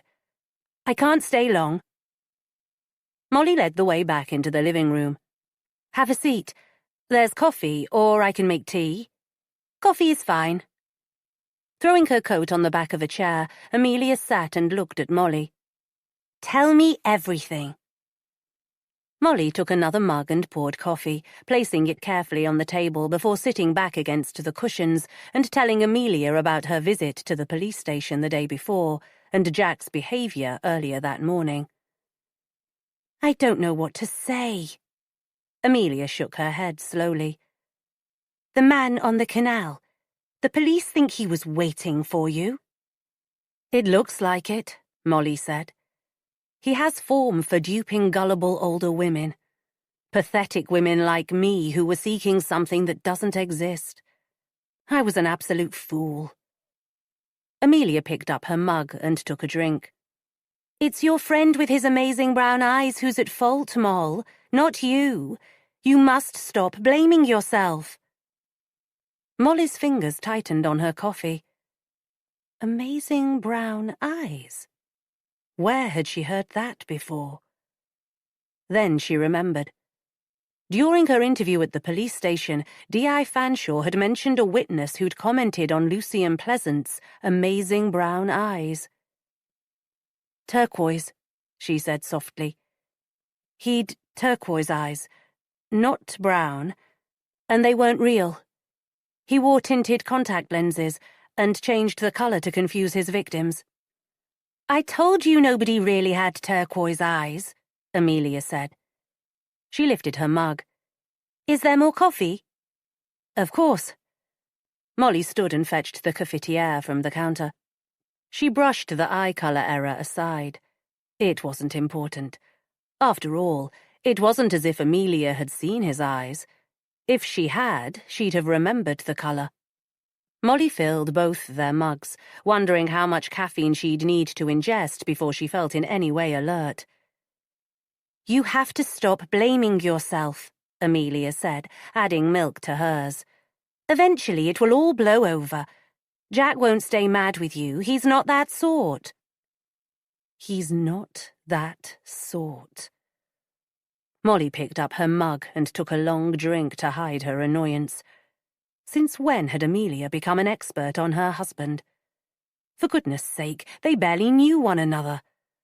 Over the years, they'd met maybe a handful of times and only on a couple of occasions since Amelia and Tristan had returned to live in London. Molly lifted her eyes from her coffee to regard her friend suspiciously, remembering how pleased she was to see Jack mixing with her female friends at their party. Maybe it was only one he had mixed with. Amelia tossing her damn hair around and laughing at something he had said. And what was it she had said later? Oh, yes, that Jack was one of the sexiest men she'd ever met. Molly had thought she'd imagined the expression of lust on her friend's face. Maybe she hadn't. "Is Tristan still away?" Molly asked, having a vague recollection he'd said he was flying somewhere after the weekend. "Yes, he's in Berlin for a couple more days. Endless meetings about something or other. I would have gone, but Berlin isn't my favourite city. And anyway," she said, "I've a lot on here." Jack never had said where he'd spent the night. Could he have gone to Amelia, maybe to question her about the weekend, staying for the comfort she would have happily given? That Jack was her friend's husband wouldn't have stopped Amelia from taking what she wanted, especially if it wasn't the first time. Molly shut her eyes on the tears that had begun to gather, as if it would stop them falling. It didn't work. She could feel them squeeze their way out to tremble a moment in the corner of her eyes, before gathering momentum and careering down her cheeks. "Oh, don't cry, Moll." Amelia did sincere entreaty so well, Molly thought, opening her eyes.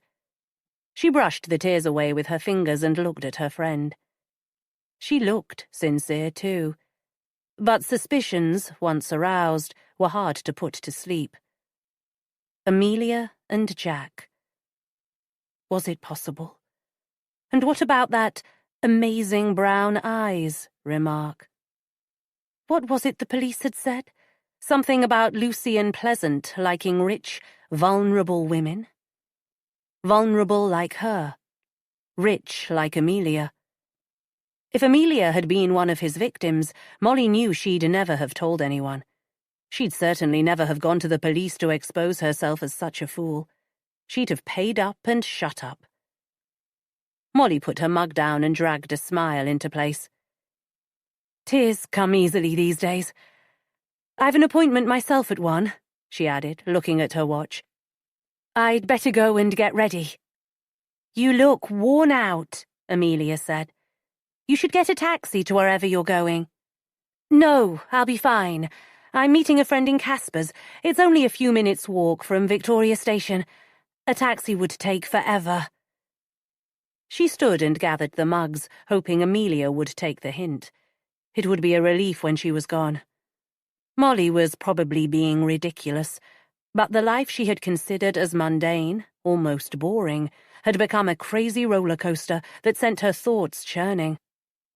Apart from Freya and Remy, who thank goodness were away from it all, there appeared to be nothing solid, nothing reliable left in her life. She swallowed the lump in her throat.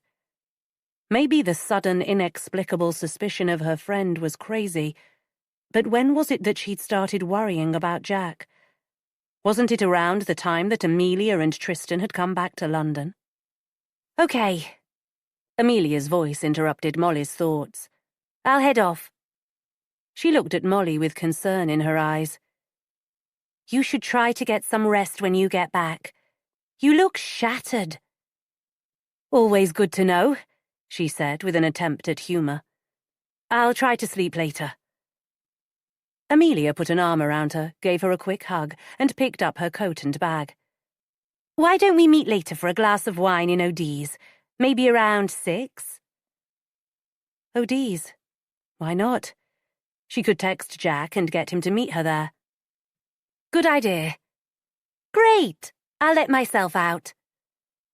There was a sharp clip-clip as Amelia's stilettos crossed the wooden floor of the hall, but it wasn't until Molly heard the front door shut that she let out the breath she'd been holding and stumbled to the sofa where she sat and shut her eyes.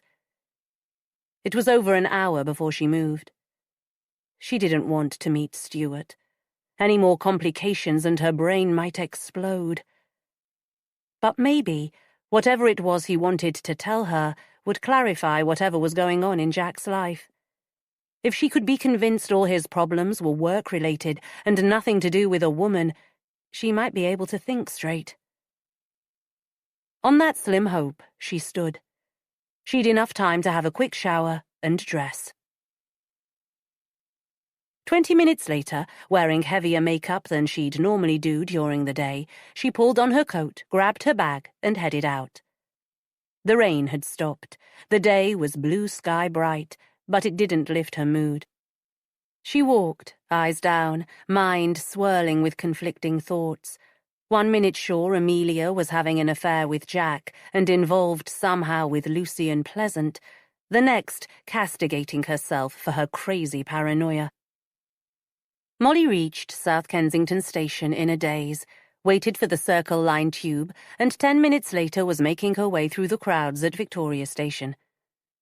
Outside, the pavement was a heaving mass of people, fast-moving Londoners intent on their destination, dawdling, gawping tourists stopping abruptly to take photographs, selfie sticks wielded like dangerous weapons, forcing passers-by to duck and dive.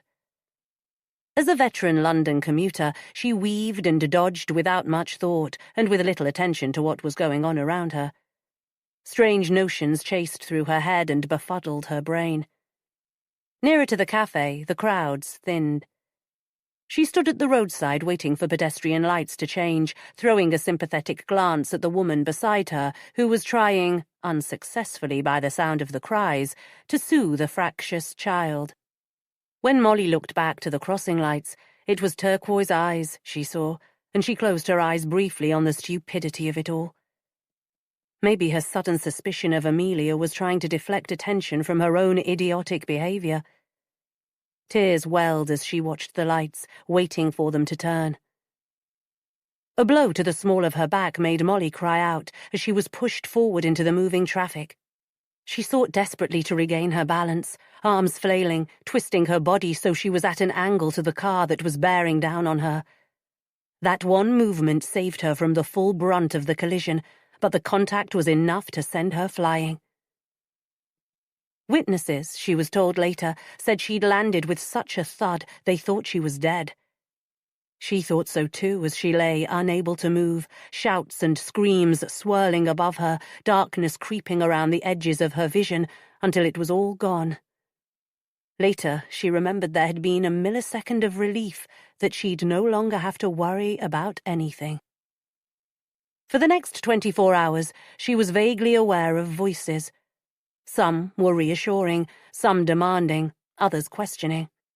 She ignored them all, choosing consciously or not to stay in the comforting darkness, the steady beep-beep of a monitor close to her right ear telling her all she needed to know. She was in a hospital, and she was alive. It was curiosity that finally opened her eyes. She was alone. Turning her head slightly, she could see the monitor. She thought the squiggles that raced across the screen looked okay. On the other side of the bed, tubing ran from a bag of fluid into her left hand. She watched it closely for a few seconds. It was dripping very slowly. She decided that was a good sign. Squeezing her eyes shut, she tried to remember what had happened. Had she stumbled into the traffic? There had been a scream, then a blow that had sent her sailing through the air, a faint memory of feeling weightless before she hit the ground, and the world dissolved into pain. A car, she guessed, although she wasn't sure. She felt like she'd been trampled by a herd of elephants, but unless there was a serious problem in London Zoo, she doubted there were many of them on the streets of London.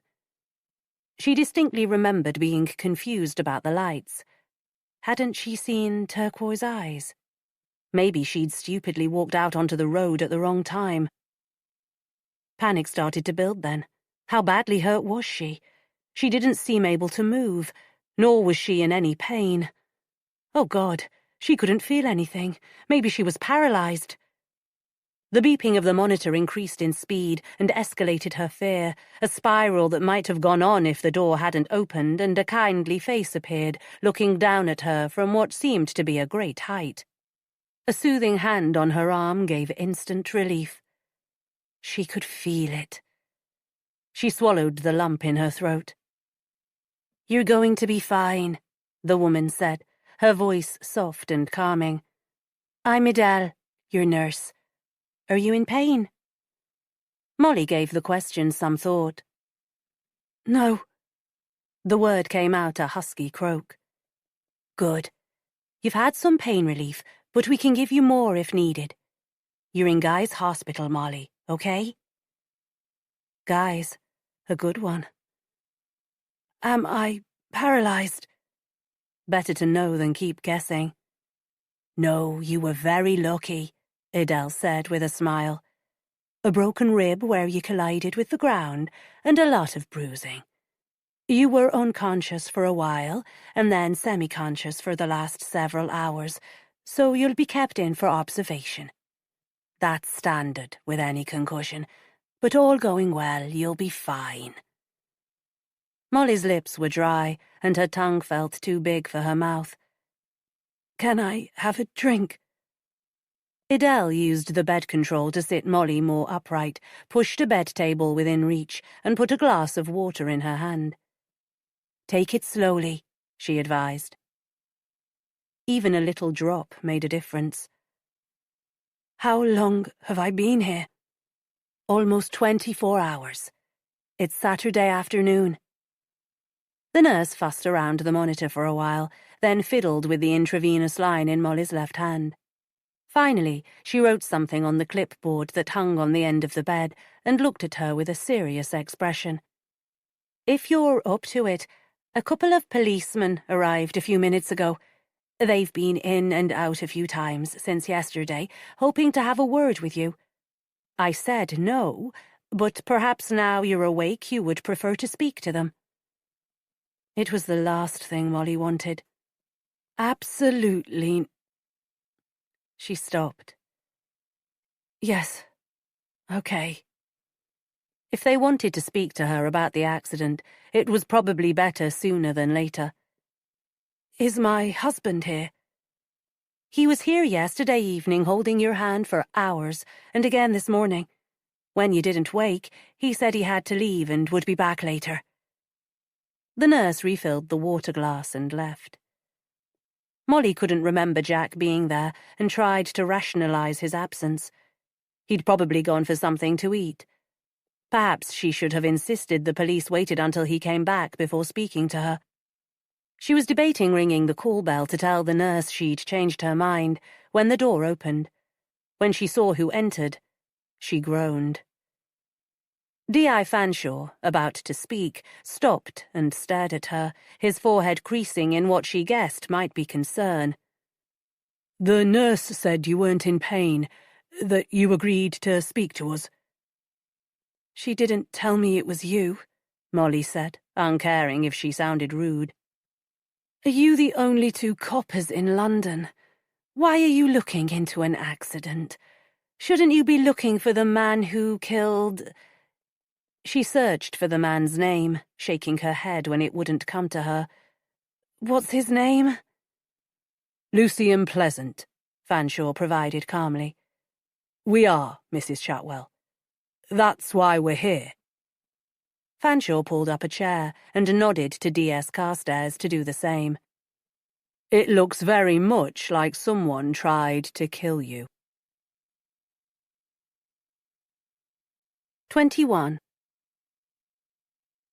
Molly had told the nurse she wasn't in pain, but a dull throb started in her head. She reached up and slid her hand across her forehead as if she could wipe it away. "You'll have to forgive me if I sound a little dopey," she said. "Did you really tell me that someone tried to kill me?" "It's a line of inquiry we're following," Fanshawe said. "There was a woman with a pushchair beside you. She said you seemed distracted, but that you were waiting patiently for the lights to change when suddenly you went flying in front of a car." The dull throb in Molly's head ratcheted up a notch. She didn't need it to be spelled out. "Someone pushed me." She nodded slowly. "Yes, I remember. I felt a blow to my back." Fanshawe leaned closer, his eyes meeting hers. "The car that hit you was a 4x4 with bull bars. If you hadn't managed to turn as you did, if it had hit you full on, chances are we wouldn't be talking now." A wave of nausea swept over her. She grabbed a kidney dish that had been left within reach and held it in front of her mouth. It was almost amusing to see how fast the two policemen moved out of the line of fire. A few deep breaths, and the feeling passed. Her head was pounding. She needed the nurse to give her something to take it away. Why would someone try to kill me? Fanshawe drew closer again. "They probably hoped it would look like an accident. There was a crush of people waiting, but the woman with the baby is one of us, a copper. She was quite clear about what she saw." He sat back and shook his head. "In the ensuing chaos, nobody saw anyone running away, but there's a CCTV camera on that corner, and we've had a look at the footage. Directly behind you in the crowd, waiting to cross, was a hooded figure. They kept their head down so we couldn't see their face, nor could we see the assault, but as you went flying forward, he, or she, pushed through the crowd and hurried away. Trawling through footage from various CCTV cameras in the area didn't show us where he went, which is itself suspicious." Fanshawe nodded. "So, to answer your question, Mrs. Chatwell, yes, we think someone tried to kill you. And as we don't believe in coincidence, we think it must have a connection somehow to the murder of Lucian Pleasant. What we're struggling to understand is what that connection could possibly be." Still in shock from the accident, reeling from the knowledge that it had been deliberate, Molly couldn't handle any more.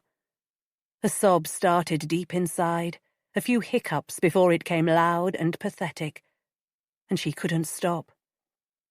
She saw Fanshawe's expression turn from somber to sympathetic to helpless in a series of slight facial movements that she normally wouldn't have noticed.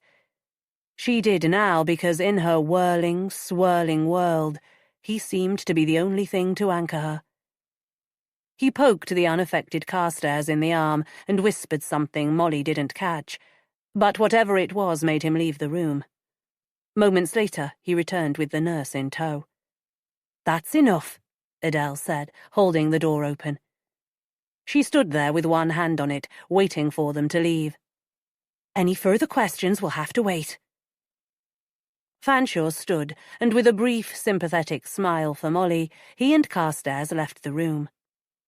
Adele shut the door firmly behind them, took a handful of paper tissues from a box, and put them into Molly's free hand. "I'll be back in a jiffy," she said, and vanished.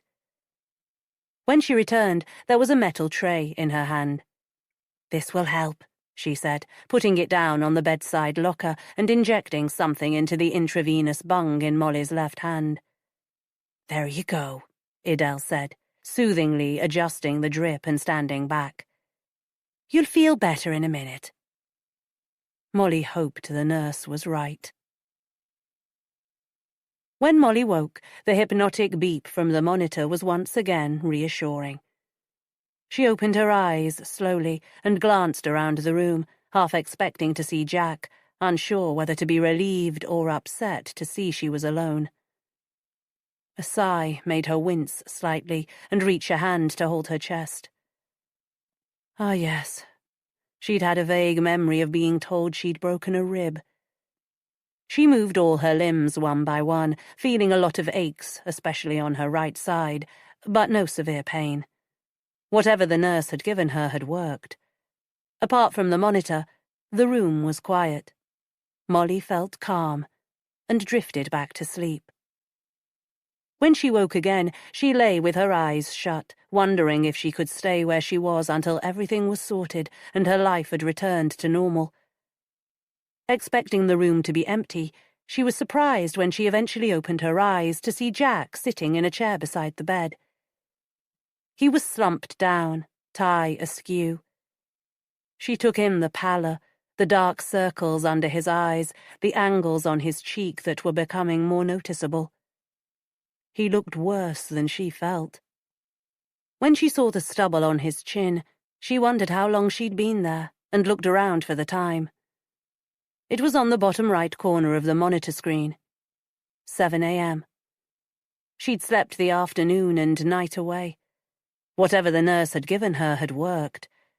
She wished she could take it with her. She hadn't felt so good in a long time. Drug-induced euphoria. It probably wouldn't last for long. She frowned. Everything was a blur, but she had a vague idea that the police had called to see her yesterday. She was still trying to puzzle it out when Jack opened his eyes and saw her awake. "Thank God," he said, moving over and taking her hand. She squeezed his fingers and managed a reassuring smile. "Have you been sitting there all night?" "I'm okay, Jack, honest. A broken rib and lots of bruises, that's all." Lifting her hand, he planted a kiss on the back of it. She could feel the warmth of his breath on her skin as he struggled to control tears. "The police said someone tried to kill you," he mumbled, his lips still against her hand. Of course. She remembered now. She reached her hand up to caress his head, brushing a lock of his hair back. "That's what they're saying." She smiled. "Whatever drugs they're giving me are great, because I can't seem to care." His eyes bored into hers. "Do they have any suspects? Witnesses must have seen something." "I don't know. I really can't remember much of what was said." "They're taking it seriously anyway. There's a uniformed officer outside your room." "Really?" Her eyes widened. "That's why you're in this spacious private room, too. The police insisted for security reasons. Normally, you'd still be on a trolley in A&E. Something to be thankful for." Her eyes were heavy.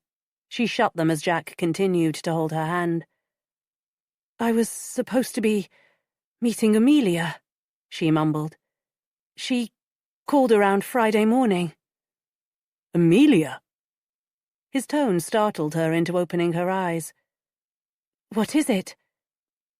He pressed his lips together for a moment before tightening his grip on her hand. "Your life seems to have become a disaster since that weekend in Semmington." Molly looked at him in dismay. Hadn't she been a little suspicious of Amelia? She tried to remember why, but her head was fuzzy. Jack leaned closer. "You go away for the weekend with her and get involved with a man who is then murdered. She calls on you and someone tries to kill you. It seems clear to me what the common denominator is." The fuzziness in her head cleared a little. Amelia. Amazing brown eyes, she'd said. That's what had started her suspicions. "Yes, Molly said vaguely. You have to tell the police, Jack insisted, running a hand through his hair, his eyes bleak. They said they were coming back today. I gather you were still in shock yesterday when they tried to speak to you. Molly had a vague memory that she'd collapsed in a sobbing mess, but shock sounded better. They were coming back. She'd tell them her suspicions about Amelia. There was a soft knock on the door. A nurse peered around the edge and came in when she saw Molly awake. I'm Jane, she said. Do you feel up to some breakfast? She checked the monitor as she spoke, writing information on the clipboard as she waited for an answer. Coffee would be great. And a slice of toast? The nurse smiled. You'll feel a lot better if you eat something, you know. Smiling at her insistence, Molly agreed to try. Good. I'll go and get that sorted. Do you need pain relief? No? Okay. Let me know if you do. The police, she added, said they'd be here to speak to you at 10. The consultant does his rounds about 11, and we're anticipating he will discharge you home at that stage. Discharge? Jack looked at the nurse in disbelief. She was knocked down. She's got a broken rib, for Pete's sake. There's no way she's ready to go home. Molly tried to grasp his arm, but he'd stood to confront the nurse. Jack, it's okay. I'll be better at home. The nurse spoke soothingly. Your wife is doing fine, Mr. Chatwell. There is nothing to be done for broken ribs, except to take pain relief as needed and to be careful until they heal. She would be better off in the comfort of her home. She threw a smile towards Molly, gave Jack a guarded look, and left. Ridiculous, Jack said when she'd left. He paced the room restlessly. Molly was tired already. Why don't you go home and get some rest? I'll be depending on you to be alert later. He frowned. You sure you don't want me to be here when the police come? Positive. Go home, get some sleep, then come back like a knight in shining armor and rescue me. It made him smile. I'll ride to your rescue, fair maiden. He leaned down and planted a gentle kiss on her cheek. Stay safe until I get back. It was peaceful when he'd gone. She lay trying to think of nothing, slightly annoyed when the door opened. The young man who came through, carrying a tray, introduced himself as Jeff. He put the tray on the bed table and pulled it within her reach. Can you manage everything? He asked, fussing with the position of the cup and knife. The aroma of coffee drifted toward her. She nodded gratefully and reached to pick up the cup. It was surprisingly good. The toast was freshly made. She spread butter and marmalade awkwardly with one hand, and despite thinking she wouldn't, she ate the 2 slices. She had almost finished the coffee, her mind once again wandering, when she was brought back to earth by a knock on the door. Come in, she called, guessing it would be the 2 detectives she was starting to refer to in her head as hers. D.I. Fanshawe smiled at her. You're looking a little better than yesterday, at any rate, he said, pulling a chair over to sit. You feel up to talking? Yes, she said. In fact, I have something interesting to tell you. Oh, he said, raising an eyebrow. Go ahead. D.S. Carstairs, sitting slightly behind, took out a tatty notebook and cheap pen and looked at her expectantly. She would have preferred to speak to Fanshawe alone. There was something about the sergeant that made her squirm. It was the way his eyes were constantly assessing her and finding her wanting. Trying to ignore him, she took a steadying breath and told them about Amelia, the remark about the brown eyes that had started her suspicions, the fact that she'd called to her house on the very day she'd been knocked down. She debated adding her other worry. That everything had started going wrong in her life, not, as Jack had suggested, from the weekend in Semmington, but from when Amelia and Tristan returned to London. It sounded so crazy, she decided against mentioning it. She didn't want to sound paranoid. She knew where you were going on Friday? Fanshawe asked. Yes, she suggested I should get a taxi, and I remember saying that Casper's was only a few minutes' walk from the station. Who else knew where you'd be? Molly picked up her empty coffee cup to delay answering until she gave it some thought. She'd forgotten all about Stuart and wondered how long he had waited for her. The friend I was meeting, she said slowly, anticipating their next question, a slight colour already rising in her cheeks. And this friend is? Her hesitation made it look as if she'd something to hide, as did the stumble as she told them his name. Stuart Mercer. He's an old friend. Friend? Fanshawe looked at her. Or lover? Her cheeks flamed. She'd have loved to be able to use the phrase, "What kind of woman do you think I am?" But, unfortunately, they already had a fair idea. A friend. To be precise, he's a work colleague of my husband's. And Mr. Chatwell knew you were meeting him? He knew you'd be in that cafe? No, neither. I'd gone to meet Stuart because I'm worried about my husband. Jack is a very private man when it comes to his work. He wouldn't confide in me if he were having problems, so I thought I'd ask Stuart. Fanshawe looked at her with sudden interest. What kind of problems? Molly huffed in exasperation. I don't know, do I?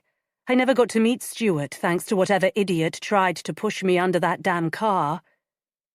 So only 2 people knew where you were going to be, Fanshawe said. Amelia Lovell and Stuart Mercer.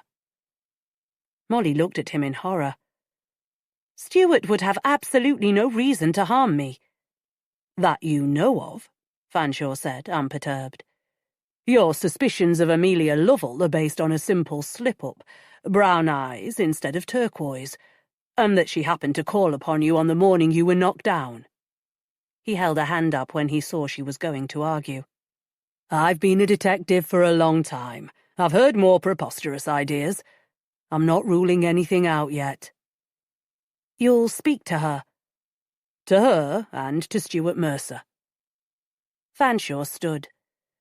You're being discharged today. We don't have the manpower to post an officer outside your home, but I will ask for a car to pass down your street as often as possible. He gave a quick smile. Which won't be often, I'm sorry to say. Go home, keep your house alarm on, don't go out alone, don't let anyone in. I assume your husband is collecting you? When she nodded, Fanshawe handed her his card. This is my direct number. If you see or hear anything suspicious, ring me immediately. She looked at the card. Somebody wanted to kill her. It was a chilling thought. It was even more chilling to remember that somebody had murdered Lucien Pleasant.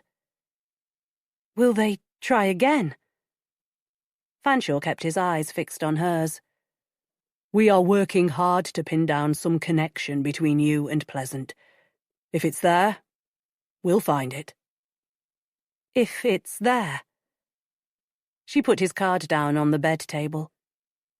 If it's not, if it is some weird coincidence, then despite what that woman, that copper said, maybe my accident was simply that. An accident. Maybe, he said, and with a final nod, he and Carstairs left. Maybe my ass, Molly muttered as the door clicked shut after them. A connection between her and Pleasant. Once again, she faced the only truth she could see. It had to be something to do with Amelia. 22. When the nurse returned to check she was comfortable, Molly asked about her phone. Was it damaged in the accident? Jane checked the monitor, updated her notes, and moved to the small wardrobe in the corner of the room. Everything you had was put in here. Would you like me to have a look? Please. Here you go, the nurse said, returning with a handbag. It's not in the coat pocket, so maybe it's in here. Thanks. Molly took the bag, opened it, and looked inside. Everything was as she'd left it, just as if someone hadn't tried to kill her. There was the usual glut of rubbish, old receipts, 3 lipsticks, a few old bills, and, finally, in the bottom, her phone. "There you go," the nurse said with a smile. "If you're okay, I'll leave you in peace. Professor Ludlow will be around in an hour or so. As soon as he gives the go-ahead, we can disconnect the monitor and the intravenous line." Molly checked her phone. There were several messages from Freya and Remy. She read them quickly and sent off a message to both with a lame excuse about letting the phone go flat and misplacing the charger to explain her unusual absence. They wouldn't question it. There were a couple of missed calls from Stuart shortly after 1 o'clock on Friday and a text message sent at 1:30. "Assume something has come up. Surprised not to be able to get hold of you. Hope all is okay. We'll try to ring again later." She sent a brief answer. "Sorry, something unexpected happened. We'll explain in a day or two." Throwing the phone on the bed, she stared across the room. Not one text from Amelia. Not one call to ask why she hadn't turned up in OD's. The police were going to speak to her. Maybe she'd confess that she was responsible. It would all be over, and Molly could go back to her mundane existence. After the last few days, she'd never knock mundane and conventional again. She shuffled in the bed. There was no pain, really, but everything ached, including her head. Amelia might have been mixed up with Lucian Pleasant. She might even be having an affair with Jack. But did Molly really think she was capable of trying to kill her? And anyway, why would she want to? "Ah," she groaned, resting her head back. Perhaps it would be best if she left the detective work to the detectives. She managed, despite everything, to fall asleep. She was woken by the sound of the door opening, followed by footsteps and the nurse's voice asking if she was okay. "Yes, I'm fine," she said automatically. She shook off a momentary disorientation, her eyes flitting over the faces of the group of people who surrounded her bed. Junior doctors, she guessed, as an older man stepped forward to introduce himself. Professor Ludlow was a small, chubby man with a round, smiling countenance that made him look like a children's party entertainer rather than an eminent consultant. He spoke with her for a few minutes, his voice barely above a whisper. "We are happy that you've made a complete recovery from your concussion," he said. "You may go home whenever you wish." With a final polite smile, he and his entourage swept out of the room, leaving a nurse behind to remove the intravenous line, leads, and monitor. Molly instantly missed its reassuring beep. With the nurse's assistance, she walked to the bathroom and to the wardrobe. What was left of the clothes she'd been wearing hung there. "I don't think I want to wear these," she said with a shudder. She sat in a chair with her hospital gown wrapped around her and listened as the nurse gave her a list of instructions before handing her a prescription for pain relief. "You can get it filled downstairs," she said. "If you need more, you'll have to go to your GP." Molly blamed the medication she'd been given for making her feel woozy and disconnected. She'd get the prescription filled, but hoped she wouldn't need to take them. There was paracetamol at home. That should be sufficient. As soon as the nurse left, she rang Jack. "Come and get me and bring me something to wear, please. Something stretchy and comfortable." It was over 2 hours later before she stepped into the hallway of their house, Jack with his arm around her waist, refusing to move from her side until she was sitting on the sofa. He hovered around, insisted on lifting her feet onto the couch, taking off her shoes, tucking a blanket around her, plumping a pillow to put behind her head. All she wanted was to be left alone. "I'd love a cuppa," she said, hoping that if she gave him something to do, he'd leave her be. In what seemed like seconds, he was putting a mug of tea on the table beside her. Here you go, and I'll put your tablets here within reach. Make sure you take one when you need to. Thank you. It's going to take a while to get over the shock. He perched on the arm of the chair. That someone tried to kill me? She pulled up a smile that wavered and died. Maybe a little while. You told the police about Amelia? Yes, but I'm not sure they were convinced. He reached down to pat her leg. They'll find whoever is responsible. He looked at her ruefully. Do you think you'll be okay on your own for a few hours?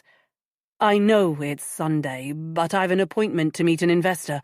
It was the only day he could meet. She'd been surprised when he'd turned up at the hospital in a suit rather than casual clothes. Now she understood why. Despite being relieved he was going, she was hurt that he wouldn't have cancelled his meeting. I'll be fine. I'll probably fall asleep in a while. Go. I'll see you later. As soon as she heard the door closing, she put the tea down and stood. She still felt a little woozy, but she'd do. Ignoring the pain medication she'd got from the hospital pharmacy, she went to the kitchen and found a packet of paracetamol. While she was on her feet, she got her handbag, took out her phone and plugged it into charge. The inspector's card was tucked beneath it. She slipped it into her pocket. Back on the sofa, she swallowed 2 pills with a sip of tea and leaned back. Her ribs hurt. They would do for a few weeks, according to that pleasant nurse who'd discharged her. But at least she could feel. If that car had hit her full on, she'd be lying in a morgue. Pushing the cushion into a more comfortable position, she rested her head against it and closed her eyes. Some of the medication they'd given her in the hospital was probably still in her system, because she felt incredibly tired. Her eyes drifted closed, and she felt herself falling into a deep sleep when the doorbell chimed, startling her awake. Immediately, her heart began thumping, and a nervous tremor ran down her legs. She wasn't expecting anyone. Whoever it was would soon go away when they saw no sign of life. But it rang again, for longer, stopping, then chiming again. Swearing softly, she struggled to her feet, wincing as her ribs complained. For a second, her head spun, and she thought she was going to faint. With a loud gulp and a deep breath, she crossed the room in her bare feet. At the front door, she put her hand to the doorknob, then stopped. Someone had tried to kill her. Maybe she shouldn't open it. She gave a quick look back to the living room, wishing she had her phone, wondering if she should ring the police. She was still trying to decide what to do when the sound of someone hammering the door knocker made her yelp with fright. It was loud enough to alert the person on the other side of the door to her presence.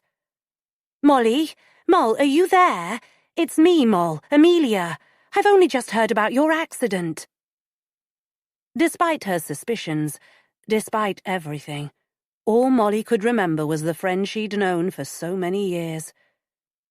Were her suspicions as preposterous as the inspector thought?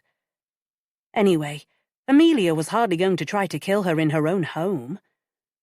On that positive thought, she opened the door. Amelia's concern seemed so genuine Molly felt tears well. "Oh, Amelia," she said, stepping back to let her inside. "It's been awful." Back in the living room, she made an attempt at hospitality. "Would you like tea or coffee?" "Sit down, for goodness' sake, before you fall down," Amelia said, throwing her coat across the back of a chair. "Where's Jack?" Almost embarrassed at his absence, Molly shrugged. "He's had to go to a meeting. Just for a couple of hours. He didn't want to go," she lied, "but I insisted." Amelia raised an eyebrow. "Odd," she said, and waved towards the kitchen. "I'll make some tea."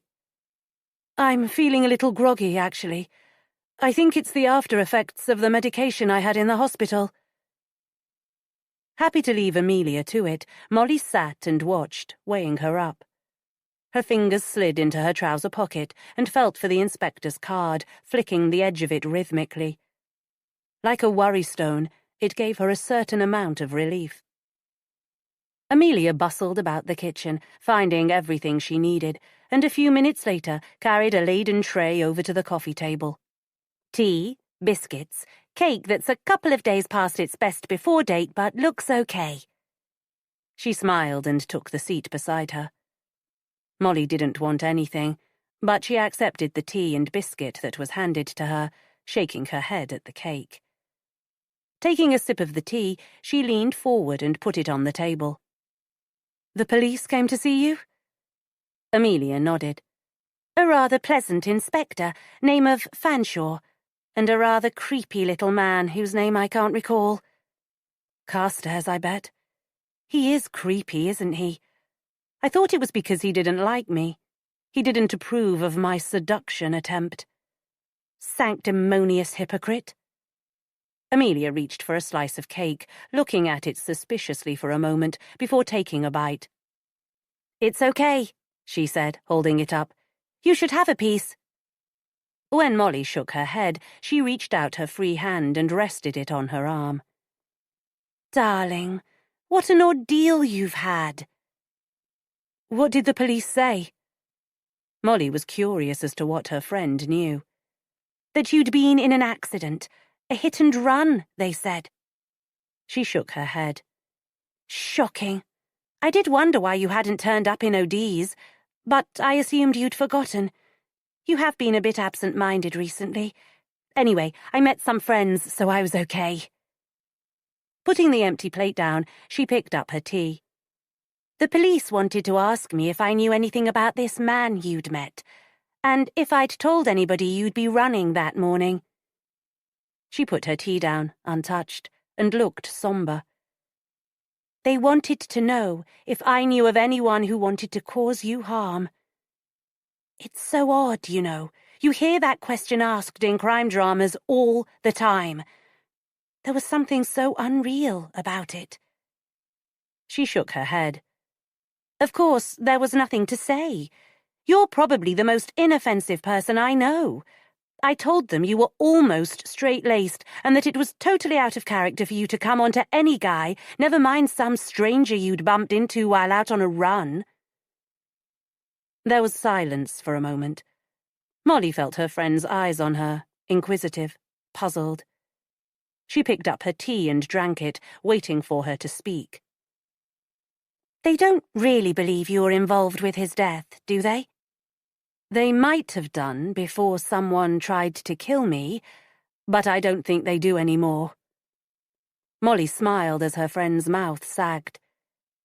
"It wasn't an accident, you see," she explained. "Someone deliberately tried to push me under a car. It was lucky that I wasn't killed." "Someone tried to kill you?" Amelia looked at her in horror. "Seriously? But why?" She got to her feet, paced the room and turned to look down on Molly. "This is crazy.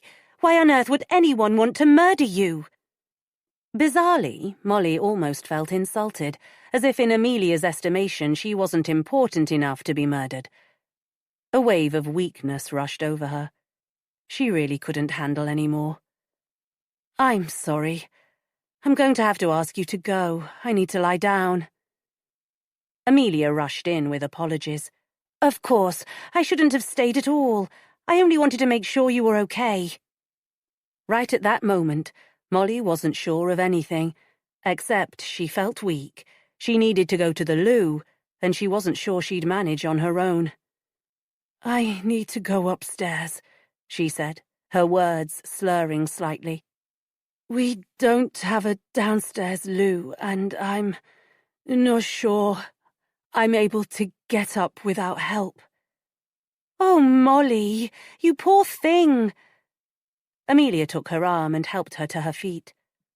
Molly swayed, feeling an arm snaking around her back to support her as they moved across the room into the hallway. She wasn't sure she was going to make it. Jack had been right. She should have stayed in hospital. Hang on to the banisters, Amelia said as they climbed the stairs. Hold on tightly, or we'll both fall. When Molly staggered out of the ensuite a few minutes later, Amelia was leaning against the doorframe. There's no point in going down again, she said. You look exhausted. Get some sleep. I'll head off. Molly took the few steps to her bed and sat heavily. They were strong drugs the hospital gave you, Amelia commented. They'll be out of my system soon. Molly looked across the room at her friend. Why did you say the man I met had amazing brown eyes? Amelia frowned. What? The other day, you mentioned them.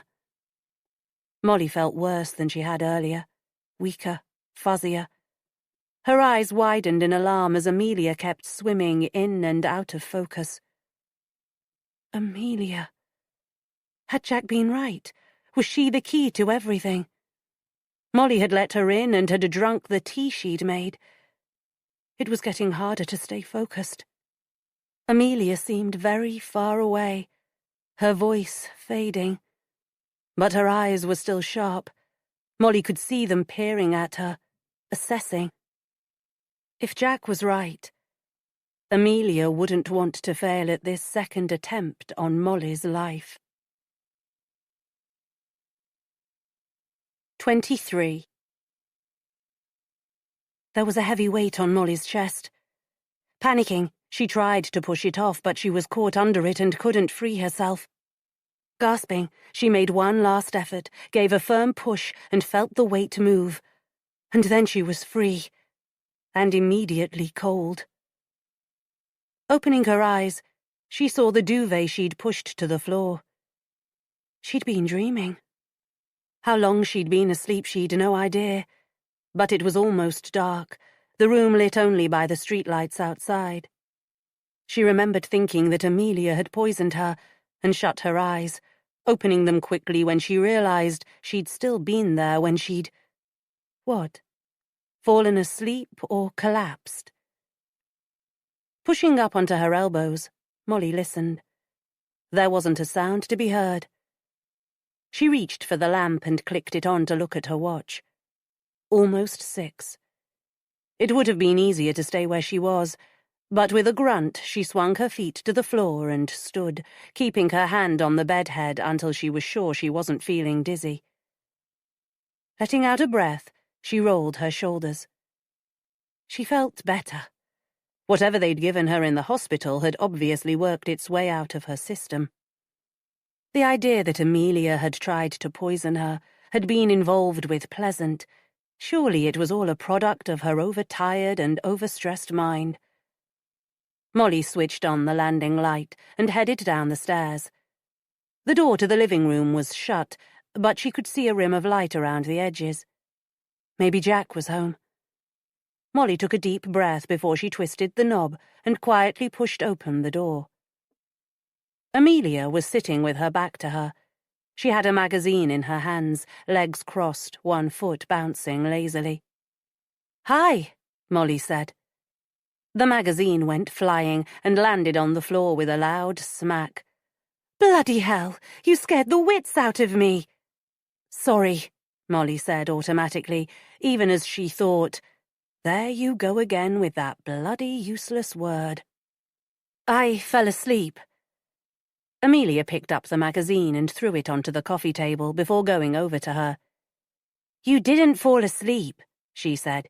"You passed out. There's a difference." "The medication the hospital gave me obviously didn't agree with me." Molly dredged up a smile. "I feel better after that sleep." "Well, you look awful. Come and sit down. I'll make you a cup of tea." Molly sat and listened as the kettle was filled and switched on. She seemed to be drinking a lot of tea and coffee these days. Minutes later, a mug was put on the table in front of her. "I really need to go," Amelia said, checking her watch. "I'm way overdue at a meeting." "Go, please. I'll be fine." The suspicion of Amelia still lurked. Molly didn't want whatever was in the mug and certainly wasn't going to drink it, but picking it up allowed her to switch her focus to it and hide her mistrust. "Jack will be back soon, won't he? So you will be okay?" Looking up, Molly gripped the mug more tightly. "Yes, of course." Amelia didn't look convinced. "Maybe I should wait until he's here." "No, please go. I'm sure he'll be home soon. I'm going to finish my tea, then lie back and probably sleep again." "If you're sure." Amelia picked up her coat and slipped it on. Molly listened as Amelia's footsteps crossed the hall. The front door opened, then closed. Finally, silence. Standing, Molly took the tea and threw it down the sink. What if she'd been right, that Amelia, for whatever reason, was trying to kill her? It was preposterous, ridiculous, but the truth was someone had tried. They'd failed. Wasn't it logical they'd try again? Molly turned the tap on to wash all traces away. Rinsing out her mug, she spooned coffee in and filled it from the kettle. "Damn," she said, turning to stare into the sink. She should have kept it and given it to the inspector to have analysed. It would have confirmed her suspicion or set her mind at rest. Either would have been good. He'd probably have thought she was barking mad, but she wouldn't have cared. But it was too late. She was considering whether she should ring the inspector and keep him up to date when the sound of the front door opening startled her, eyes wide and staring as she listened to the sound of heavy footsteps approaching the kitchen door. Panicking, she looked around, her hand reaching for the biggest knife attached to the magnetic strip on the wall. As she grabbed it, her hand slipped and the knife clattered onto the counter. "Hi." Jack's voice. Of course it was Jack. Letting her breath out in a whoosh, she turned and almost ran to him, feeling his arms close around her.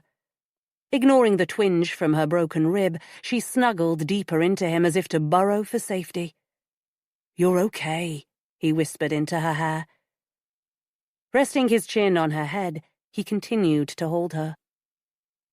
In the safe circle of his arms, the trembling eased and the fear faded a little. After a few minutes, she pulled back and looked at him. "Can you ever forgive me?" She kept her eyes fixed on his. She could tell so much from the light that glinted in them, sometimes baby blue soft, sometimes almost steely grey.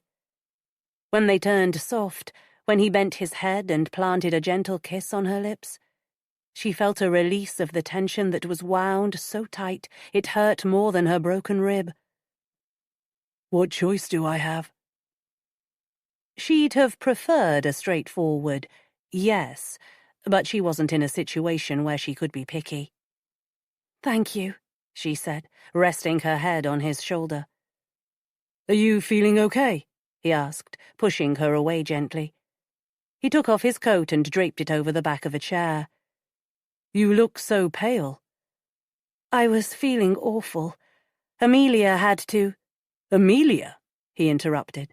"What the hell was she doing here?" Molly moved to the sofa and sat, her movements slow and laboured. Her side was painful. She needed to take more painkillers. "She called around when she heard about the accident.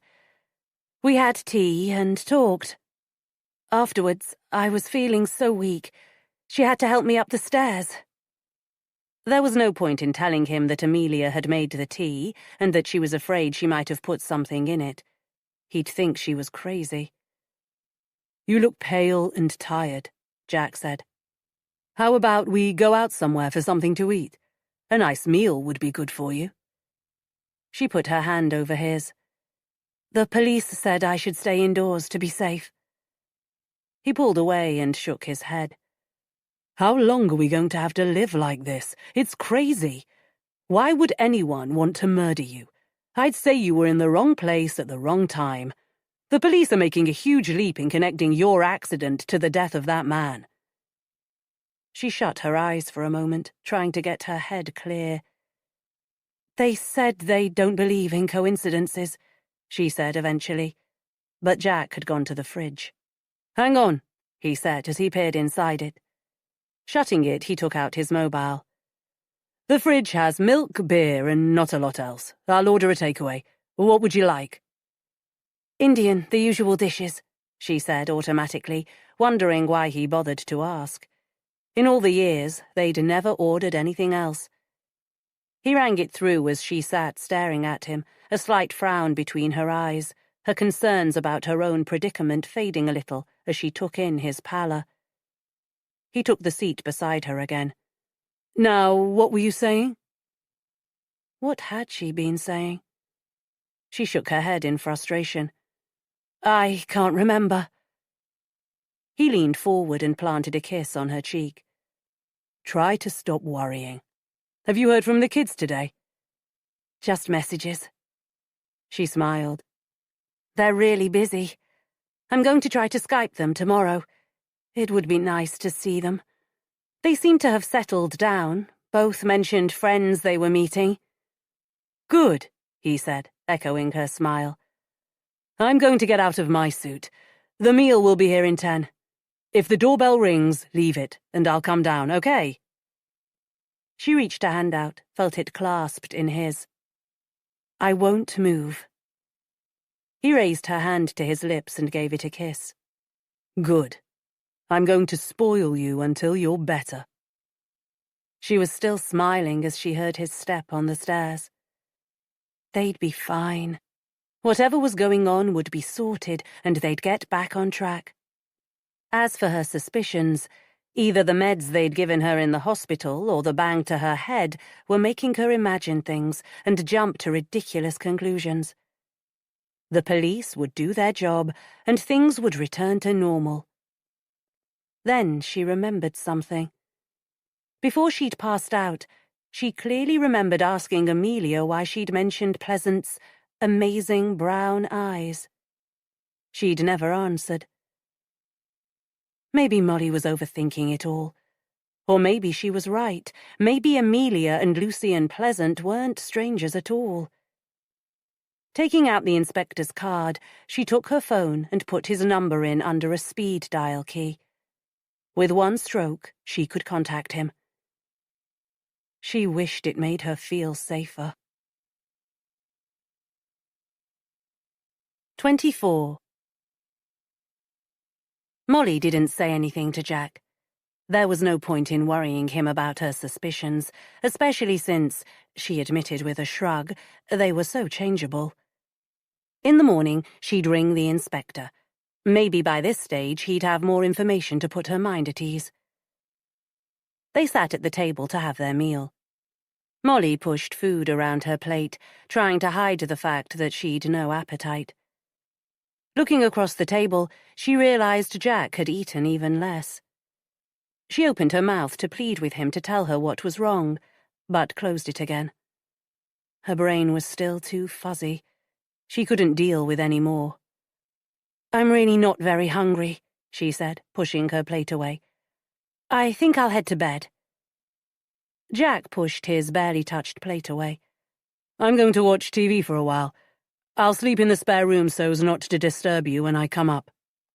She stood and leaned down to kiss him on the cheek. "Good night," she said, unable to stop the grimace as she straightened.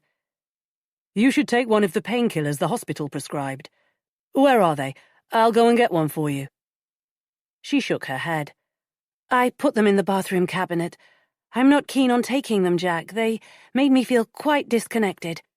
The pain isn't that bad, really. I'll take a couple of paracetamols." He didn't look convinced. "Promise me you'll take the stronger ones during the night if you need them." "I promise," she said with a smile, and headed off. He didn't need to know that she never wanted to take a tablet again, not even paracetamol. The pain would ease when she was lying down. It didn't, in fact. It was worse, but she decided she preferred the pain to the grogginess she remembered from earlier. She knew she was being silly, but her life was in such turmoil she needed to keep as clear a head as possible. Lying there, she listened to the distant murmur of the television, the sounds from the street outside, trying to concentrate on them rather than going over and over the events of the last few days. The fear had eased, but she knew it was lurking, ready to strike. A smile curved her lips when she heard Jack's step on the stairs. He was trying to be quiet, but he never remembered the fourth step that squeaked, despite several carpenters' attempts to fix it. A hush settled over the house. From outside, there was still the muffled sound of the odd car passing that the triple glazing couldn't quite mute. A comfortable city sound that usually helped her drift off to sleep. But tonight it wouldn't come. Her brain might be mush, but it was restless mush. Had Amelia tried to poison her? She'd certainly felt worse after the tea, groggier, more disconnected. And there was Amelia's surely overdramatic reaction when she'd opened the door. Maybe she hadn't expected her to appear. Molly stared at the ceiling. Would Amelia really have risked killing her in her own home? Surely not. But a thought struck her as she closed her eyes. Amelia hadn't been expected. If she'd succeeded, nobody would know she'd been there, and Molly's death would have been seen as a delayed reaction to the accident. It was strange how perfect clarity seemed to come in the middle of the night, as if, with all the external distractions gone, everything could slot into place. It was Amelia. Molly was sure of it. An hour later, clarity had become fuzzy. After all, if they found her dead, they'd do a post-mortem, and whatever weird drug she'd given her would show up, wouldn't it? Maybe there were drugs that didn't. She'd no idea. Anyway, what possible reason would her friend have for killing her? Exhausted, Molly fell asleep, unsure of anything. She was surprised when she woke to find it was almost 9. There wasn't a sound in the house. Jack had probably gone to work. No doubt he'd looked in on her and saw she was asleep. He wouldn't have wanted to disturb her to say goodbye. Turning, moving very slowly, she slid out of the bed. She kept her right arm close to her damaged rib, relieved it was less painful. Pulling on a robe, she put her mobile in the pocket and crossed the landing to the spare bedroom. The door was open, the bed empty. Downstairs, she found a note propped against the coffee jar. I looked in on you and you were out for the count. Hope you have a good day. I'll ring later. Rest. Smiling, she crumpled it, threw it into the bin and reached for her phone. 2 minutes later, after an embarrassing phone call to Dawson Marketing to explain that she had been in an accident and wouldn't be in for a few more days, she hung up and checked for messages. There were 3, 1 each from Remy and Freya, and 1 from Amelia. Her children sent the usual messages of reassurance. They were having a great time. Some part of her world was ticking by the way it was supposed to. Over a breakfast of toast and coffee, she read the one from Amelia. There was nothing worrying in the short message. Hope you're feeling a little better. I'm here if you need me. Molly put the phone on the table beside her and sat a moment with her brow furrowed before reaching for it and pressing the speed dial key for D.I. Fanshawe. Fanshawe? His voice was deep, calm, reassuring. Molly felt herself relax. Detective Inspector Fanshawe, it's Molly Chatwell. Good morning, Mrs. Chatwell. I hope you're recovering. What can I do for you? She took a deep breath and let it out noisily. Amelia Lovell came around yesterday, she said, keeping her voice steady with difficulty. I think she may have tried to kill me again. Molly expected a quick response, horrified words, sympathy. Instead, there was a long silence. Inspector, did you hear what I said? Did she imagine it, or was the tone of his voice less friendly? Yes, I heard you. There was another brief silence before he spoke again. It's probably better if I come and see you. There was the sound of muffled voices, the clunk as a drawer was shut, a rattle she couldn't identify, and a deep indrawn breath she certainly could. I'll call this afternoon, about 4. He hung up before she could argue. She glared at her mobile and dropped it on the sofa. 4. A whole day to get through. She'd have a shower and get dressed, cling to the normality of routine. Her phone beeped as she reached the door. She turned with a grunt, wanting to ignore it, incapable of doing so. Then she was sorry she hadn't. It was a text from Stuart Mercer. We have to meet. ASAP. A long groan escaped her. This was too much to take on now. She tapped out a short message. I'm afraid not. Then deleted it and wrote, Meet you tomorrow in Casper's. At 11? She pressed send and stood waiting for a reply. It came within seconds. See you then. She was probably crazy to go. She gave a quick laugh. Certainly crazy to go to Casper's, but it was the first name that had popped into her head. Or maybe it was a touch of bravado. She wasn't sure. Anyway, it would be good to forget about her mixed-up life for a while and focus on Jack's problems. He had been so understanding. She owed him. Hopefully, Stuart would be able to tell her what was going on. If by sorting out whatever was troubling Jack would help him completely forgive her, that was okay too. 25. After her shower, she pulled on jersey trousers, baggy from years of washing, and a soft, well-washed cotton jumper. Comfortable, staying-at-home clothes. She stretched out on the sofa, finished the book she'd been reading, then switched on the TV and found a movie to watch, following it with another. When the doorbell rang, she checked the clock. 5 minutes past 4. The doorbell had rung a second time as she struggled to her feet and made the journey to the front door. You should check who it is before opening up, D.I. Fanshawe said, stepping into the hallway, his eyes sweeping over her. He pointed at the security chain. You have one. Why don't you use it? Ignoring him, she led the way back to the living room and sat. If you want tea or coffee, she said, help yourself. We're okay, the inspector said, taking a seat beside her, while D.S. Carstairs sat opposite. How are you feeling, or is that a silly question? It's a silly question, she said, then shook her head. Sorry, you were being polite, and I was being rude. I feel pretty crap if you must know, although the pain isn't quite so bad. She could feel her eyes filling and rubbed them roughly. She would not cry. Why don't you tell me what it was you wanted to tell me? He said gently. It was tempting to say, No, you go first. But her life had already descended into a farce. It didn't need any more help from her. Slowly she told him about Amelia's visit, the tea she'd made for her, the weakness that had come over her shortly afterward, and Amelia's surprised reaction when she'd come downstairs. You think she poisoned you? Molly rubbed her eyes again. I was so sure last night, but today? She looked at him. I've lived a very ordinary life, Inspector.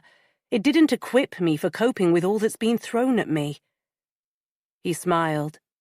You're doing okay. It's not surprising your mind is in a whirl and you're second-guessing yourself the whole time. You've done the right thing. You've told us. She nodded, pleased that he appeared to be taking her seriously. She brushed away the small part of her that had hoped he'd say she was being ridiculous. You think I'm right? That she tried to poison me? He rubbed the back of his neck. You look as if you need coffee, she said, and made to stand. Stay, Fanshawe said. D.S. Carstairs is a dab hand at making coffee. He was, as it turned out, and also an expert in finding where the biscuits were. He didn't, she noticed, bring the out-of-date cake. Once they had coffee in hand, Fanshawe explained what was happening in the investigation. We spoke to Miss Lovell yesterday. She appeared shocked on hearing about your accident. He held a hand up when he saw Molly was going to interrupt. Yes, I'm aware she could have been putting on an act, but I'm a very good detective. We've found no link between her and our friend Pleasant. Fanshawe gave her a sympathetic look.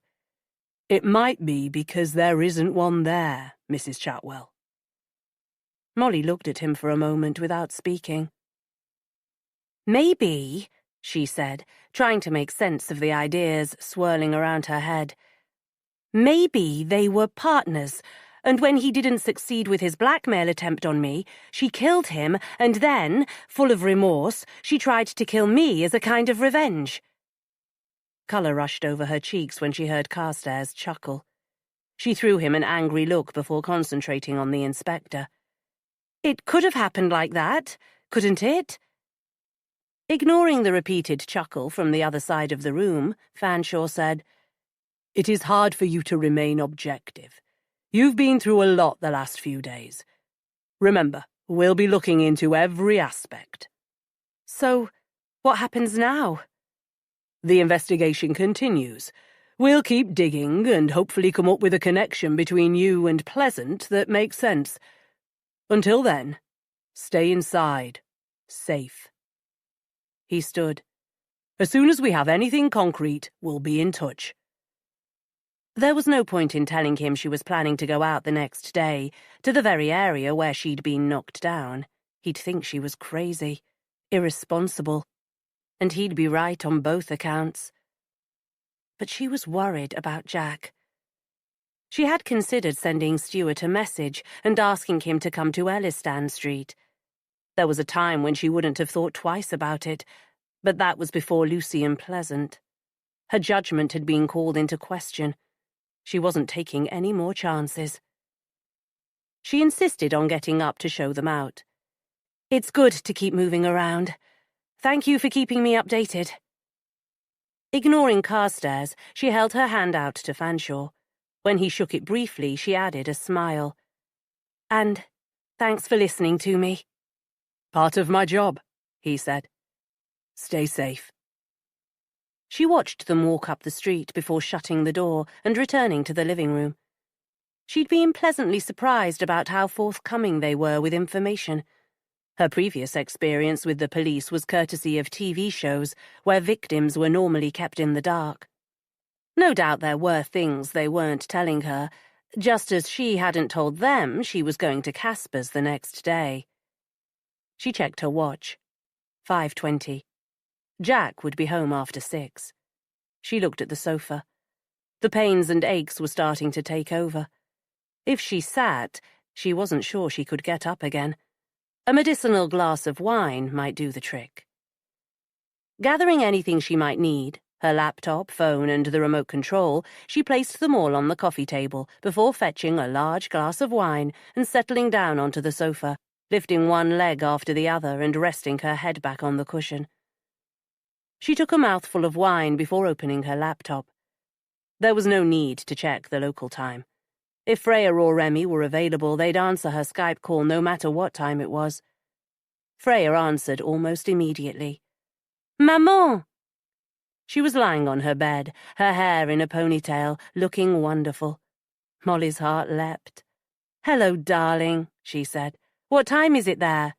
C'est 7 heures, maman, Freya replied.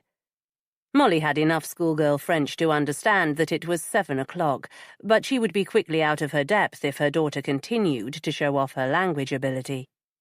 Everything okay?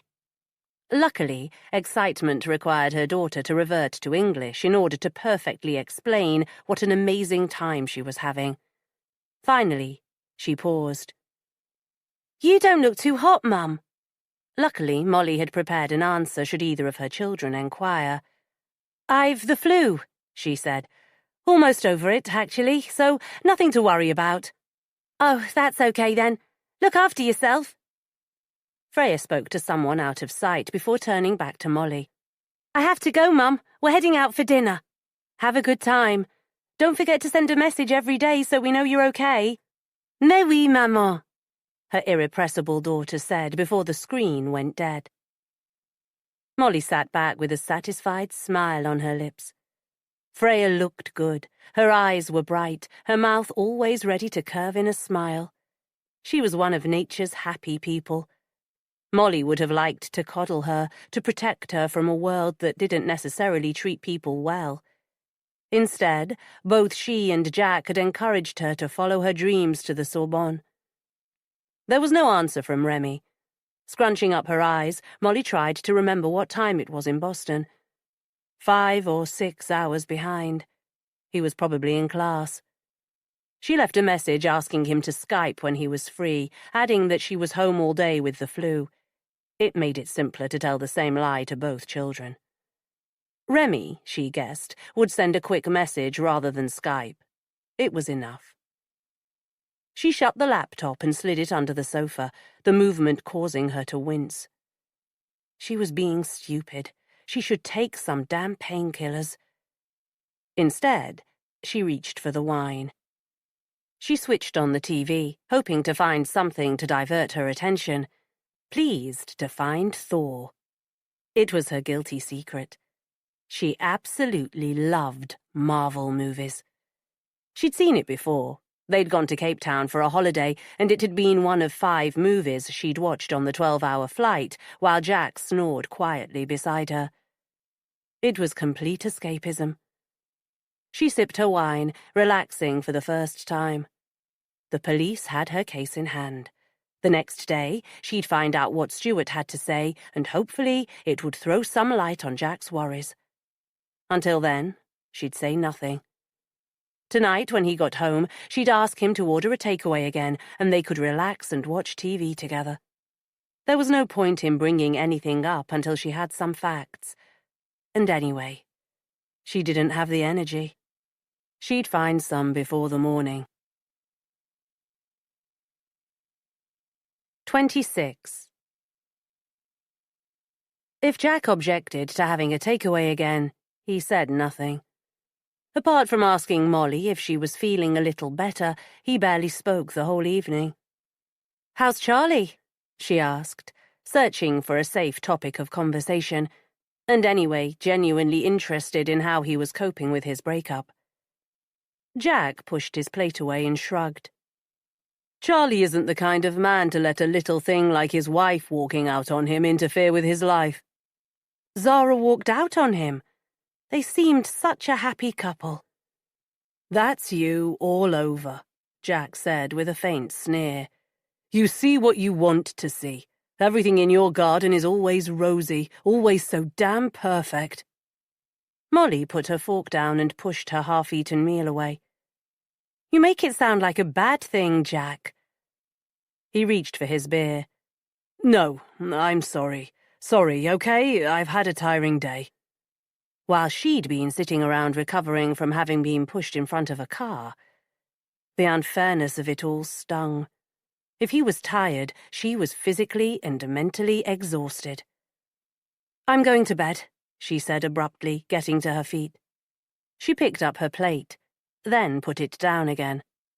Okay, he didn't want her to be perfect. She'd leave the damn thing where it was. It was childish, and it might have made her smile if she hadn't felt so miserable. "You're obviously in pain. Take some of the painkillers the hospital prescribed you," he said, reaching out to caress her arm. She took some comfort in his touch and put her hand over his. "Yes, I might do. Good night." The tablets sat on one of the shelves of the bathroom cabinet. They'd probably help her sleep, but she remembered the disconnected feeling she'd experienced after the pain relief she'd had in the hospital, and shook her head. She was meeting Stuart in the morning. She wanted to be sharp. Instead, and with reluctance, she took a couple of paracetamols. They were enough to take the edge off the ongoing discomfort, but still she slept fitfully, waking finally at 5, unable to drift back to sleep. She lay quietly and listened as the house woke. The rattle and hiss of the central heating, the creak of the floorboards, and finally the hum of the electric shower that told her Jack was up. He'd slept in the spare room again. "In case I might hurt you unintentionally," he'd said. She'd not had the energy to argue with him. Only when she heard the front door shutting did she push herself gingerly from the bed, relieved to be feeling a little better. A peek through the window told her the weather, at least, was in her favor. It was a blue sky day. She wouldn't need to battle with an umbrella. By the time she'd showered and dressed, it was almost 9. She debated taking some more paracetamol, but decided against. If nothing else, the aches and pains kept her focused. Unable to drag up any enthusiasm for food, she drank coffee as she watched the clock and wondered what it was that Stuart was so desperate to tell her. At 10, she pulled on her coat. It wouldn't normally take her an hour to get to Casper's, but she needed to walk slowly. Too many parts of her body ached to move with speed. She took a different road, crossed in a different place, but fear shadowed her from the moment she left Victoria Station, and she was almost in tears by the time she saw the cafe loom into view. What an incredibly stupid idea this had been. There were thousands of places she could have suggested meeting Stuart. Stupid bravado. It would be the death of her. What on earth was she trying to prove? A tremor ran through her as she pushed open the door and stepped inside. She was surprised that Stuart had agreed to meet her here. He must know about what had happened on Friday by now. Even if Jack hadn't told him, he'd have no doubt mentioned it to someone in the office and the story would have spread. Scanning the cafe, she saw he hadn't yet arrived. It wasn't quite 11. She was early. Early, but the cafe was busy, and there was only one table free in the far corner, with a minefield of tables and chairs to shuffle around before reaching it. Finally, she pulled out one of the chairs and used the edge of the table to balance her descent, grimacing as she settled down, wondering at the same time if she was going to be able to get up again. A waiter appeared before she'd time to even look at a menu. It didn't matter. She knew what she wanted. "A large Americano," she said. She'd have liked, despite the early hour, to have ordered a large glass of wine, but she needed to keep her wits about her. No medication, no alcohol. She looked around as she waited.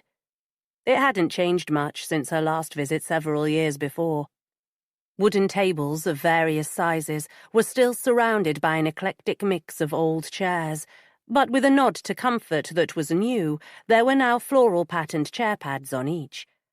The cream-painted walls were hung with art for sale, some very good, some not, the same as it had been then. It was like stepping back in time. With a smile of reminiscence, she picked up the menu. The food had always been classic and good. She scanned it and closed it with a snap. It, too, hadn't changed much. Perhaps more vegetarian options, and a lot of sourdough bread and avocado, but otherwise much as it had been. But her appetite wasn't, and she wasn't tempted to order anything to eat. Her coffee arrived, and there was still no sign of Stuart. She checked her watch, sipped her coffee, then checked again. 11:10. Where was he? It wasn't until 15 minutes past that he bustled in the door, a frown between his eyes, a grim tightness pursing his lips. When he saw her, his expression relaxed and he rushed over to her table, bending down to plant a kiss on each cheek, as if they were old friends. "I'm so terribly sorry," he said, taking the seat opposite. "Something came up as I was about to leave." She indicated her coffee. "I've kept myself company. And at least you turned up." He smiled. "True." He lifted a hand to attract the waiter's attention.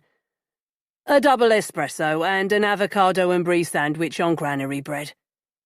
Stuart grinned at Molly's surprise. "I never look at the menu. I have the same thing every time I come. Are you going to have anything to eat?" "No, but another Americano would be good." The waiter nodded, reached for her empty cup, and left. Stuart sat back and looked at her with critical eyes. If you don't mind me saying so, you don't look at all well, and you've lost weight since the party." He leaned closer and dropped his voice. "Is everything okay?" She frowned. He didn't know. "I thought you'd have heard," she said. "Even if Jack hadn't had a chance to tell you, I would have thought the news would have spread around the office by now." He shook his head. "You're talking in riddles, Molly." "The reason I didn't turn up the last time. I was on my way to meet you, but I was knocked down. The police think someone deliberately pushed me in front of a car." As Stuart's eyes widened in horror, she attempted a smile that wavered on one corner of her mouth before fading. "I broke a rib, have more bruises than I can count, and ache all over. But apart from that, I'm okay." Stuart ran a hand over his mouth and shook his head. "Seriously? Someone tried to hurt you?" She wanted to correct him. Someone had wanted to kill her, but his disbelief brought a weary chuckle and she let it go. "Seriously, I appear to have got mixed up with the wrong kind of people." The arrival of the coffees and sandwich gave Stuart a moment to recover. "For goodness sake," he said, looking around anxiously. "Should you be out?" She shrugged. "The police told me to stay indoors, but I don't feel any safer there. I thought meeting you would take my mind off things." She leaned both arms on the table, the cup of coffee between her hands. "Why did you want to meet me?"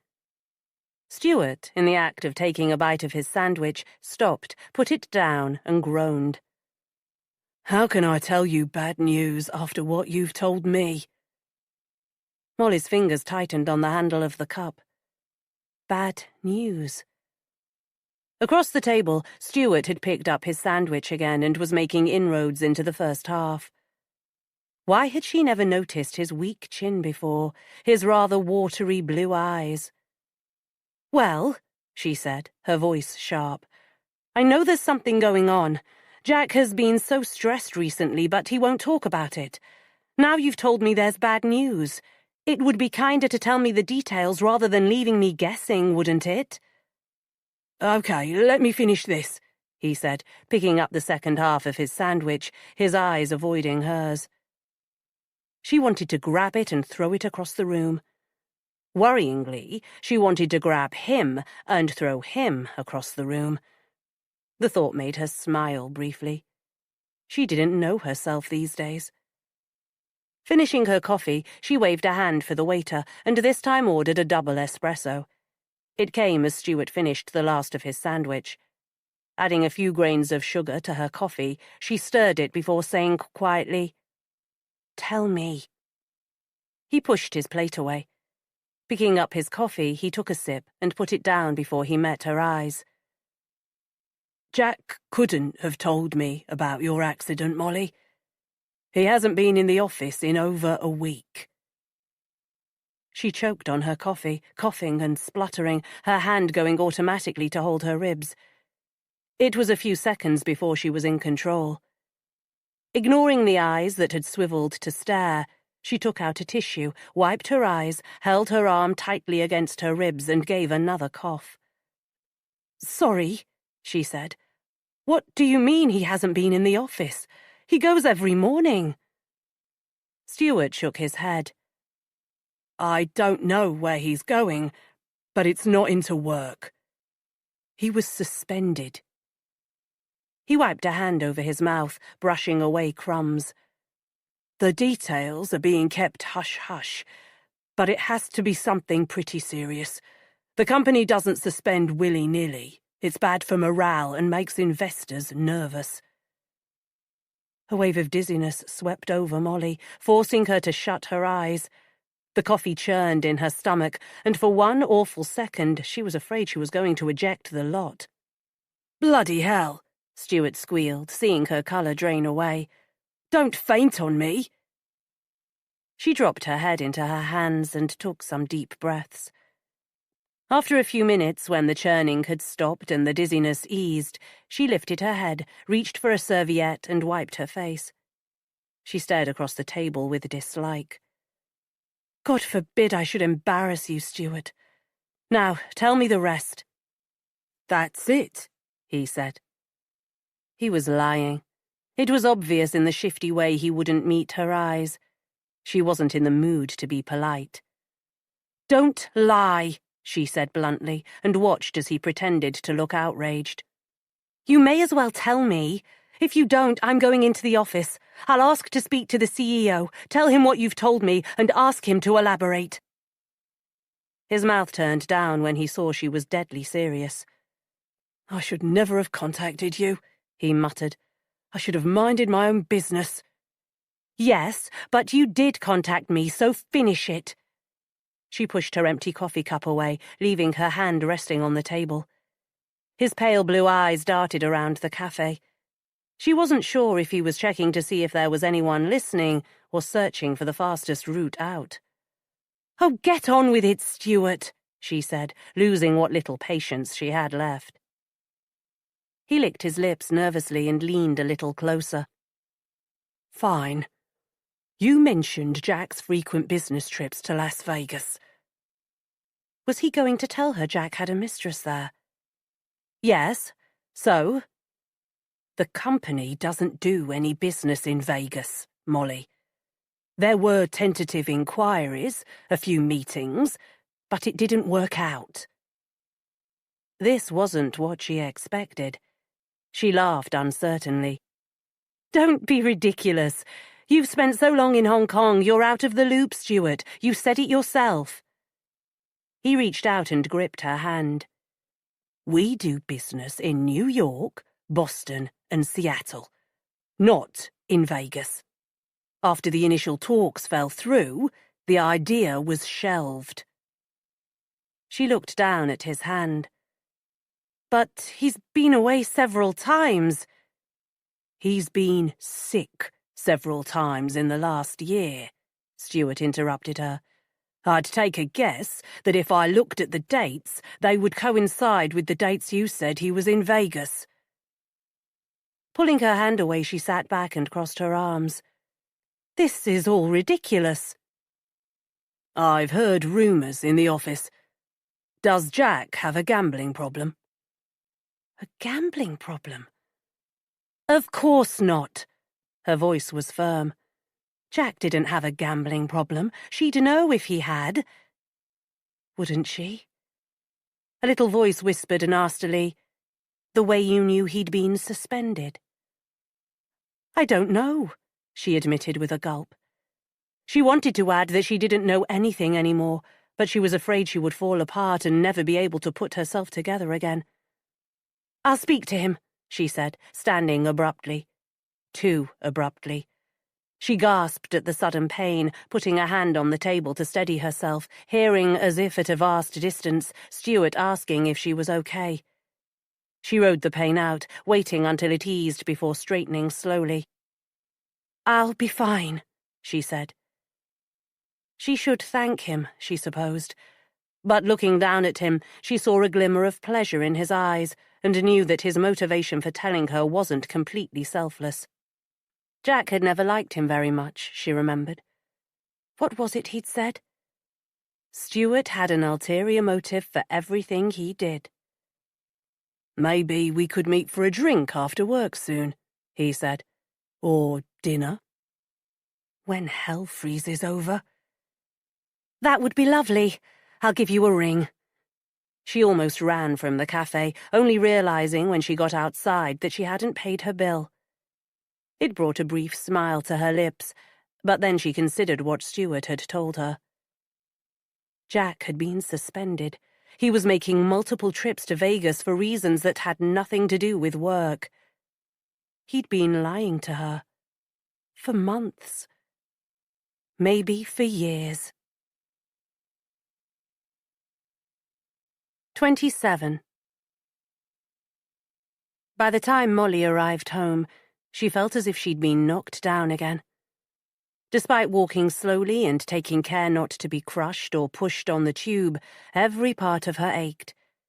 It would have been sensible to take some painkillers, but even though she popped 2 paracetamols from the packet, she couldn't bring herself to swallow them and threw them into the rubbish with a groan of despair.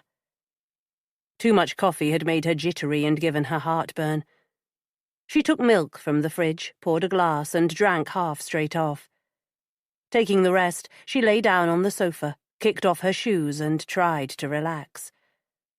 There was no point in going over and over what Stuart had told her. She needed to speak to Jack. Taking out her mobile, she rang his number. It wasn't a surprise when it went straight to answer phone, and she was invited to leave a message. He went to so many meetings, his phone was frequently turned off. Except, according to Stuart, he wasn't going to meetings at all. Where the hell was he? She composed a text asking Jack to ring her, but deleted it without sending. She didn't want him phoning and telling more lies. It was better to wait until he came home. The feeling of weakness that had swept over her earlier returned. Unsurprising, since she'd hardly eaten anything recently. Struggling to her feet, she went to the fridge and peered inside. Almost hidden behind bottles of beer, she found some hummus, only a day past its best before date. She made tea and toast, took everything to the coffee table, and lowered herself onto the sofa. The hummus was a good choice. She spread it on the toast and ate the 2 slices before sitting back with her mug of tea. A ding from her phone told her she had a message. It was from Jack. He must have seen a missed call from her. "Meetings all day. You okay? Text if you need anything. Kiss." The lie made her stomach heave.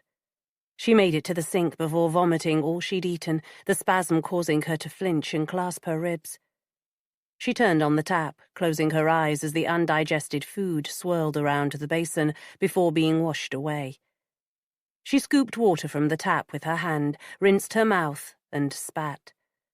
When the taste of vomit had been washed away, she splashed water on her face a few times before grabbing a towel to dab it dry. Her head was thumping, her legs wobbly. She filled a glass with water and stumbled over to the sofa. A chill ran through her as she lay down, tired and worn out. She reached for a blanket that lay folded across the arm of the sofa, pulled it across and wrapped it around herself. Then, with a grunt of despair, she rested her head back and shut her eyes. Exhaustion won over pain, and within a few minutes she'd drifted into a restless sleep. When she finally woke, the room was in darkness. She reached for her phone, surprised to see it was almost 7. Jack was unusually late. Especially since he wasn't working. She checked for messages, but there were none. Pressing the speed dial button for him, she listened to his voice asking her to leave a message. Instead of hanging up, as she usually did, she said, "Jack, it's Molly. Where are you? Ring me, please." Her forehead creased in worry as her fingers flew across the keypad to send a message saying the same thing. By 8 o'clock, she was frantic, her mind working overtime. What if he'd had an accident? Horror coursed through her. Maybe whoever had tried to kill her had decided to go after him? There was no logic in it, but then there had been no logical reason for someone trying to kill her. As this quiet moment unfolds, let the soft music guide your thoughts into a calmer space before the story returns.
She looked at the speed dial number for D.I. Fanshawe and was about to press it when her phone rang. Startled, she yelped and dropped it to the floor, bending with difficulty and groaning as she scrabbled for it, finally picking it up and answering. "Hello? Hello?" "Molly, it's me." A sob escaped before she could stop it. "Jack, where the hell are you? I've been going crazy worrying." He didn't reply for a moment. In the background, she could hear voices, noises. Wherever he was, it was busy. "I'm sorry," he said, his voice almost lost in the noise. "I'm in the Hyde Hotel. Can you come here?" "What? Jack, what on earth's going on? I can't go herring off to a hotel. I've been injured, remember? I ache all over. Why on earth can't you come home?" There was more commotion on the line. Pressing the phone as closely as she could to her ear, she was still unable to make out what was happening. "Please come here, Molly. Ask for me at reception. I'll explain everything." The line went dead. Staring at it, she pressed redial. It went straight to answer phone. This was crazy. She had no intention of going. Where on earth was the Hyde Hotel anyway? She did an internet search, finding it within seconds. Not simply the Hyde Hotel. He'd left out the casino bit. The Hyde Hotel and casino. Gambling. It appeared Stuart was right. 28. Molly tried Jack's number again, but as before it went to answer phone. Perhaps bringing her to a casino was his way of showing her what was going on. It didn't look as if she'd much choice. She had to go. One thing was certain, she wasn't going to take the tube and risk getting pushed and shoved by revelers. She wasn't sure there was much point in trying to get a taxi, not at that hour, but she dialed a number she knew on the off chance she might be lucky. In 2 hours, she was told, hanging up with a grunt of frustration. It looked like she'd no choice here either. She'd have to take the car. She slipped on the shoes she'd kicked off a few hours before, picked up her coat and keys and headed out, wondering if she'd make it.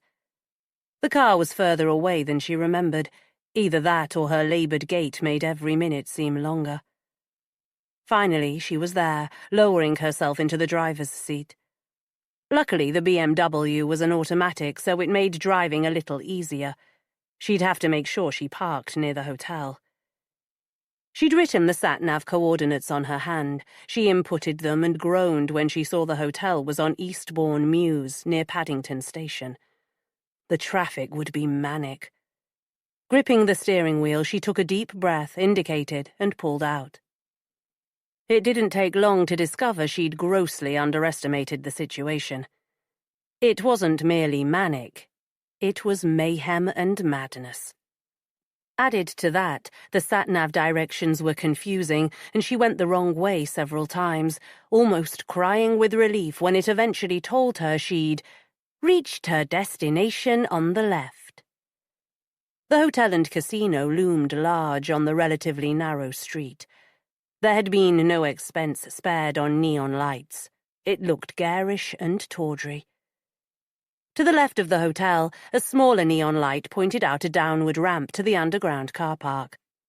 Unfortunately, a large sign standing dead center of the entrance told her bluntly it was full.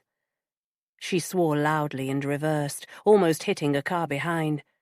Her hand raised in apology, she moved forward again, hitting the sign and knocking it flat. It seemed like an omen. She drove over it and headed down the ramp into the car park. The sign hadn't lied. Every row was indeed full. Desperate, she parked in front of a door marked Maintenance. Ignoring the no parking signs, she got out and moved away as fast as she could before someone arrived to take her to task. She pushed open a door into the hotel and followed signs for reception down narrow, brightly lit corridors until she reached a large, bustling lobby. She'd never been anywhere like this before.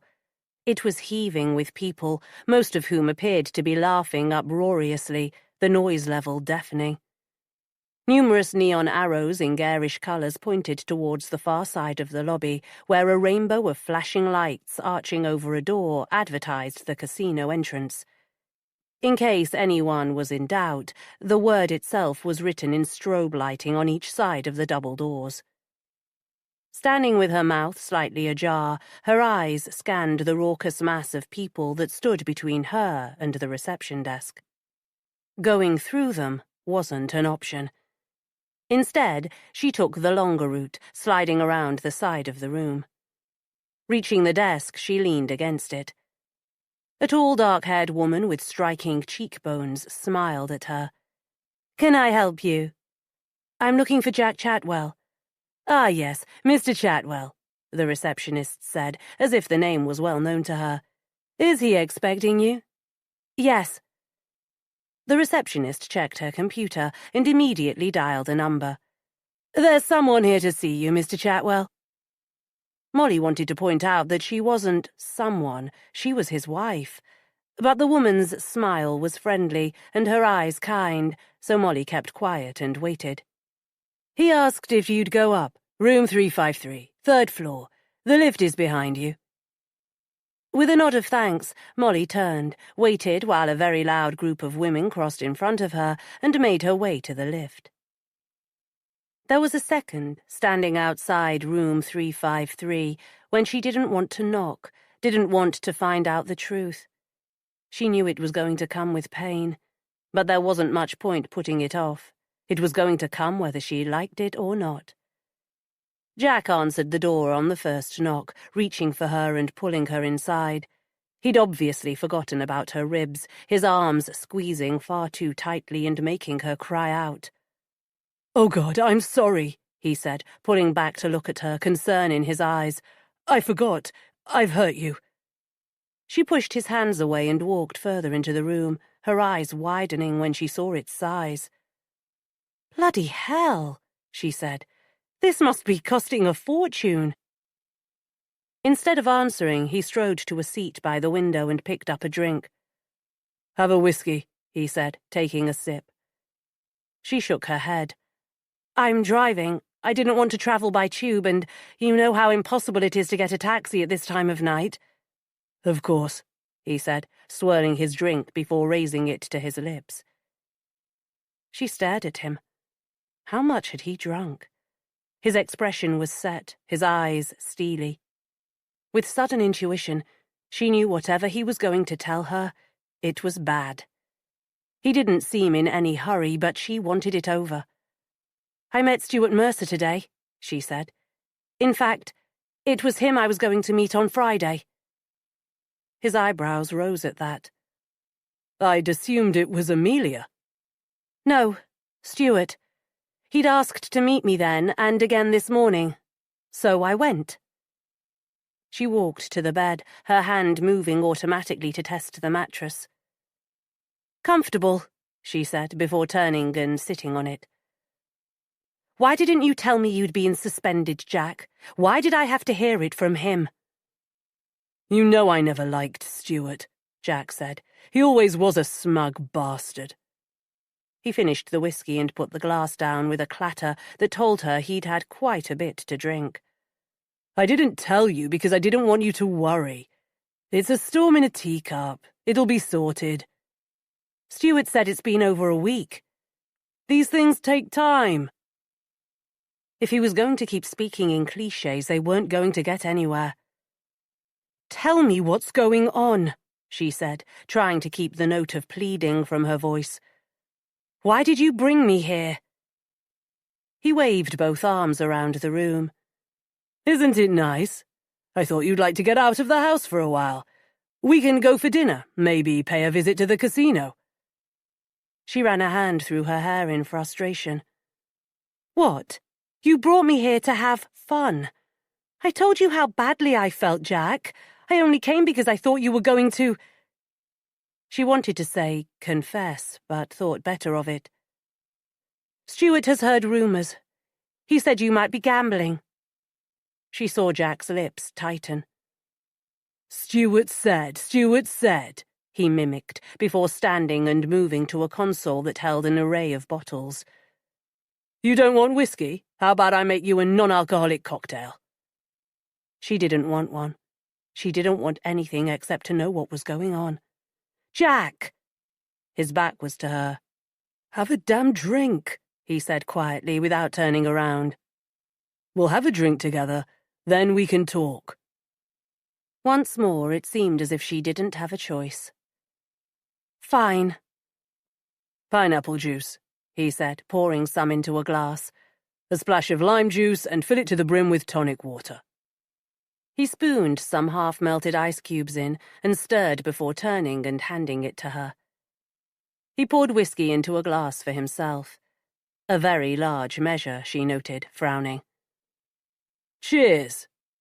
He lurched across the room to the chair and sat heavily before draining a quarter of the whiskey in one mouthful.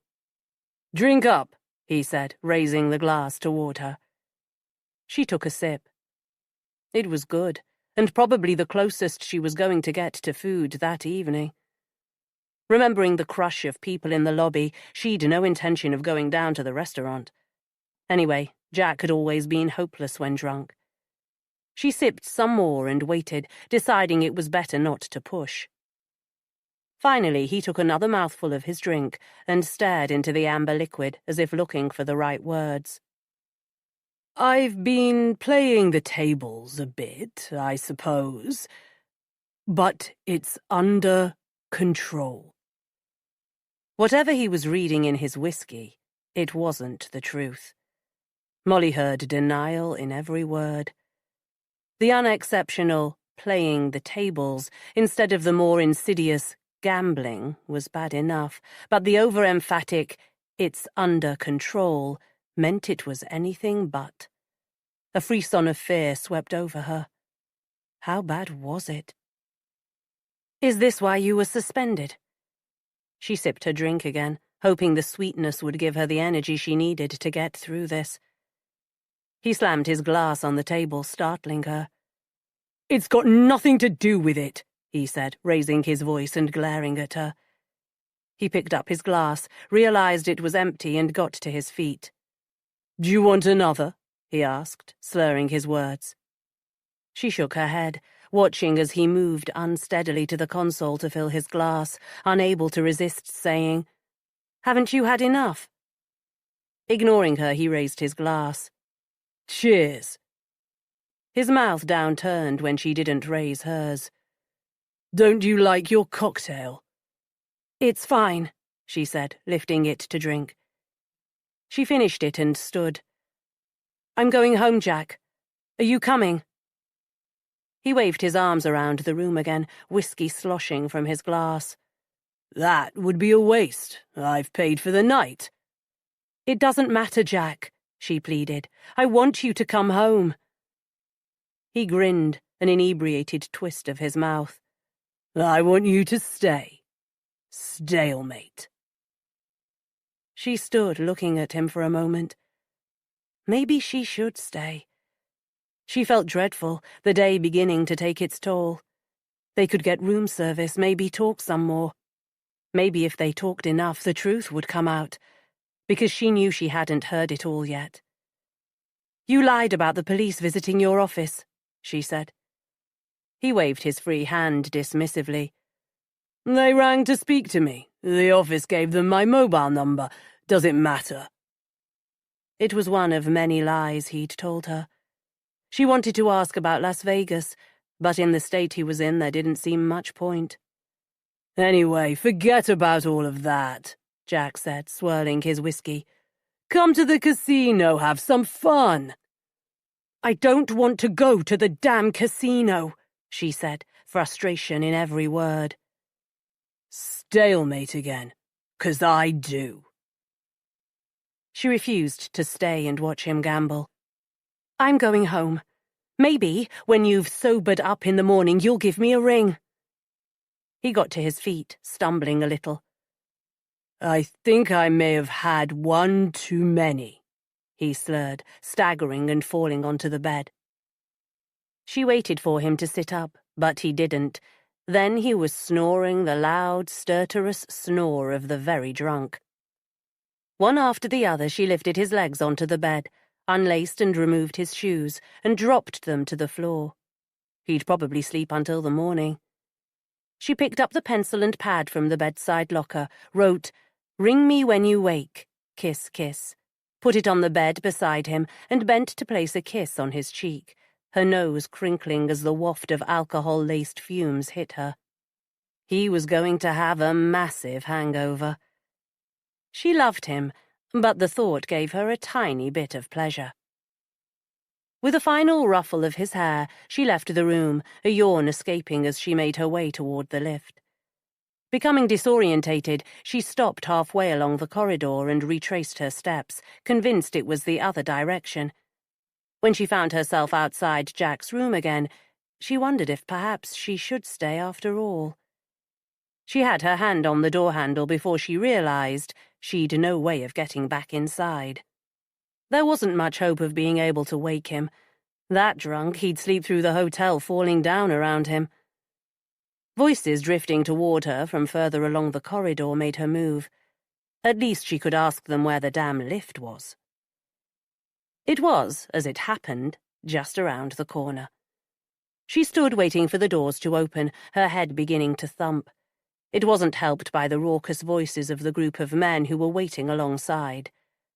When the lift arrived, she stood back, ignoring their wolf whistles and invitations to join them, and waited until the lift had gone before pressing the button again, relieved, seconds later, when one of the other lift doors opened.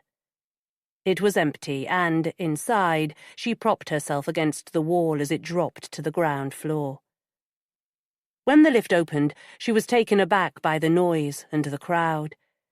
She eased around groups of people until she reached the door she'd come through earlier. It seemed an awful long way to the neon exit sign that flashed ahead of her. Sliding her hand along the wall, she started to walk, feeling the floor sway under her feet. She was so very tired. In the car park, she stood a moment looking across the brightly lit but deserted space, feeling suddenly anxious. It was safe, of course. There'd be security men. She hadn't convinced herself, but she also couldn't stand in the doorway all night. She wanted to get home, get into bed, and sleep forever. Halfway to her car, she got the distinct impression she was no longer alone. Stop and look around or run like hell. She didn't do either, afraid to look around, too weak to run. Instead, she kept walking, one shaky foot in front of the other. She almost gasped with relief when she saw her car, pulling out her keys and rushing towards it. When she saw the yellow wheel clamp that said her car wasn't going anywhere, her squeal of anguish echoed around the car park. There were instructions as to what to do, phone numbers to ring, fines to pay. Ignoring the lot, she walked away and exited the car park onto the street. She was in luck. A taxi pulled in and 4 noisy and already inebriated passengers climbed out. Despite the taxi driver's complaint that he had a fare to pick up, she jumped in. "I'll give you a £50 tip," she said, giving him her address and resting her head back. "You might have to wake me when we get there. I'm wiped out." She fell into a sound sleep, woken by a rough hand shaking her with more force than she thought necessary. "Okay, I'm awake. For goodness sake, you don't need to be so brutal." Glaring at the driver, she rubbed her arm. "I've been trying to wake you for about 2 minutes," he said calmly. Sorry, she said, taking a deep breath. "I have to go inside to get your money." To her surprise, he got out and followed her to the front door. "No disrespect, miss," he said with a rueful smile, "but I've learned not to trust people too much." She needed to trust him. Her head was spinning so much she couldn't get the key in the door. Inside, he gave her back the key and she slid her hand along the wall to the living room. Her bag was where she'd left it. "Help yourself," she muttered, pointing towards it. With an audible tut, he picked it up, took out her purse and opened it. "The fare is 25 plus the 50 tip." He showed her 3 20s and a 10. "We'll leave it at 70, okay?" She didn't care if he took every penny as long as he went away. "Do you see?" he persisted, holding the notes up. Yes, fine.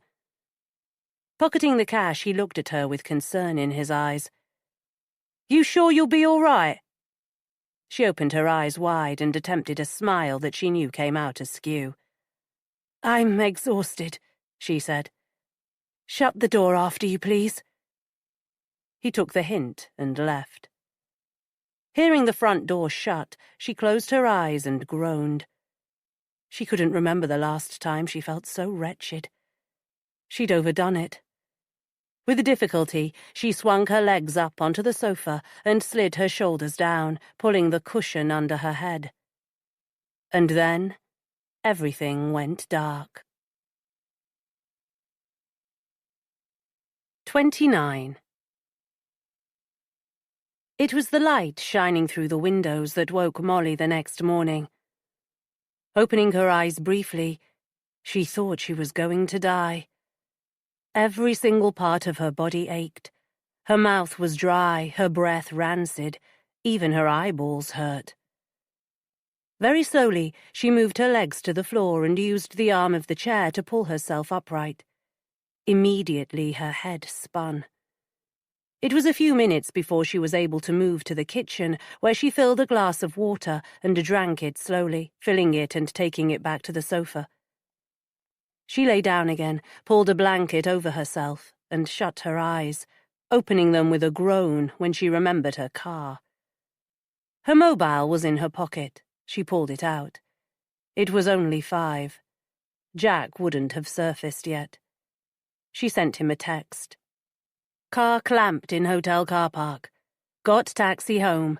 Sort it out. He'd have a thumping headache, and it was the last thing he'd want to do, but she never doubted that he would do it anyway. He'd be feeling guilty, so would be pleased to be doing something for her, and would never think of it as being his fault in the first place. Sometime today, when they both felt better, they'd sit down and discuss the gambling. Stuart was an insufferable prig. He'd probably exaggerated everything to make himself sound more important. She'd sit down with Jack and find out exactly what was going on. The decision made, it helped her relax, and within minutes, despite the aches and pains, she fell asleep again. When she next woke, the first thing she noticed was that her head didn't ache. It was a relief, because she was beginning to wonder if the doctors in the hospital had missed something. It wasn't unheard of. Sitting up, she was glad to find the dizziness too had gone. Her ribs still ached, her bruises were still a lovely shade of green, but all in all, she felt much better. She'd feel even better after a shower. It was almost 9. There were no messages, but she didn't really expect one from Jack. He'd arranged to have the car released and drive it home. Oh, hell, she groaned. He'd have to come home first. Since he rarely drove, he refused to weigh down his keyring with a cumbersome car key. The spare was in a bedroom drawer. A brief thought that she could bring it to the hotel was brushed away without hesitation. She'd done too much running around yesterday. Today, she wasn't leaving the house, and going upstairs was as far as she was moving. After her shower, intent on a day at home, she slipped on a pair of pajamas and tied her wet hair up in a loose knot. She thought it might be a good idea to have a pot of coffee ready for when Jack eventually arrived home, and went down to put on the kettle. She wasn't hungry, but she needed to eat. Taking a bowl of cereal and a mug of coffee over to the table by the window, she sat and ate as she looked out at the garden. It was raining, the window streaked with rivulets of water. Perfect staying-at-home weather. She might even catch up with programs she'd recorded and books she'd planned to read. At 10:30, Jack still hadn't made an appearance, and she was beginning to worry. She'd parked her car in front of maintenance doors. The hotel might need access. They might decide to have her car towed. That would be a nightmare and cost a fortune. Picking up her mobile, she rang Jack's number. It went straight to answer phone. Of course, If he were in the car park, there may be no signal. She sent him a text. "Ring me," and waited, tapping the phone against her chin.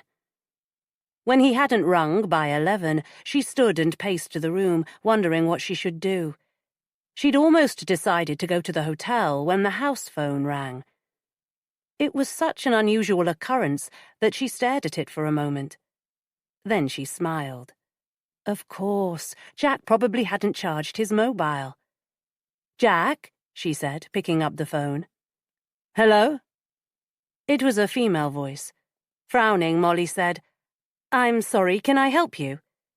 "This is Harriet Summers. I'm the manager of the Hyde Hotel. I'm hoping to speak to Jack Chatwell." "Join the queue," Molly wanted to say. "I'm sorry, he's not here. May I take a message?" There was silence for a moment before the manager said quietly, "Is that Mrs. Chatwell?" "Yes, Molly Chatwell." "Mrs. Chatwell, I'm in a difficult situation. Your husband wrote a check to cover his—" There was a long hesitation before she continued. "Expenses. Unfortunately, it was returned. When we tried to use the credit card number he left to secure his room, it was rejected. Mr. Chatwell is a good customer. We are obviously keen to get this error sorted without any problem or delay, but we've been unable to contact him." "He's not in his room," Molly said, trying to think, but finding it a struggle to make sense of anything. "He was seen leaving his room before 6 a.m., Mrs. Chatwell. He hasn't been seen since." There was silence for a few seconds. Then, in a firmer tone, the manager said, "In light of the returned check and the declined credit card, we've been left with no alternative. Your husband's belongings have been packed up and are awaiting collection in our luggage room. If you would come and collect these and settle your husband's account, we would consider the matter closed and not involve anyone else." Molly took a deep breath before saying, as calmly as she could, "I can settle the account now with my credit card." "I'm afraid we will need you to attend in person, Mrs. Chatwell, to sign for his belongings." "Fine," she said, letting her frustration show in the one blunt word. She thought about the car. "My car is in your car park.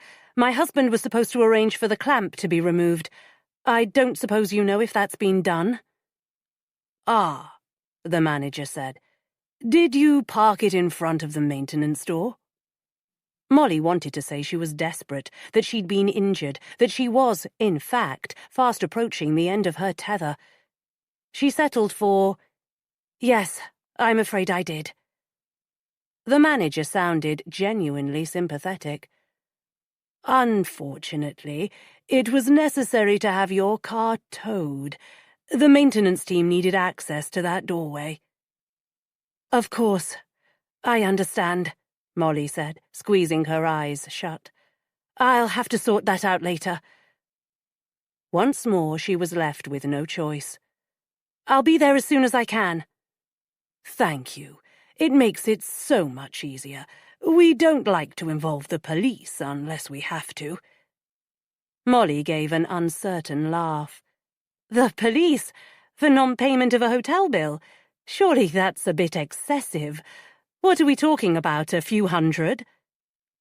"Ah, I'm sorry, Mrs. Chatwell. You don't seem to understand. It isn't only the hotel room. It's also his casino debts." Molly felt her heart skip a beat. "How much?" "Just under 7. "That's not too bad," she said, relieved it wasn't more. When there was silence from the other end, she knew she'd made a mistake. There was a definite tremor in her voice when she asked, "You mean 7,000? 6,920. Perhaps you can understand now why we were concerned." Yes, Molly could. It was a colossal amount of money. Yes, But it's not a problem. I'll be there in about an hour and we can get this sorted. She hung up, put the handset back on its stand, and collapsed into the chair behind. £7,000. She held a hand to her forehead. The headache had returned. Picking up her mobile, she tried Jack's number again, but once more it went straight to answer phone. With a frustrated shake of her head, she stood and went upstairs to dress. Casual clothes would have been easier, but she had fences to build. Looking smart and professional would give her more leverage. She pulled on black trousers, a white silk shirt, and her black Armani three-quarter-length coat, and slipped her feet into black kitten heels. Her hair was still damp. Instead of spending time drying it, she brushed it out and pinned it up in a smarter French pleat. With her makeup applied, she looked a little less like she was a vampire's latest victim. Before she left, she checked her mobile. No message from Jack. There were messages from Remy and Freya that she read and quickly answered, also messages from Amelia and Petra, both asking if she was okay. She sent a, "Yes, fine, don't worry," in reply to each. She felt a quiver of guilt for having been suspicious of Amelia, for jumping to such a terribly wrong conclusion. What a fool she had been. A final text to Jack asking him to ring her, and she left the house for South Kensington Station.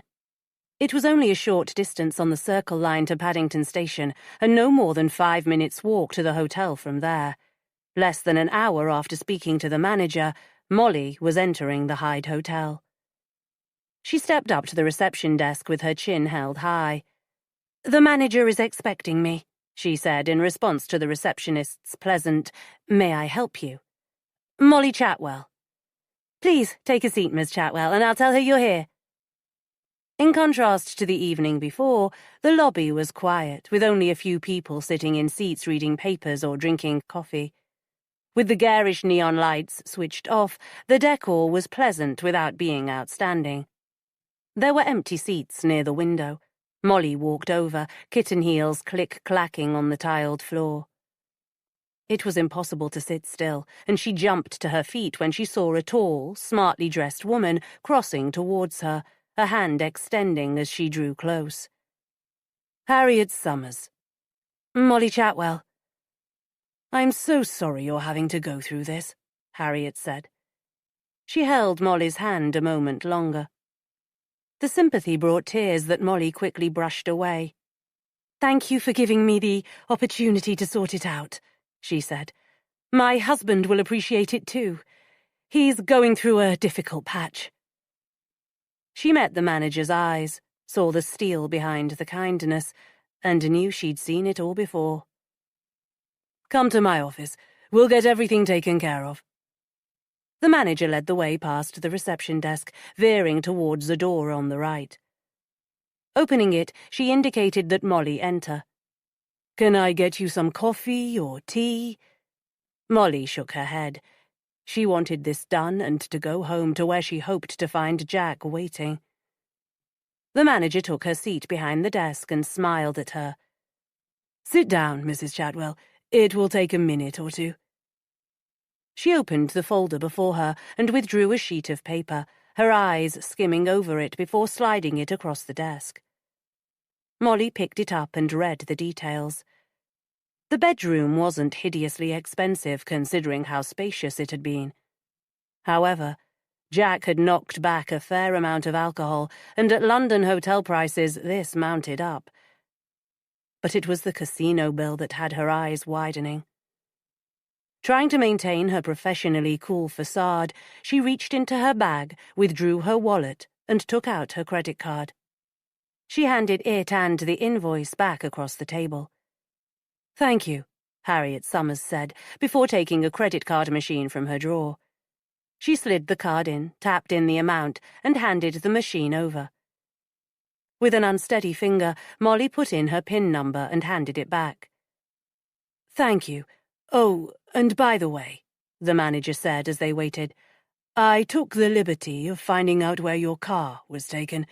It's in the Wandsworth Pound. They're open until 5. She took a notelet and passed it across. That's their number. Molly took the slip of paper and put it into her bag. She'd worry about the car tomorrow. That was kind of you, thank you. Looking down at the credit card machine, the manager frowned. I'm sorry, she said, meeting Molly's eyes. This card has been declined. That's ridiculous. I have a 10K credit limit. Molly saw the woman's impassive face, took back the proffered card and opened her wallet again. Use this one, please. There wasn't a word spoken as the machine beeped, their eyes focused on it, waiting. The manager gazed at it for a moment before looking at Molly with a grim expression and a firm set to her mouth. This has been declined too, I'm afraid. Molly laughed in disbelief, the sound fading quickly as the implication hit her. There was a 10K credit limit on both. Will you try 5? She asked, keeping her voice steady, but unable to meet the manager's eye. A few minutes later, with both cards being declined yet again, she put them away and clasped her hands in her lap. I know how bad this must look, but I promise I will get this sorted. Harriet's eyes were sympathetic, but her lips were firm. As I've said, we try our best to avoid involving the police, Mrs. Chadwell, but, as I'm sure you can understand, no hotel can afford to absorb such losses. I do appreciate your predicament, however, and your efforts to settle this. I'm willing to give you until midday tomorrow to find the funds. After that, I will have no option but to bring in the police. 30. Feeling like her world was collapsing around her, Molly managed to say, I appreciate that, Miss Summers. Dizziness swept over her, pinpricks of darkness blurring her vision. I think I'm going to faint, she muttered, and proved herself right by keeling over onto the floor. She wasn't out long, coming to with the horrified manager kneeling beside her and gently tapping her cheek. So sorry, Molly whispered, struggling to sit up. She was helped into the chair and handed a glass of water, which she sipped gratefully. You've had a terrible shock, Harriet said, sitting back into her chair. Is there anyone I can ring for you? Molly managed to drag up a smile. I think the fewer people who know about this, the better. Don't you? It will certainly make it easier to get your lives back on track, Harriet agreed. She opened her drawer and took out a leaflet. This might be something worth looking into, too. Molly took it. Gamblers Anonymous. It was time to acknowledge the truth. She folded it, put it into her bag. Thank you. Now I'd better go. You sure you'll be okay?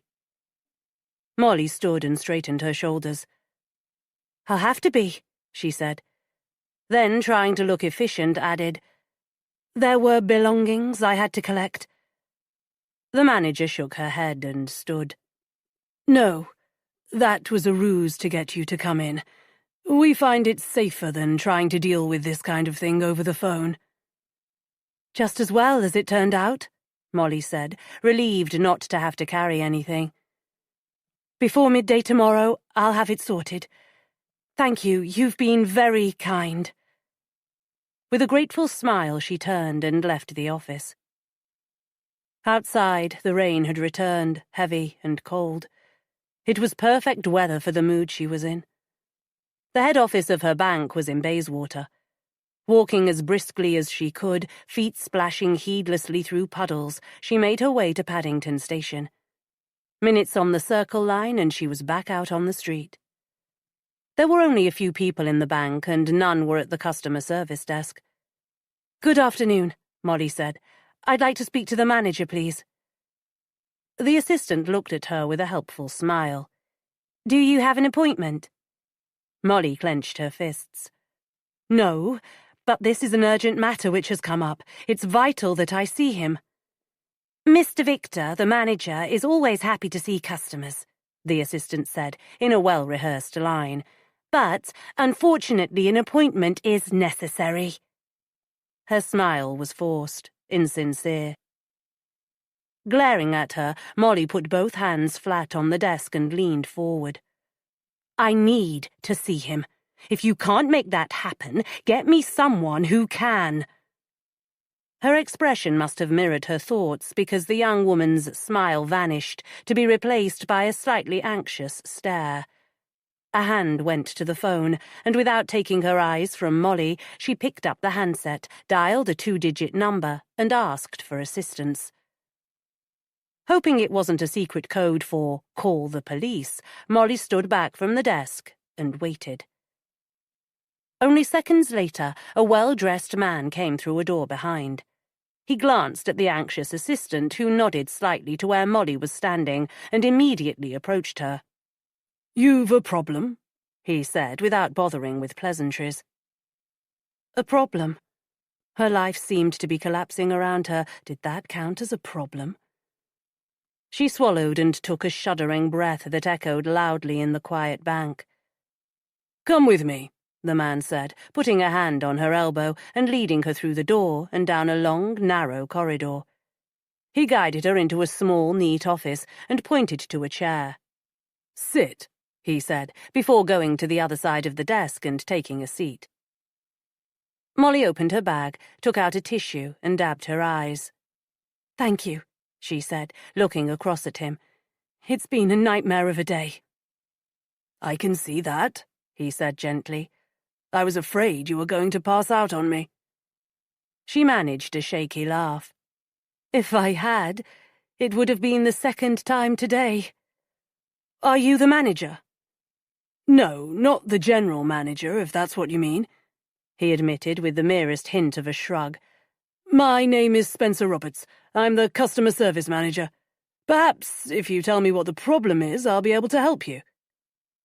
She would have preferred the general manager, but she wasn't in a position to make demands. The frown between her eyes deepened, and she reached into her bag for her purse. Taking out her 2 credit cards, she put them on the desk and pushed them forward. "I tried to use them this morning to settle a bill, and they were declined." She couldn't stop the quiver in her voice when she added, "Both of them." There was no change in Robert's expression as he picked the cards up. Without a word, he turned his chair slightly to face the computer screen on his desk. One-handed, he tapped a few keys, picked up one of the cards, tapped some more. A single crease appeared between his eyes. Picking up the second card, he tapped the keys and stared at the screen. Apart from the single crease, his expression didn't change. He put the cards back on the desk, then using both hands, he tapped keys, his focus on the screen in front of him. Molly watched as his lips tightened and his eyes narrowed slightly. Whatever he was reading there, it wasn't good. It was another minute before he turned to look at her. "It's not good news, is it?" she asked, hoping he'd laugh and disagree. Instead, he looked at her for a moment with calm, assessing eyes, as if trying to decide how much he should say. "It's better to tell me," she said, lifting her chin. So much had been thrown at her recently, she was almost getting used to it. "I'm afraid it's not good." Roberts reached out and tapped the 2 cards. "These access a joint account with your husband. Both have reached their maximum limit. What I shouldn't be telling you is that your husband also has 2 more in his name only." He took a deep breath before continuing. "They also have reached their maximum limit." As if he knew she was going to ask, he added, "That's 10 grand per card. 40 grand in total." £40,000. Molly blinked and gulped. Robert's eyes flicked to the computer screen before coming back to meet hers. He lifted a hand and rubbed it over his mouth. Molly didn't need a psychology degree to know what that meant. The fear of speaking because what you were about to say was going to cause pain or distress. She wanted to beg him to get on with it, to throw whatever it was into the maelstrom that was whirling around her. It couldn't make it much worse. It could. Are you aware that you're also behind in your mortgage repayments? Molly stared at him for a moment, then gave a confused laugh, stopping abruptly when she saw his face. Whereas before it had been expressionless, now, with downturned mouth, he looked sympathetic, almost pitying. "I think you must have made a mistake," she said, raising her voice a little. A mistake? That's what this was. A customer with a similar name, maybe. It would be sorted, they'd apologize, then they'd all laugh about it. It would be a story they could tell for years to come to entertain their friends. "We don't have a mortgage on our home. It was cleared a few years ago." Roberts looked back to the screen, then slowly shook his head. 6 months ago, you remortgaged it. Not a mistake, then. Molly stood, paced the room from wall to wall, and sat again. How much for? 250,000. £250,000. Molly fought to keep her expression neutral. And you say we're in arrears? 2 months. A letter was sent after the first repayment was missed. He hesitated, then shook his head. You are obviously unaware of all of this, Mrs. Chatwell, but... He waved toward the computer screen. We have the remortgage application on file. You have signed it. Yes, of course, I remember now. She managed a shaky smile that she held despite his eyebrows rising in disbelief. She had to keep it together until she got out of there. So, how much are the arrears? You took it out over 10 years. The repayments are $3,000 a month.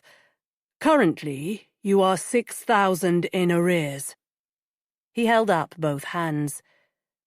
The interest rate on the arrears are high, Mrs. Chatwell. You'd be advised to clear it as soon as possible. Her eyes widened. Between credit cards and the arrears, they owed almost $50,000, so she wondered how they were supposed to do that. They had used almost all their savings to pay for Freya and Remy's university fees. She remembered being surprised that Jack had insisted they paid the full amount up front. Now she knew why. At least the children wouldn't suffer for his stupidity. Or for hers. Because, of course, she'd signed the damn remortgage application. She remembered distinctly. She was in the middle of cooking when he had come in with a sheaf of papers. I'm changing our insurance, he'd said, tapping the papers with his fingers. I want to make sure Remy and Freya's belongings are covered while they're away. She'd been touched that he'd thought of it. I'll sign later, she'd said, lifting fingers that stank of raw onion.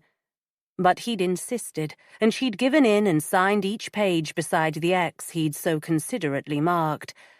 And no, of course she hadn't read what she'd signed. Her eyes were bleak as she looked across the desk at the customer service manager, whose sympathetic expression made her want to cry. No, howl. She wanted to howl for the perfect life that was slipping from her grasp with such speed she was stunned. From somewhere deep inside, she managed to drag up anger that strengthened her. We may need time to get this sorted, she said, meeting his eyes. He nodded slowly. Please be aware, Mrs. Chatwell, that the next mortgage repayment is due in 2 weeks. If you can make some payment towards that, any payment, he added, seeing her tightened look, it would be viewed kindly by the bank. They didn't have money saved anywhere else. They were both well paid, but even their combined salaries wouldn't clear the arrears and the next payment. She closed her eyes. She still didn't know why Jack had been suspended. If he lost his job. She gulped again and met the manager's worried look with a shake of her head. I'd better go and see what I can do, Mr. Roberts, she said, and stood. He got to his feet. I'll walk you out. With his hand on the doorknob, he turned to her. "Do what you can to make repayments," he said. "Keep the bank informed if you can't. We'll be able to work out some form of repayment schedule." In a daze, Molly headed back to the underground. She remembered Jack's blasé statement that he played the tables. At a rough estimate, he'd done so to the tune of over £300,000. 31. Outside the bank, the rain still fell, heavier now, a deluge that pounded Molly's head and ran down her set face, rivulets running down her neck to slip under the collar of her coat and soak into her shirt. Passers-by glanced at her from under their umbrellas or as they ducked under the shelter of storefronts, but nobody stopped to ask if she was okay as she walked robotically, arms rigid by her sides, feet heedlessly splashing through puddles, kitten heels slipping and sliding so that she jerked from side to side. She should have felt pain, but all she felt was numb. Too numb, too shocked for thought, her feet automatically taking her back to the station. On the busy, noisy platform, waiting for her tube, her brain swirled, trying to make sense of everything. It took a few seconds before she realized her phone was vibrating. Hoping it was Jack, she took it out, her eyes widening when she saw it was D.I. Fanshawe. "Hi," she said, holding the phone to her ear. She tried to shut out some of the noise that surrounded her by pressing her free hand against the other ear. Unfortunately, being deep on an underground platform meant the signal was poor anyway, and being jostled by impatient commuters didn't help. "Hi, it's D.I. that we've—" "Inspector, I'm in the underground. I'm losing you." "We'll call this after—" She pressed the phone more tightly to her ear, knowing it wasn't going to make any difference. "Did you say you're coming to see me this afternoon?" "Yes, I'll fill—" The line went dead. When he didn't phone back, she sent a short text to say she'd see him that afternoon. Maybe he had some news for her. She couldn't rustle up any interest. If it weren't for Freya and Remy, she didn't think she'd care that someone was trying to kill her. The numbness and the soul-destroying emptiness lasted until she was almost home. She walked down Ellistan Street and stood outside their house for several minutes. It was a lovely house on a beautiful street. Anger broke through the numbness, rushing up, white-hot. She gripped the gate as it doubled her over, a scream of rage and frustration erupting, the sound lost in the growl of traffic behind her. Anger was quickly overlaid by sorrow. She didn't want to lose her home. It was brimful of memories. Jack had proposed to her in the kitchen. In the garden that stretched behind, they had made love, had moonlight drinks and daytime picnics. Freya and Remy had taken their first stumbling steps in the living room, she and Jack on their knees cheering them on.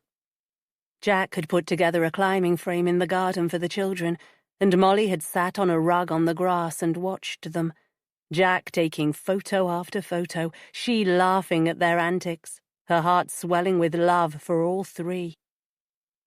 Molly had danced around the kitchen with Freya when she'd been accepted to the Sorbonne, remembered running up the stairs with Remy's letter from MIT, waiting while he'd opened it before gathering him into a hug where tears of happiness mingled on their cheeks.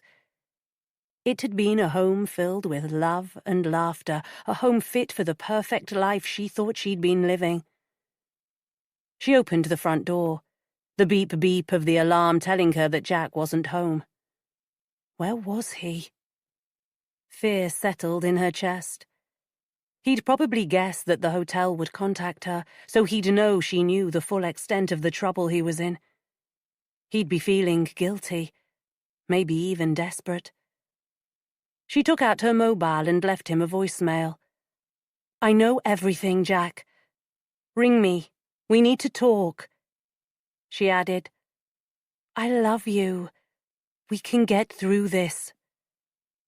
In case he was ignoring voice messages, she quickly sent a text. She stood looking at it for a minute, willing Jack to reply. Then, with a grunt of frustration, she peeled off her wet coat and hung it over the newel post, kicked off her water-stained muddy kitten heels, and padded into the kitchen, leaving wet footprints behind her on the wooden floor. The collar of her shirt and bottom of her trousers were wet through, but she ignored both, lowering herself onto the sofa and looking around the room. She would have to sell some stuff. The car. They'd paid cash for the BMW, using both their Christmas bonuses and some of their savings over a year ago to buy it. The mileage was very low. She might get $30,000 for it and be able to pay off the arrears and reduce some of the credit card debt. She shut her eyes, remembering she'd yet to arrange to get the car back. She considered what else she could do. There was some jewelry she could sell. Her eyes dropped to her diamond engagement ring. That too would go. Whatever it took to keep the house from being repossessed. They could manage the $3,000 a month repayment on the mortgage if they cut back on everything.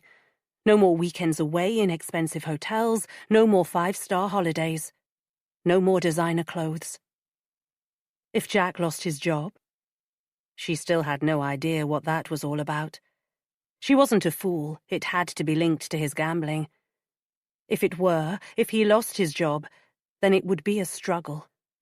She could almost cover the mortgage with what she took home, but it left nothing for bills, food. She really needed to talk to Jack. Picking up her phone, she checked for messages before ringing him. As before, it went straight to answer phone. With a grunt of frustration, she dropped it onto the table and swung her legs up onto the sofa. The stress, the pain, everything was wearing her down. She was exhausted. Closing her eyes, she fell into a restless sleep where burly men broke down her door shouting that they owned the house. It was the doorbell that woke her, and panic shot through her until common sense kicked in. Burly bailiffs wouldn't be calling quite yet. Checking the time, she realized she'd slept for a while. It was 4. The doorbell was probably the police. She pushed up from off the sofa and walked into the hallway like a decrepit old woman. Although the pain wasn't as severe, every part of her continued to ache. But she'd suffer the pain. She needed her wits about her. The doorbell rang again, the sound resonating as her hand reached for the knob. She turned it and pulled the door open. As she guessed, it was D.I. Fanshawe and his less-than-welcome sergeant. Standing back, she waved them inside. "Go straight through," she said, shutting the door. They stood watching her as she made her way back. She was trying her best to move normally, but knew she was failing dismally when she saw Fanshawe's eyes narrow. "You look dreadful," he said bluntly. "Have you seen a doctor?" She lowered herself back onto the sofa. "I'm fine, honestly. The painkillers they recommended make me woozy, so I haven't been taking them." "Is your husband here?" he asked. With a slight smile, she shook her head. The question he wanted to ask, she knew, was why her husband wasn't there to look after her. She could have told him, and if he had been there alone, she might have done. He might have been able to advise her on what to do. It was tempting, and she was about to blurt it all out when she caught Carstairs' mean eyes looking at her. No. She'd given them enough ammunition to think badly of her. She wasn't going to give them more to think the same of Jack. "He'll be home soon," she said instead. "Please, if you want something to drink, help yourselves." "We're fine," Fanshawe said, taking the seat opposite her. Carstairs, meanwhile, stayed standing, leaning a shoulder against the wall. His eyes never left her. She could feel them boring into her. She had to keep reminding herself that she was the victim. "Have you news for me?" Fanshawe shook his head slowly. "The investigation is ongoing. Lucien Pleasant, like most people who use blackmail as a means of extorting money, kept a low profile, but he wouldn't have been invisible. We're working our way through his contacts. We'll find something, eventually." Molly gave a bark of laughter. You're no closer to knowing why someone tried to kill me. For a change, there was no sneering grin on Carstairs' lips. Tell me, she said, looking straight at Fanshawe. Do you still think the person who killed Pleasant is the same person who tried to push me under a car? Fanshawe shrugged. So far, we've not turned up any links between you, or to anyone you have in common. But do you still think there's a link? It looked as if he was going to reply, and then he rested his elbows on his knees and leaned towards her. You meet Pleasant. A day later he turns up on your doorstep. The next day he is murdered, and 2 days later someone tries to kill you. So yes, bizarre as it is, I think there's a connection. But as yet, we've no idea what that could be. We're still checking a number of people. Stuart Mercer, who you were heading to meet the day you were knocked down, and your husband, of course. You're checking out Jack? Why? Jack would never harm me. She saw Fanshawe exchange glances with Carstairs. What is it you're not telling me? The inspector sat back and tapped his index finger on the arm of the chair. Then, as if making a decision, he leaned forward again. We are aware that Mr. Chatwell has been suspended. The CEO was cagey as to why, but we are aware of your husband's gambling problem. His eyes softened. We've no proof, but we assume the two are linked. There was a question in his words. Molly wished she knew the answer. I don't know, she said, turning to glare at Carstairs, who'd given a grunt of disbelief. I didn't know Jack was suspended until yesterday. I didn't know about his gambling and certainly didn't know the extent of it. She broke off, aware she was telling the police what they wanted to know. The extent of it? Fanshawe prompted. And what is that? Her eyes watered as she stared at him. What did it matter now? It was all going to come out, a great big unholy mess. The credit cards are maxed out. We owe about 40,000 on those, and he has remortgaged the house for $250,000. He hasn't paid the last couple of months, so we've arrears of 6,000. And you didn't know? She shook her head, then held her hands up. Oh, don't worry, he didn't forge the documents. He was too clever, and I was too stupid. I signed them thinking they were something else. Do you have life insurance? Carstairs' cold, gravelly voice startled her. She'd almost succeeded in forgetting he was there. Of course, she said, then shook her head vehemently as she turned to look at him. No, you're not going down that road. There's no way Jack would have tried to kill me. That's ridiculous. That's not the kind of people we are. She turned back to Fanshawe, still shaking her head. You don't really think he's involved, do you?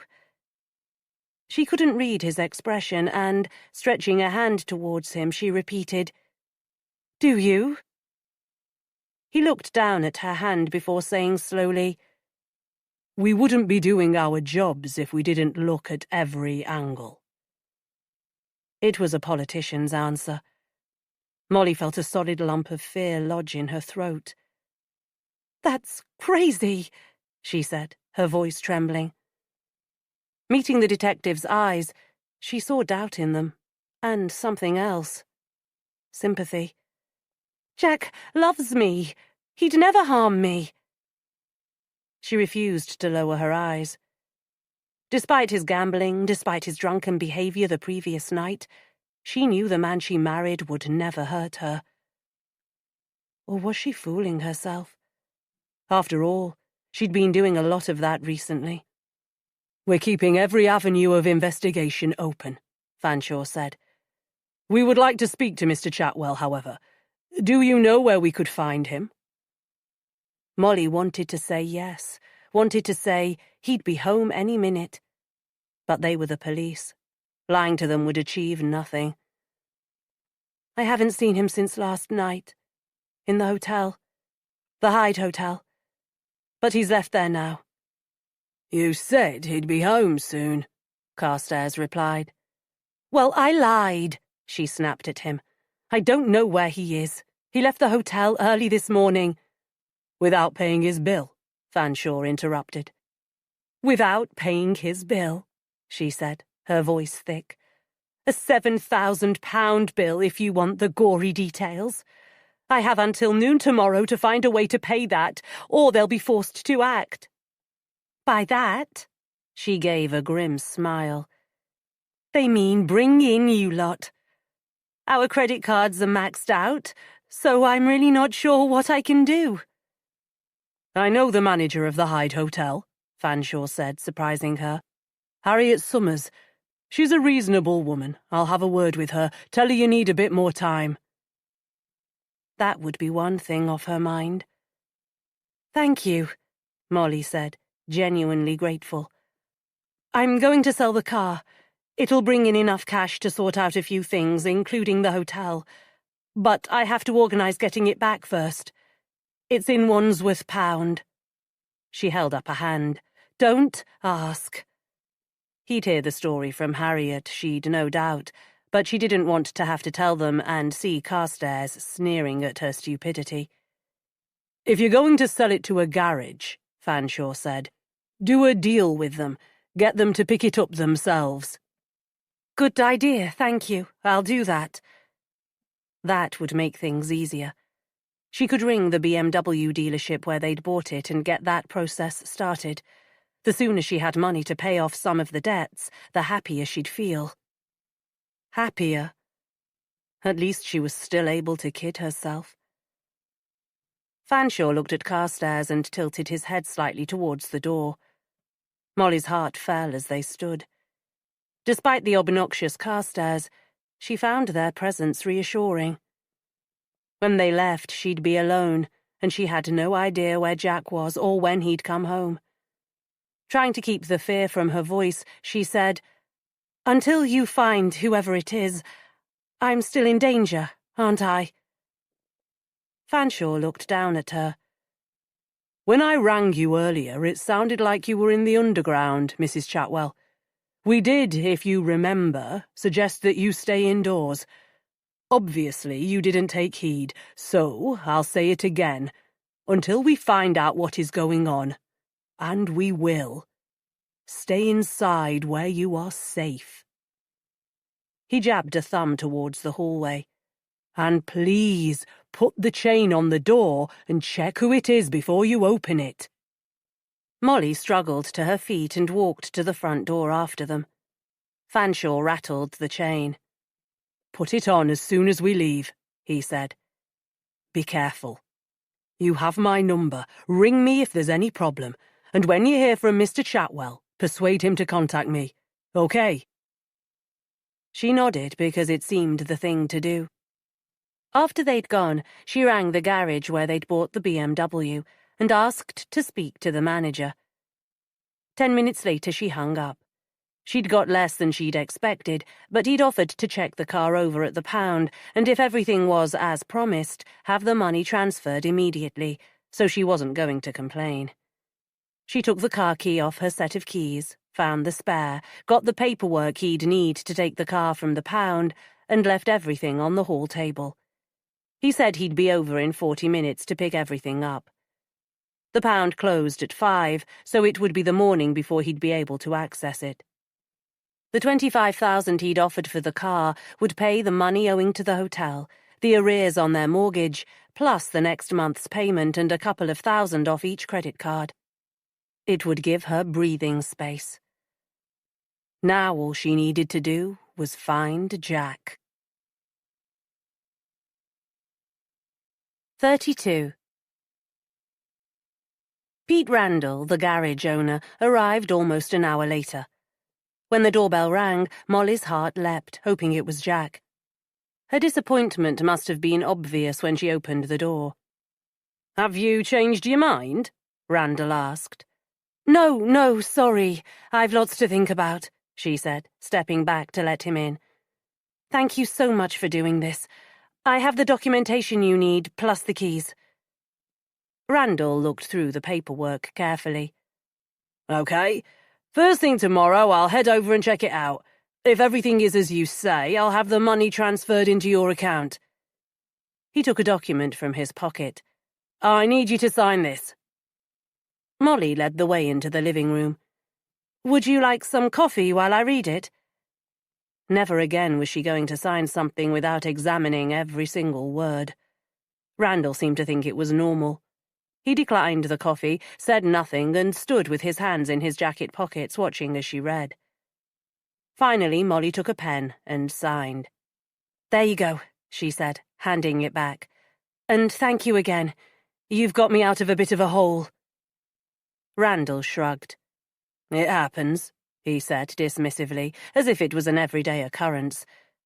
Maybe it was, Molly thought as she shut the front door. She never thought her life would go into such a spiral. Easing herself back onto the sofa, she picked up her mobile. Still no word from Jack. She tried ringing him again, but once more it went to voicemail. There didn't seem any point in leaving another message. There were several messages. One was from her line manager in Dawson Marketing, hoping she was recovering. He didn't say outright, but she knew he was wondering when she was returning to work. She sent a brief reply thanking him for his good wishes and saying she'd be off at least another week. They had a good working relationship. She'd make an appointment to see him when she went back and explain everything. More heartening, there were messages from Freya and Remy. She read them, could almost hear the sound of their cheerful, enthusiastic voices, and yearned to have them nearby, at the same time relieved they were spared the trauma of the current situation. They would be horrified, appalled. They'd want to leave and come home to help. But they were entitled to a life full of hope and promise. She'd do anything to make sure they got it. She sent them short, cheery messages about how busy she was, how much she missed them, how happy she was that they were doing so well, and she threw the phone on the sofa beside her. Resting her head back, she shut her eyes. Where was Jack? He wouldn't be able to use the credit cards to check into a hotel. Should she start ringing around their friends to ask if he was staying with them? Tears gathered and she rubbed them away roughly. It was not the time to cry. It was a time to plan her next step. A painting over the fireplace caught her eye. It had been a 40th birthday present from her to Jack. It was only right that she sold it to pay off some of their debts. Luckily, the value of art tended to go up rather than down. She'd spent a ridiculous sum on it, almost 20 grand. She might get more for it now. It would go towards paying off more of their debts. She'd give the gallery a call in the morning. Pushing slowly up from the sofa, she headed to the kitchen. She needed to eat something, but the fridge didn't hold anything tempting. Taking out the milk, she checked the date, relieved to see it was still okay. A bowl of cornflakes was better than nothing. Sitting back on the sofa, she ate slowly, her ears pricking between crunchy mouthfuls for the sound of the front door opening. Surely he would come home. A flicker of anger shot through her worried mind. He knew that someone had tried to kill her, that she'd been hurt. He should be with her, taking care of her. The sympathetic look in Fanshaw's eyes came back to her. Did he really think Jack was capable of an attempt on her life? Gambling was an addiction. Had it become more important than her? Suddenly there was a smidgen of doubt in her mind, and that worried her even more. She meant what she'd said to the police. Jack, the man she had married, wasn't capable of hurting her. But this man, this gambler willing to risk everything, she wasn't sure about him. They, each of them, had very healthy life insurance. The death of either would pay out over $1 million. There had been a fanatical light in Jack's eye when he'd said he wanted to go back down to the casino in the Hyde. Was that all it was about now? His next gambling fix? She gulped, and a shiver ran down her spine. From desperately wanting Jack to come home, she was suddenly aware She was scared he would. Anger surged through her. Fanshawe had told her to stay indoors where she'd be safe. If he really suspected Jack was guilty, she wasn't safe there at all. Her mind whirled. Did that mean he didn't really suspect him? "Ah!" she said, the bowl dropping from her hand to bounce from the sofa to the floor in a messy stream of milk-sodden cornflakes. She no longer knew what to think. Fanshawe had been adamant that she put the safety chain on the door. Maybe that was a hint that she should keep Jack out. But if she were in danger, shouldn't he have suggested she go somewhere safer? Perhaps that's what she should do, go and stay with one of her friends. Her brain was whirling. She couldn't make a decision, not even to save her life.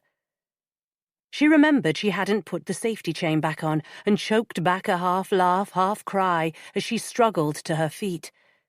The aches and pains were making themselves felt with a vengeance, forcing her to hobble and slide a hand along the wall in the hallway for support.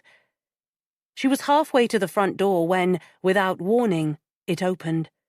She squealed in fright, stumbled backwards, and would have fallen if she hadn't caught hold of the banisters, clutching at them frantically.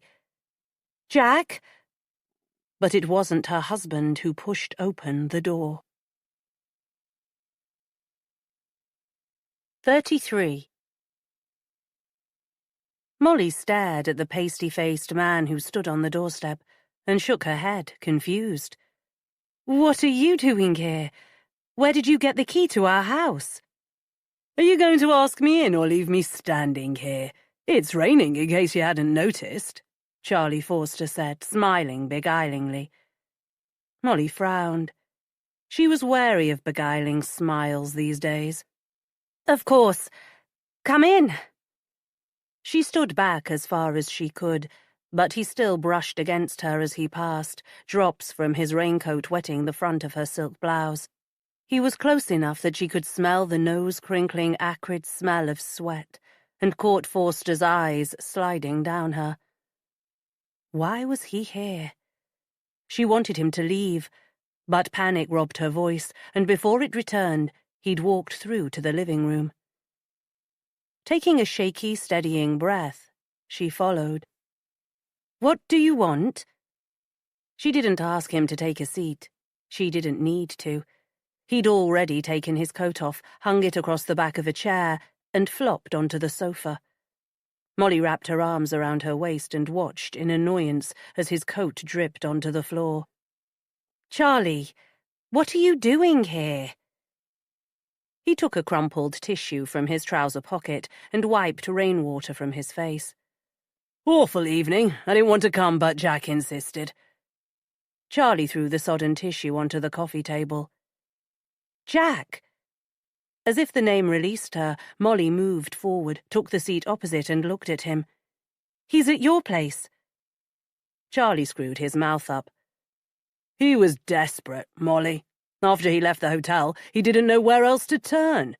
He knew he could trust me." "He could have come home." "He couldn't face you, not yet. Guilt is tearing him apart. I was afraid to leave him for a while, to be honest. I was afraid he might do something stupid. He's a bit calmer now, but he wouldn't settle until I came over to make sure you were all right." "You make him sound like a child. I think it's best if I go back with you and talk to him." Charlie smiled and shook his head. "Go out in that rain? Have you looked in a mirror recently, Molly? You look like death. And you're flinching when you move. Sit, for goodness sake, before you fall down." He stood abruptly. "Jack was right. He said you wouldn't be taking your painkillers." He held a hand up. "Don't worry. He told me exactly where you keep them. I'll go up and get a couple for you. Sit, I'll be down in a second." She was thrown by his audacity and stared after him as he left the room. Swaying from fatigue as much as the mental exhaustion, she sat on the sofa as she heard his heavy step head up the stairs, the dull sound of doors shutting and his noisy descent. Then he was standing in front of her, 2 capsules on the palm of his hand. "Jack said I was to make sure you took them," he said. She was going to argue that she didn't like taking them, that they made her feel worse, not better, and looked up at him with the words ready.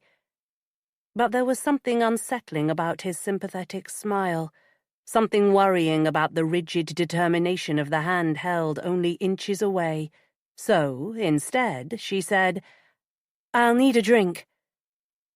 He filled a glass of water, handed it to her, and tipped the 2 capsules onto her hand.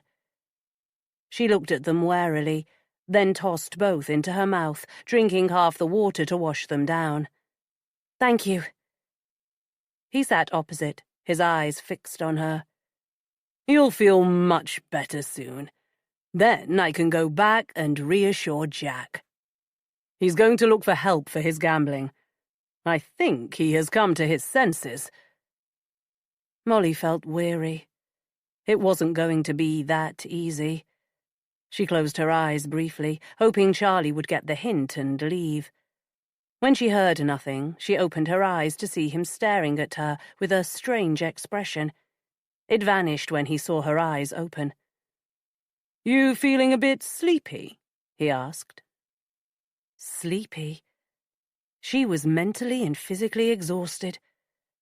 Too tired to explain, she simply nodded and saw a satisfied smile appear.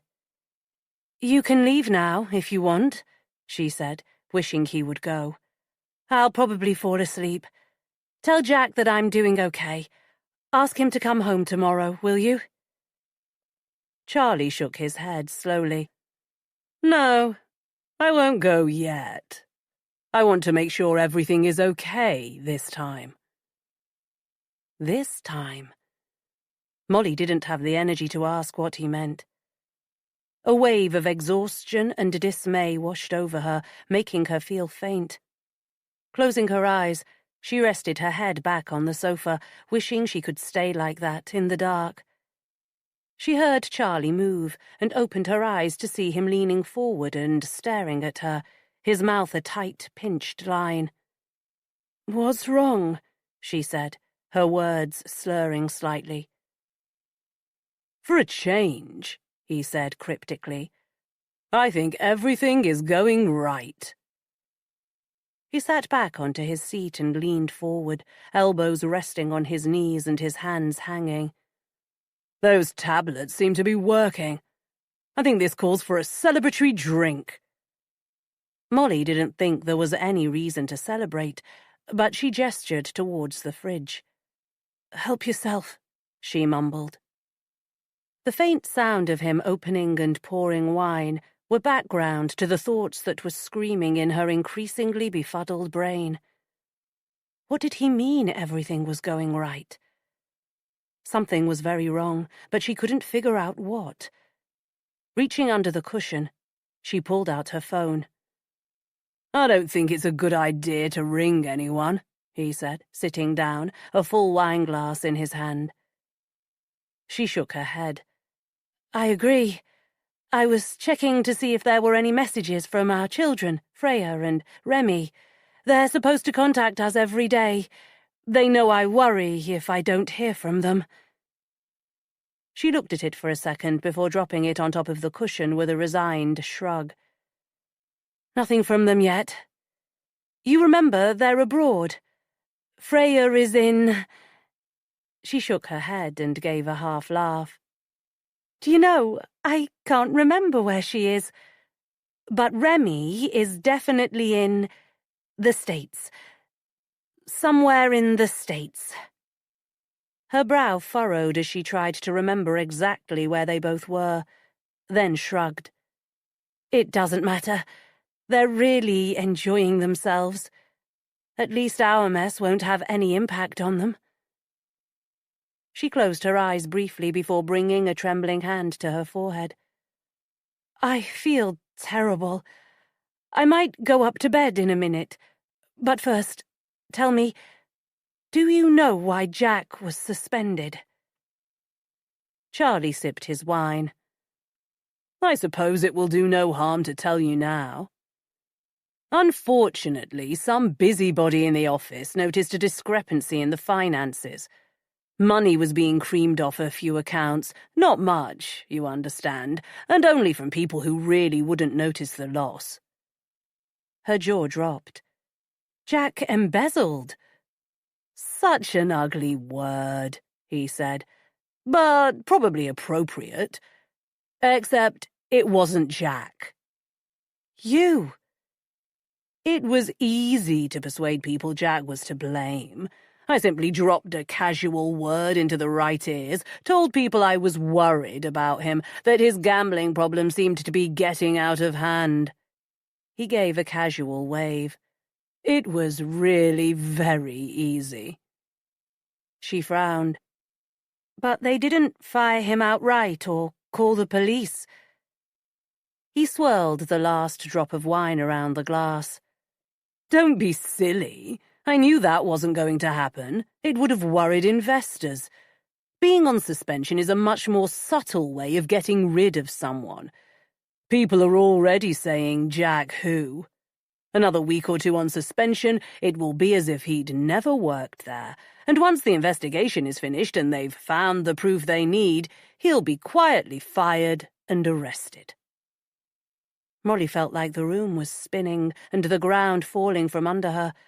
Her mouth was dry, her tongue sticking to the roof of her mouth. It was hard to get the words out. Squeezing her eyes shut, she shook her head, trying to clear the fog that seemed to be engulfing her. But when she opened them again, nothing was clearer. She felt a shiver of fear. This man, with his cruel, calculating eyes, bore little resemblance to the smiling, cheerful Charlie she'd met socially over the years. But they'll find Jack wasn't to blame, won't they? They'll find out it was you. Oh, no. Before that happens, I'll have put the money back. Once they discover the figures balance, they won't investigate much deeper. But they will be suspicious, and Jack will still be fired. Charlie shrugged dismissively. A casualty of war, I'm afraid. I don't understand. If you have the money, why can't you put it back now and save him? Because, you stupid bitch. Thanks to you, I don't have the damn money yet. He stood and paced the room, running a hand through his hair and looking increasingly wild. While he had his back to her, Molly looked toward the open door to the hallway. It seemed so near, but she knew she couldn't make it. Even if every bone in her body didn't ache, her head felt increasingly woolly. None of what Charlie was saying made much sense, but she couldn't ignore the warning bells that were clanging in her ears. She closed her eyes, opening them quickly and meeting his only inches away. Thanks to me. I don't understand. Charlie flopped onto the sofa beside her. Lucian Pleasant. Does the name ring a bell?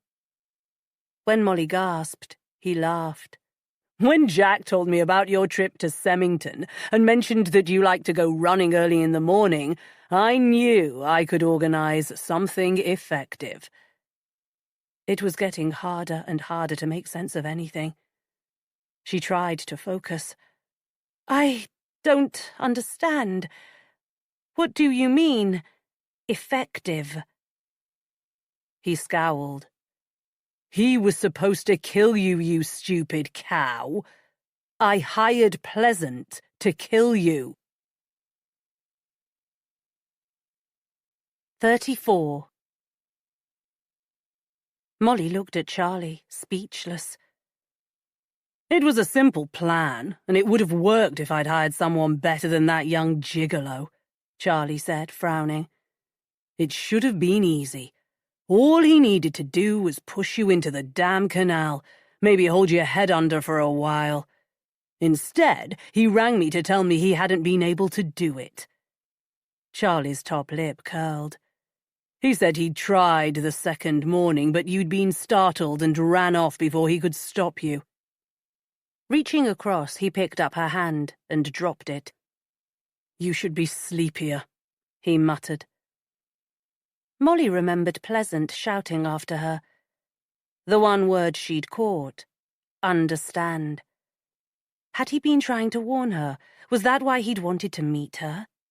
Maybe he'd discovered it was too big a leap from seducing vulnerable rich women to killing them. She felt her skin crawl when Charlie picked up her hand and knew she was on dangerous ground when his words sounded frustrated. Her eyes drooping shut, her chin dropped onto her chest. She struggled to lift it and opened her eyes to stare at him. There was something in those capsules you gave me, wasn't there? Her words were slurred. Jack said they made you sleepy. I told you I was going to make sure this time. You are the luckiest woman, but third time lucky is what I say. Third time. It was you who pushed me under the car. It should have worked, Charlie growled, and this would all be over. I don't understand. Why are you doing this? He pushed a hand through his hair. I suppose telling you why you need to die is the least I can do. That moronic husband of yours persuaded me to invest $250,000 in some foolproof scheme of his. I borrowed the money from the company. If it had worked, we were going to be very rich. I could have returned the money and nobody would have been any wiser. But his scheme went belly up, taking all our money with it. Standing, Charlie paced the floor restlessly again. He said he'd get my money back and gambled even more, but he was on a losing streak. He stood over her. You're starting to look paler. About bloody time. She knew she was repeating herself, but the only words she seemed able to say were, I don't understand. Reaching a hand down, he brushed back a lock of her hair. You are quite beautiful, you know. It seems a shame. He patted her cheek and moved away. Money, Molly. Your life insurance. Once you die, Jack will get it, and he'll be able to repay me. Charlie smiled unpleasantly. He'll have no choice. I won't let him out of my sight until he signs it over. It was almost a relief to know everything. Almost everything. Lucian Pleasant. Did you kill him? Charlie shrugged. He insisted on meeting me to explain what had gone wrong. Then he wanted $10,000 to keep quiet. Luckily, I never go unprepared and caught him off guard when I rammed that knife into his belly. Molly stared at the pleasant, unremarkable face of a monster. There was one more question she had to ask, one thing she had to know. Does Jack... She couldn't continue. Charlie turned and gave a short laugh. Does Jack know what I'm planning? Is that what you want to know? He sat beside her again, staring at her the way a lab technician would stare at a specimen. He was really cut up about you and Lucian, you know. Convinced the two of you had done the horizontal mambo. And, of course, I couldn't tell him the truth because... No, he doesn't know. He'd never have played along. For one thing, he really loves you, and for another, apart from his gambling habit, he's a pretty decent guy. I thought you were, she said, her voice thick. Charlie shook his head. People see what they want to see. Haven't you learned that by now? Standing, he reached for her hand and pulled her to her feet, ignoring her whimper of pain. It's lovely to sit here chatting with you, Molly, but it's time for the next phase of my plan. A nice hot bath. When they find you, they'll assume you got weak and slipped under. Of course, she muttered, swaying as she tried to stay on her feet. It has to look like an accident, doesn't it? He dragged her along. Yes, clever girl, it does. But don't worry. It will. In the hallway, Molly grabbed hold of the banisters with her free hand. She was damned if she was going to make it easy for him. He merely laughed and yanked her away, laughing harder when she squealed with pain. Then she heard it, distant but unmistakable. The sound of sirens. Charlie was too busy trying to get her up the stairs to notice. Every time she got one hand free, she'd grab onto the banisters with the other. His expression was growing more frustrated, angrier. He was resisting the temptation to hit her. She guessed that wouldn't last much longer. She needed to keep him occupied until the police got there. The sirens were growing louder. Charlie's head jerked up and he gave a grunt of disbelief before looking down at her face. Whatever he saw there released his rage, and with a growl of fury, he raised his hand and punched her. She staggered from the blow. Already unsteady, she slipped and tumbled down the stairs, landing in a heap at the bottom. He jumped down beside her and fired a kick at her head, missing when she rolled away and curled up. The sirens were deafening. The police had to be outside. With a vicious yell, Charlie pulled his foot back again and took aim. Molly had only one weapon left. She opened her mouth and screamed, a blood-curdling sound that echoed around the hallway. It worked. Instead of kicking her, he turned away and looked frantically around. There were shouts from outside the front door. Panicked, he bent down, grabbed her hair and yanked it. "Is there another way out?" "Yes," she said, gritting her teeth as he wrenched her head harder. "Go out the patio door. At the end of the garden, there's a gate. That'll take you out onto the road behind." She was lying. The garden was long and narrow and surrounded by a high wall. But it was dark. It would take him a while to discover she'd lied, and by then the police would have broken through the front. Unfortunately, Charlie wasn't a fool. His hand still gripping her hair, he dragged her to her feet. "Show me," he said, pushing her towards the living room. Another shout from outside distracted him for a second, and Molly broke free, but she was too slow. He grabbed hold of her shirt and pulled her back, catching hold of her arm and twisting it painfully as he pushed her into the living room, his eyes darting towards the patio door. She yelled out, dragging her feet both from pain and a determination that she would not be taken with him. A loud crash was followed by the sound of voices. Charlie, with a final jerk of Molly's arm, gave up the idea of taking her with him. He shoved her away and ran for the garden. Molly lay dazed on the floor as heavy feet came running in, passing her to follow Charlie, shouts and calls fading as they chased after him. "Where can he go?" a quiet voice asked, and she looked up to see Fanshawe bending over her. She managed a satisfied smile. "Nowhere. It's a walled garden.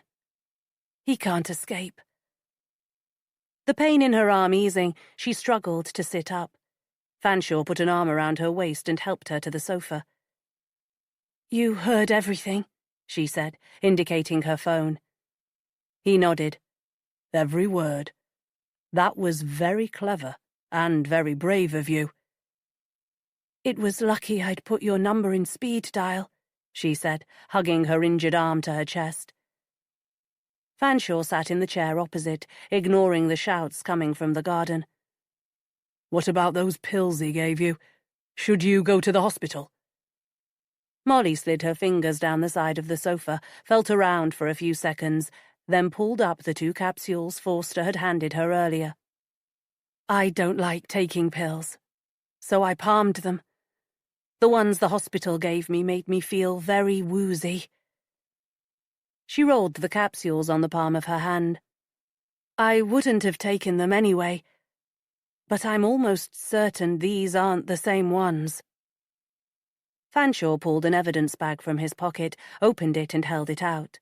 She knocked them into it. "Where do you keep the remainder?" he asked, holding the bag up to look at the 2 capsules. "In the ensuite bathroom cabinet, top of the stairs, first on the left." "I'll get them before I leave. Forensics will be able to compare them." "He'll be put away, won't he?" "We have him for attempted murder," Fanshawe said. And I have no doubt that when we search his home and check his phone and computer, we'll find enough evidence to prove he murdered Pleasant." Molly gave a long sigh of relief and turned when she heard raised voices and heavy steps. Charlie was looking pale and subdued, handcuffs on his wrists, a police officer gripping each arm. He didn't look at her as they passed by and left through the front door. "You'll need to get the Yale lock fixed," Fanshawe said, staring after them. "It's not a problem. We normally use the sash lock for security anyway." She rubbed eyes that were prickling with tiredness and tears. "We'll need you to write a statement." Fanshawe got to his feet and looked down at her. "The sooner you do so, the better. But I think tomorrow will be time enough. You look done in." He stood for a moment more.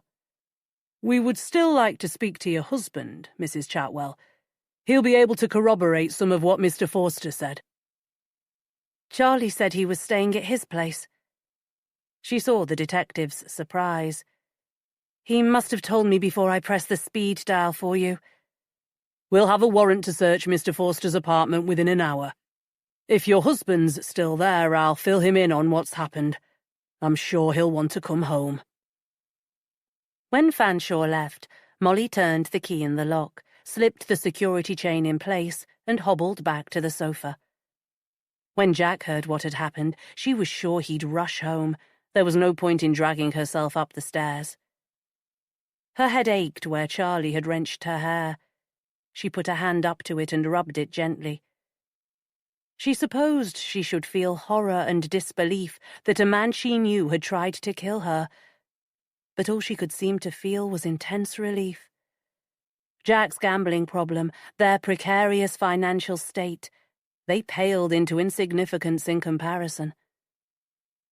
Exhausted, she lifted her legs onto the sofa and relaxed back. With her mind whirling, she didn't think she'd sleep, but she did.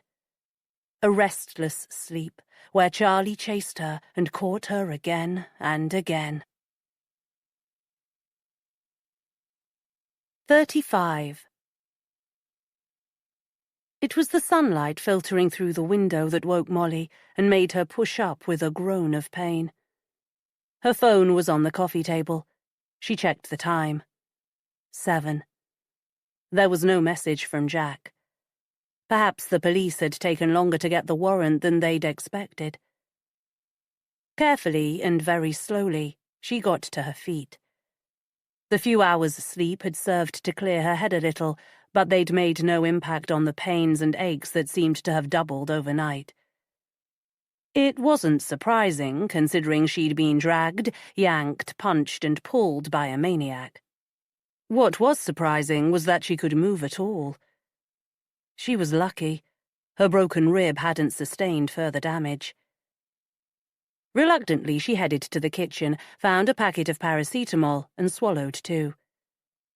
Later, she'd ring Fanshawe and see what the story was. She had a mug of coffee while she waited for the pills to take the edge off the pain, then dragged herself up the stairs. She pulled off her clothes and examined the damage in the mirror.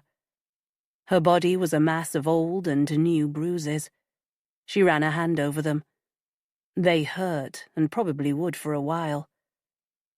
A long hot shower eased some of the aches, and she felt more herself an hour later as she came back downstairs. There was still no message from Jack. She tried ringing, left a voicemail, left a text, and threw the phone on the table in frustration. Finally, she could wait no longer, and at 8:30 she rang D.I. Fanshawe. The call was answered immediately, the detective's voice brisk and alert. At least she hadn't woken him. "Jack hasn't come home," she said, dispensing with any preliminaries. There was a moment's silence before he answered. "We went around to Charlie Forster's apartment around 3, he said. There was nobody there. The spare bedroom had obviously been used. I left an officer there and he reported back about 20 minutes ago. Mr. Chatwell hasn't turned up." Molly's heart fell. "He isn't answering the phone. Oh, God, you don't think he's done something stupid, do you?" She heard a heavy breath on the line before Fanshawe answered. "I'll have one of my men make some calls, Mrs. Chatwell, but I wouldn't start worrying. There are any number of places he could be. There are far more places to gamble in London than people are aware of. If it's suitable, I'd like to call around later and get that statement done." Yes, of course," she answered, her mind on Jack. How could he gamble? He'd no money. "I'll be here whenever you want to come," she said, and hung up. She tapped the phone against her lips, then did an internet search for casinos. Far more than she expected. 20-something in central London alone. She tried the first on the list, hanging up moments later with a frustrated grunt. Unsurprising, they weren't giving out any information. She'd have to rely on D.I. Fanshawe. Restless, she sat on the sofa and switched on the TV for company. A minute later, she switched it off and reached for a book, only to put it down without opening it. What were they going to do? Her eyes drifted around the room, lingering on the furniture, the ornaments, all the lovely things they'd acquired over the years. She'd been wrong. It wasn't the house or the stuff that was important. It was all the memories attached to them. They could make new ones elsewhere. They'd sell up, move out of London and buy something smaller. They'd have a spare bedroom where Freya and Remy could visit. With a sad smile, she decided it was time she accepted the truth. They were unlikely to ever live at home again. But if they were happy, that was okay. Now Molly knew what Jack's problem was. She could help him. Gambling. It was a disease. She'd help him recover and they'd get back their lives and be more solid than ever. They weren't like Amelia and Tristan. They'd always been enough for each other. She was debating which part of the country they should move to when she heard a knock on the door. Jack. As fast as she was able, she got to the door, slid back the safety chain, and turned the key in the lock. Everything would be all right now. The clunk of the lock turning was loud. The sound barely faded before the door was pushed open, almost knocking her off her feet. Staggering backwards, she stared at the bedraggled man who came through the door. "Jack, where have you been?" He pushed past her. Shutting and locking the door, she followed him. He was home, safe. Suddenly that was all that mattered. He was standing in the middle of the living room when she followed him in, his clothes wrinkled, coat ripped. Had he been mugged? She went to him, put her arms around his neck and pressed up against him, ignoring the dampness, the smell of cigarette smoke and alcohol that came off him in waves. "Oh, Jack," she said, burying her face in his neck. "It's been so awful, and I've needed you so desperately." "Awful?" he said, pushing her away and taking a few steps back. "What in your cushy, overindulged life could be classified as awful?" Shock kept her silent for a few seconds. "Of course, you don't know it all," she said slowly. "But you do know someone tried to push me under a car." Ignoring her, he pulled off his coat, flung it onto the sofa and went to the kitchen to switch on the kettle. "It was Charlie," she said, waiting for Jack's shocked reaction, for him to come to her and take her in his arms, for the reassurance, the comfort she needed. Instead, he continued to ignore her, standing and staring at the damn kettle. "Did you hear me?" she said, a note of desperation creeping into her voice. "Jack, it was Charlie who tried to kill me by pushing me under a car. Then last night, he came here and tried again. He tried to kill me again, Jack, for the insurance money. He wanted to kill me so you could get the damn insurance money to pay back the money you owed him." She was almost panting by the time she finished. "The police arrested him," she added quietly. Finally, Jack turned to stare at her. "I wondered what had happened to him," he said, before spooning coffee into a mug and adding water. Molly stared at him. Was that all he had to say? Was it shock that was making him behave so oddly, or maybe she hadn't made it clear? "He was going to drown me," she said. She was pleased to see this had some effect. Jack lifted his eyes from contemplating the coffee and stared at her. "Yes, Charlie went upstairs for those painkillers the hospital gave me. He said you'd mentioned they made me sleepy, and he was waiting for them to take effect before putting me into the bath and drowning me." "But I fooled him," she said with satisfaction. "I didn't take them." 36. Molly waited for Jack to congratulate her on her cleverness, to voice horror and disbelief at Charlie's evil game. But he stayed motionless, expressionless, once again staring into his coffee. "Jack?" She moved closer and rested a hand on his shoulder. "Charlie, eh?" he said. "Who'd have thought?" Stunned by his response, the lack of concern for her and for all she'd been through, Molly took her hand away. "You were clever not to take those tablets," Jack said. "They didn't agree with you anyway. I'll get rid of them."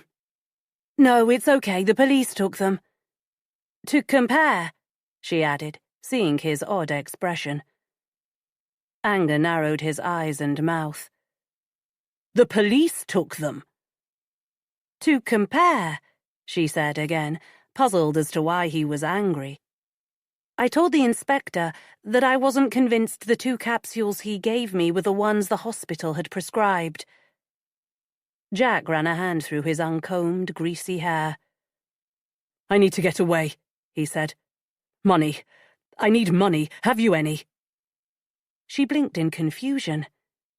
"You know I don't," she said, letting her irritation show. "You maxed out all our cards, Jack. I've sold the car, and that's freed up money to pay some of the debts." He was pacing the floor. Hearing this, he stopped and turned to stare. "How much?" "Not as much as the car is worth," she said. 25 grand. Some of the tension left him. "Where is it?" Molly frowned. "Pete Randall, remember? We bought the car from him. He's going to Wandsworth this morning to have a look over it. He said he'd transfer the money to my account as soon as he checked it over and got back to the office." Her eyes flicked to the clock. 11:30. "It's possibly there now." "Can you check?"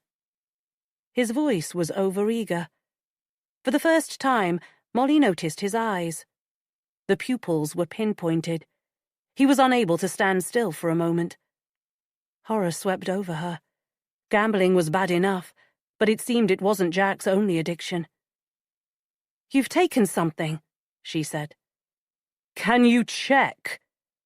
It was more an order than a question this time. She shook her head. "Why do you need money so badly? Please don't tell me you owe money to some drug dealer." Instead of answering, Jack stepped up to her and grabbed her by the arm. "Do it!" She picked up her phone and tapped a few keys. "Yes, it's there." She thought it might be a good idea to press the speed dial key for Fanshawe. There was something terribly wrong here. But before she could, Jack grabbed the phone from her hand. He stared at it, then reached into his pocket for his wallet. He opened it, took out a card and handed it to her. "Right, transfer it to this card," he said, handing her back the phone. "What?" She looked at him in dismay. "I need it to pay off the hotel where you ran up that ridiculous bill, and for the arrears on the mortgage." "Transfer the damn money!" he shouted, startling her. Throwing the card back at him, she put all the energy she had left into one word. "No!" Desperately she tried to press the speed dial button for Fanshawe, but as she looked down to see it, she felt a blow to her cheek. It sent her reeling, the phone flying across the floor. Her hand went to her face. "Jack, what's happened to you? To us?" His laugh was hateful. "To us? You didn't give us much thought when you were coming onto that stranger, did you?" She shut her eyes. Was this the way it was going to be? He'd put all the blame on her, on that one crazy moment of weakness. How convenient for him. She felt anger bubble and pushed it away. It wasn't going to help. Reaching a hand towards him, keeping her voice soft, she said, "We can get through this, Jack. We'll get help for your It's too late," he snapped. "I have to get away. Transfer the damn money." His mouth contorted with anger when she shook her head. She watched with a dart of fear as his hands curled into fists. Maybe it would be safer to give him the money. But it was too late. With a growl, he grabbed her arm and flung her across the room. She landed hard against the edge of the granite worktop and heard the sickening crack as her arm broke seconds before excruciating pain shot through her. "Jack!" she pleaded, seeing him approach with a raised fist. She was wasting her time. This drug-fueled person wasn't her husband.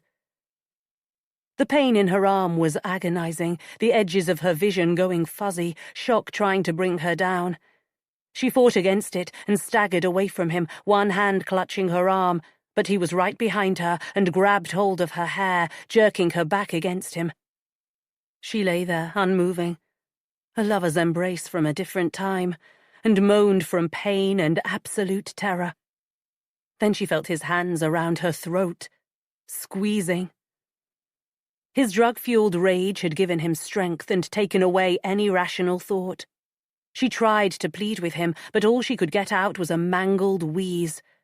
Her broken arm was useless, her one good hand making no inroads on prying the tightening fingers.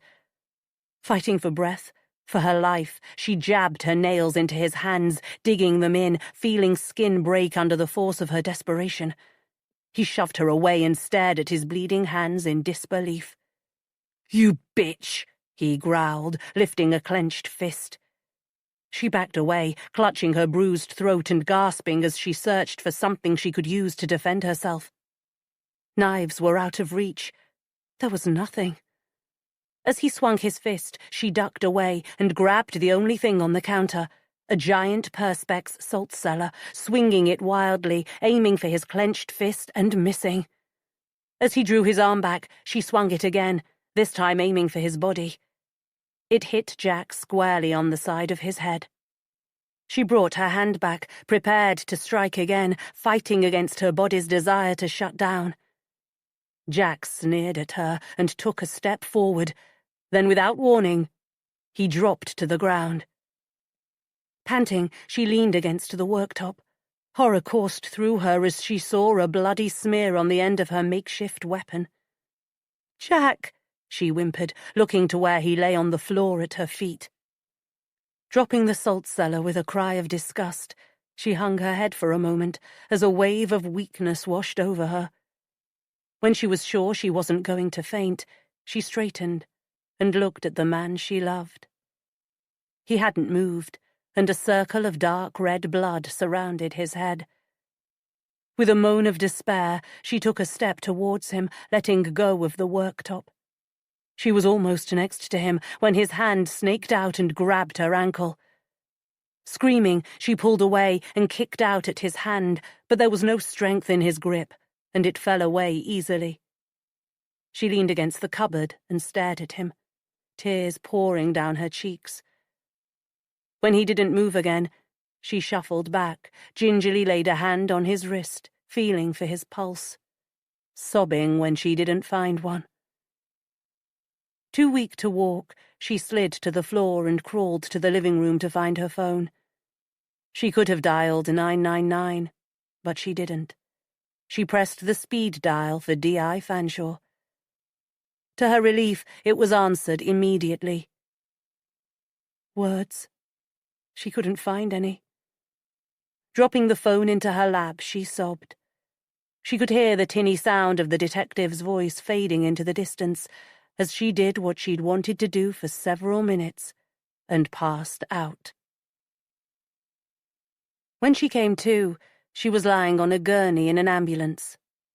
Twisting her head around, she saw Fanshawe sitting on the seat beside her. "I killed him," she said. "Yes," he agreed. "But you'll be okay. We'll need to go through due process, but it's a clear case of self-defense, Mrs. Chatwell. There won't be any case to answer." He sat forward and patted her arm reassuringly. "A clear case, Molly. Those capsules that Charlie Forster wanted you to take, they were in fact the ones the hospital gave you, but they'd been opened, emptied, and refilled with a very pure grade of heroin. One capsule would probably have killed you. 2 would certainly have done." Molly gulped. "Charlie wanted to make certain I died, didn't he?" Fanshawe shook his head. "Not Forster, Molly.